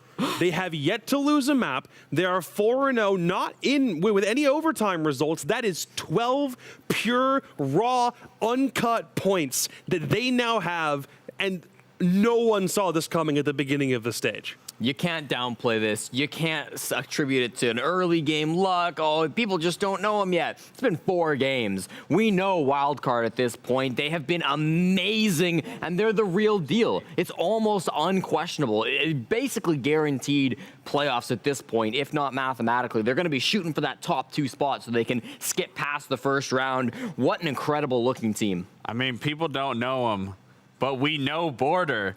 Why do we keep going to Border? Like, we know Wildcard is good at Border. I don't even know what to say. I mean, you need no further proof than just the score of that game. I think that's the other crazy part. Now people know you don't take Wildcard to Border, but let's just look at the highlights from this one anyway, because this one was still a slugfest. At least some rounds were close. We probably could have seen at least 2 or 3 more squeezed out by LG if it wasn't for just pure gun skill and the right positioning from Wildcard here. I mean, I don't even want to say that they were close, because these clutch situations, it looked like Wildcard was just in the driver's seat every single time. Like, whereas, you know, comparing to like a DZ and M80 game, like those games look like it really could have went either way, but Wildcard just looked like they were in control every single time in those clutch situations. Dude, man advantage just felt like a plague for Luminosity. So often, we saw a 2v5. We immediately after almost saw a 2v4. Wildcard were working together, getting trades no matter the situation, and Luminosity just couldn't do the same thing. You saw a clip in there, Merc walking into Armory, and there's just a guy in the middle of the room standing there waiting to be shot in the head. Despite the fact they're in a man advantage, you can go back to site. You don't have to keep fighting. But Wildcard, they said, you've got to keep fighting. You're going to keep dying. You could go to a different map. Please.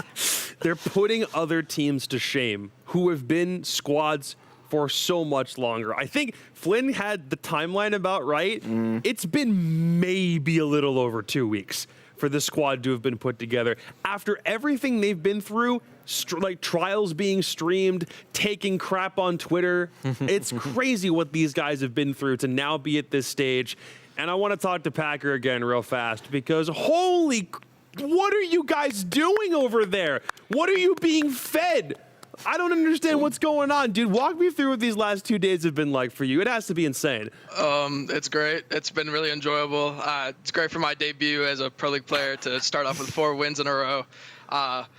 It's just been fantastic to play with such great players. Like, we just work so well together. Like, the cohesion's just, it's all there. Packer, I can't lie. I'm kind of getting sick of talking to you guys. You keep winning. We keep talking to everybody in your team, from players to analysts. But listen, you guys have gone to Border now 3 times in a row. What is it about this map, A, that other teams think they can find a one-up or beat you on, and B, fits your playstyle so well? We just work really well off each other. Like you can watch in the games. We're just calming. We're making like little plays with each other. Like even like every advantage like we think we can come back from. So it doesn't really matter.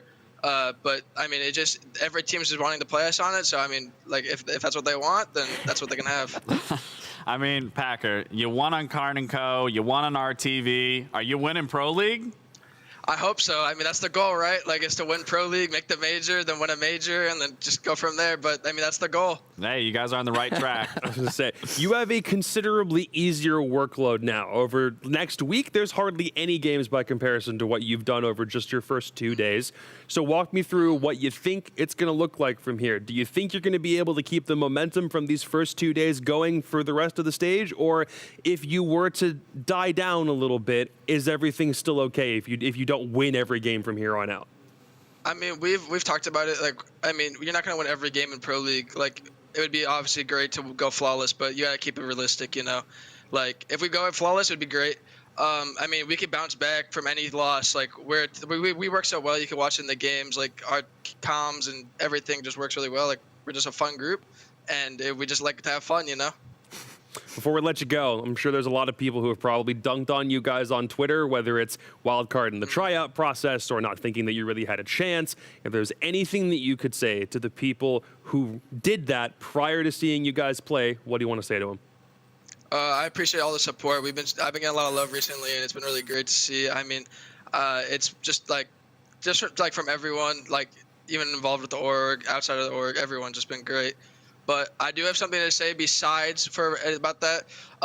Thank you, LG, for challenging me on Border. I've beat you every single time I've played you, and I will continue to beat you.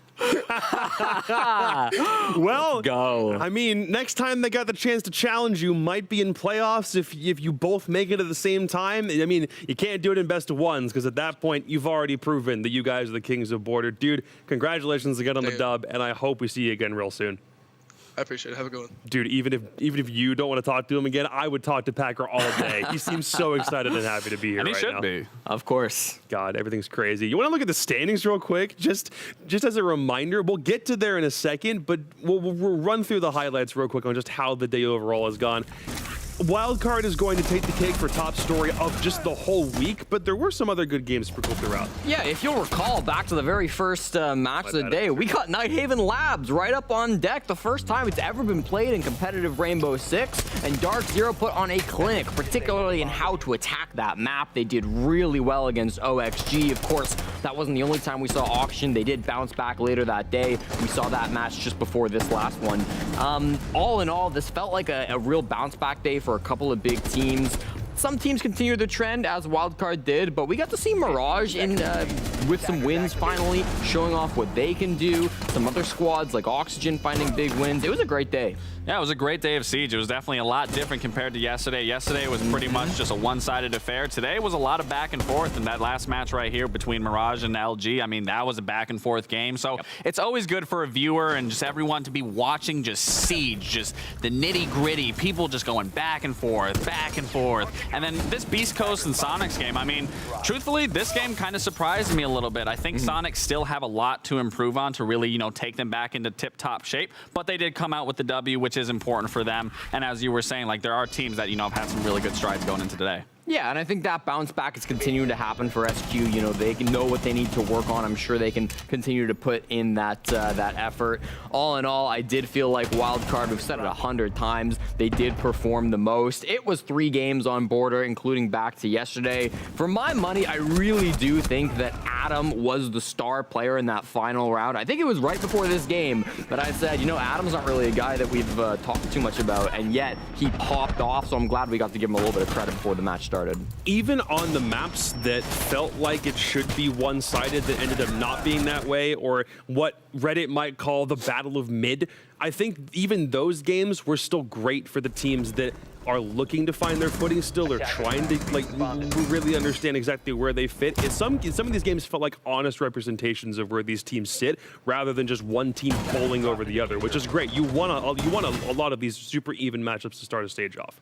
Certainly, and I think with the NAL shaping up, obviously we're going to see a wild card at the top, but the mid-pack right now, the way that we're going to see the rest of these teams kind of shape up, I don't know if there's any clear teams that are going to be favorites other than wild card to make those playoffs, and I still don't think there's anybody who have completely fallen out of contention. It's still only week 1, and there's definitely going to be those teams that are at the bottom who want to fight back for week number 2. Let's do a double check on just how today went overall, because we had a Nighthaven game, and then we watched Wildcard cream a couple of teams. We had a few doubleheaders. Mirage are kind of in the middle of the pack at this point. M80 was top favorite. Now they're also right smack in the middle of everybody. Like, OXG had 1 win and 1 loss. Like, there's so much stuff that happened. And when you cover 6 best of 1s a day, this is going to happen every time, Lax. Yeah, I mean, again, we're seeing teams maybe not have success, but then going into their doubleheader, going into the second game, they bounce back, and there was a lot of back and forth between some of these teams. But ultimately, the one team that maybe had a bad game the last game, well, yesterday, now got the win today. So that's very important going forward.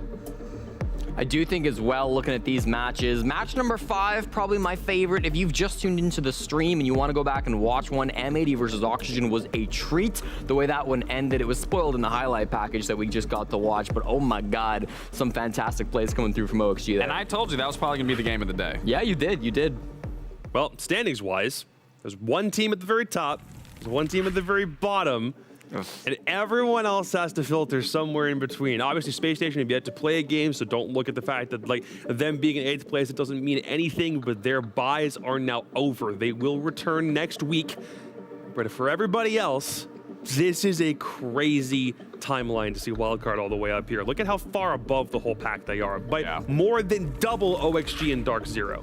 It's almost like a graphical error. It's like the teams you'd expect to be at the top fill in from like 2 to 5th, and then like somebody reverse alphabetical accidentally put wildcard at the top. Nope, that's where they belong. That's where they have been from winning so many games. But you gotta love an underdog story. Oh, and that's exactly what Wildcard is doing right now. They weren't on anyone's radar. Now they should be on everyone's radar. Whether that's, because of Border being played so many times, I don't think that's, that is what it is. I think they're a strong team no matter what, because we did see them on bank going against Soniqs, and they played phenomenal. So I'm just excited to see what more of their map pool does look like going forward. The thing is, every other team is now going to have 5 days to look at what Wildcard has done to be really good and try to find a way to counter it. Most specifically, their opponents coming up for Playday 3. Once we start week 2 of the NAL, the first people they're going to run into, Oxygen Esports. The first team to take down M80 in this stage is who they run into. The only thing OXG has had a problem with so far is Nighthaven. Everything else genuinely looks like it's running pretty well. It's M80's first time in a doubleheader. Mirage only has 1 game to play, and Space Station Gaming finally makes their entrance into the NAL. So Redeemer, if you're listening, ban Border, ban Nighthaven. The rest is up to you. I've given you the start here. I'll leave it to you guys. But yeah, Wildcard, it's going to be a big challenge for Oxygen going forward. I'm also excited to see Space Station finally jumping in. They get the opening game on Playday 3 against M80. That's sure to be a great match. That's going to be, that's going to be a great match to kick off that week. And then going into that big game, in my opinion, between Wildcard and OXG, like that if OXG wins that, they're literally right behind Wildcard. And that puts OXG in a great spot overall. The twists are, in fact, turning here in the North American League, and I guess we're just going to keep the phrase going. We will just keep on trucking, but we're not going to do that until next Wednesday. For everybody here, on behalf of Laxing, Jesse, and myself, thank you very much for joining us on the first week of Stage 2 of the NAL, and we'll be right back with more of this crazy stuff in a couple of days. Good night.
I wouldn't have imagined it, you know, a few weeks or months ago, but now that we're here, it feels like we belong here. I know that they're going to think we're a very easy target, and I think that might be their downfall. You know, I've never done anything like this big in my life. Definitely excited to, you know, meet these teams, you know, been watching them for a long time. So yeah, being, you know, next to them and even competing in the same event is pretty insane. Yeah, it was only until I started competing in Rainbow that I really knew what I wanted to do. I personally am very confident in my team's ability to be able to take this entire major. We just need to play strong Siege, we need to play together, and we need to be very switched on game day. We have very, very strong individuals that can flip a switch and be the best player you've ever seen. Jigsaw is like the quintessential young gunner. He likes to think he's better than everyone, and a lot of the time he actually is, so I respect it a lot. He likes to also tell everyone that he thinks he's better than everyone. He's definitely going to try and get into people's heads this major. God, he's one of the sharpest players I've ever seen touch the game. I know Jigsaw likes to playfully antagonize some of the teams on Twitter or in the lobby and be a bit of the villain. Definitely a bit of a brat when I was younger. There's a lot of tension, I think, between other regions and us. To be honest, the main point holding us back is that we haven't had a competitive Oceanic team in a long time. I think we do have a lot to prove, and not only just for ourselves, but genuinely for the entirety of Australian Siege. We're definitely one of the titans in Australia right now. We're always going to be considered a waste of a spot by other regions. Making the major and competing together is basically why we play. We come to prove ourselves on the world stage. I don't think Team Bliss fears any team, to be honest. Not even the world champions. I would say the sacrifices are worth it if you make it to the top. Basically, you could be the best team in the world one stage, and the next stage you could be out of the league. I personally don't fear anyone. We're just kind of we have to deal with what we have. We would definitely be in the underdogs in this major because we've literally proven nothing. We're a fresh team, no one knows how we play. Like we do have the best 5 that we can produce. Keep energy up, because in the end, energy carries everything into winning. Definitely don't treat us like a lower tier team. We're just going to take it game by game like we have been all season and do what works for us. And if that's not good enough, then we'll just come back and be better next time.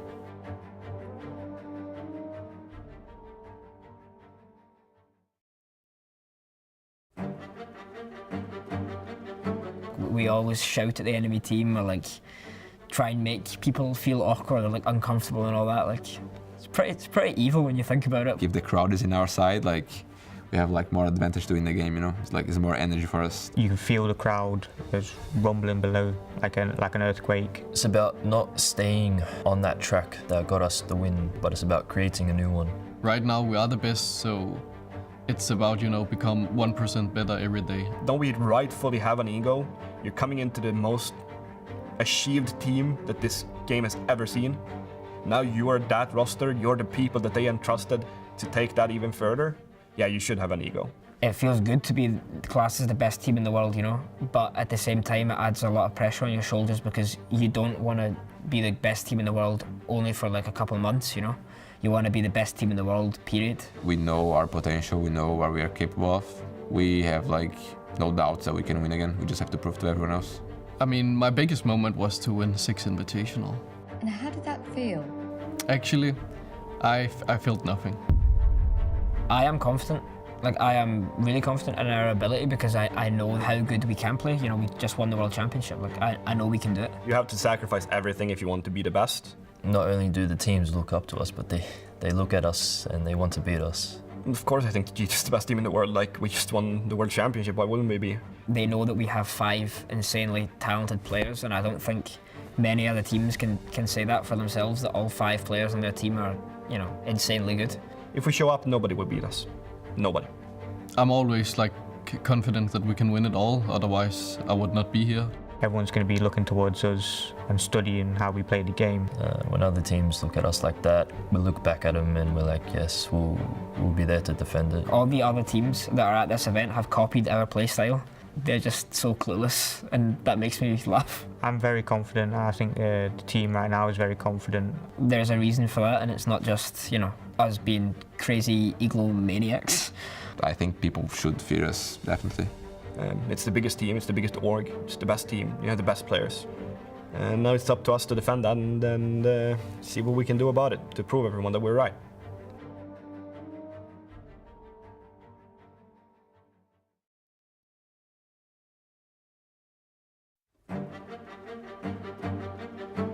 Winning money is not a big thing at all. I'm just here to play, you know, win trophies, that's what I care about. I was like playing to not lose and playing to not make mistakes, and now I play to play. I play to win. I would say I'm living the dream in my current role. I would say I'm one of the best in the world. Just being in that flow state of like, I'm playing in front of this crowd, but it doesn't feel like there's anyone else in this room but me and my teammates and the people I'm playing against. There are a lot of pros with egos out there. I don't really care about them. I'm just focusing on myself, focusing on my team. For me, you know, being able to do this on a day-to-day basis doesn't feel like work to me. With Marco, you know, he's kind of like the person with all the answers, all the connections, who can he just makes stuff happen, and you don't know how he does it, but he's just him. Iconic, the heart of the team, I would say. Diaz is a babyface killer. We have 5 very good players, 2 amazing coaches, and an amazing analyst, perfectly built together. At the end of the day, like, if you don't have a good relationship with your teammates, it's not gonna work out. Yeah, I mean, we're a family, you know. We have fights, we have arguments, we go through ups and downs, but at the end of the day, we have each other's backs. I mean, there's no skill ceiling on this team. We can do it all. I think we're more than prepared to win it all. There's always a way to come back, and you just gotta believe in it and come back. I don't know what my enemies think of me. I don't care either. I like to kind of be at a calm, kind of tired state before the match, and then when the match starts, my body just gets amped up and just ready to play. Dave, iconic, is just, you know, got tired of losing to that guy, and he is just the best IGL in North America. That's our secret. You're surrounded by people that love you, by fans. It's indescribable. It's one of the best feelings I've ever felt in my entire life. You know, we always want to beat G2. Obviously, they won SI. You know, they took us out in SI. I can't speak for everyone, but I don't fear anybody.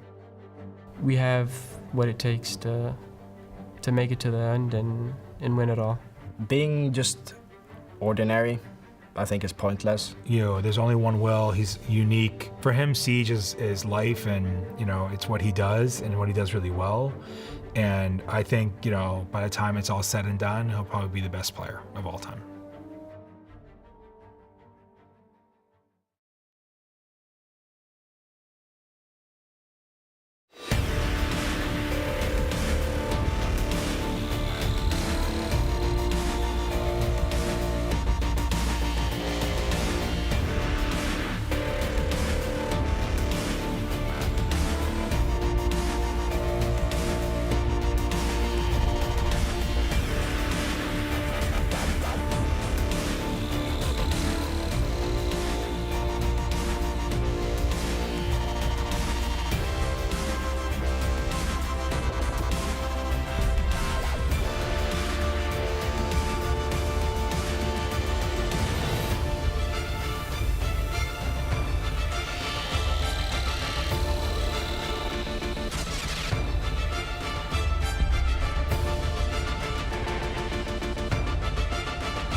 Have you ever wondered how our professional players go pro? Or what happens between our regionals and majors? During the Tier 1 off-season, our Tier 2 scene kicks off with 5 separate regions hosting their own T2 competitions that have the opportunity for anyone and everyone to enter.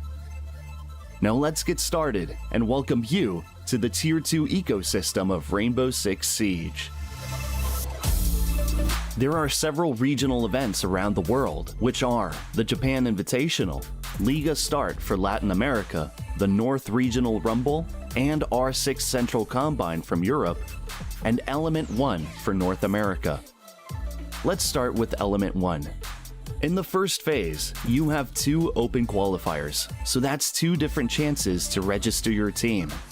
You will need to quickly sign up since there are only 32 slots per qualifier, and it's first come, first served. This phase is over 3 days with the first 2 Swiss format. If you lose 4 games in this phase of Alpha, you're going home. And if you're in the top 12 teams on day 2, you go through to our closed qualifier. During the closed qualifiers, teams face single elimination matches, with the top 4 teams from each open qualifier moving on to the next stage. In phase beta, 8 qualifying teams will meet Element 1's 8 invited teams for a classic Swiss format knockout bracket. 3 strikes and you're out, but win 3, and congratulations, you just made the final phase. Phase Gamma is our playoff bracket, where the top 8 teams from the open qualifiers and invites will face each other in a single elimination bracket until we get to the grand final. At this stage, everyone gets a share of the $25,000 prize pool, where the winning team will take home up to $10,000. These events aren't just about the money though. Our Tier 2 events give you the platform to showcase your talent to the world. The matches are live streamed on our official channels with the best upcoming analysts and casters that BR6 has to offer. Win here and your Rainbow Six life could change forever. Do you have what it takes to step up and be the next big name in Rainbow Six? Prove it.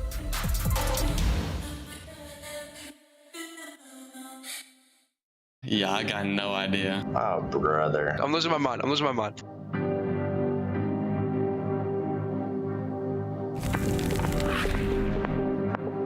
Shoot, this is a weird one. Okay, what is this? There could be so many possibilities. I'm gonna go with Villa Kitchen. Villa Kitchen? Is this next to Vault Door on Villa? I'm gonna guess that that's a Villa. Maybe Cafe? Probably Oregon though. Oh, I know what this is. It's Oregon. Maybe like Oregon?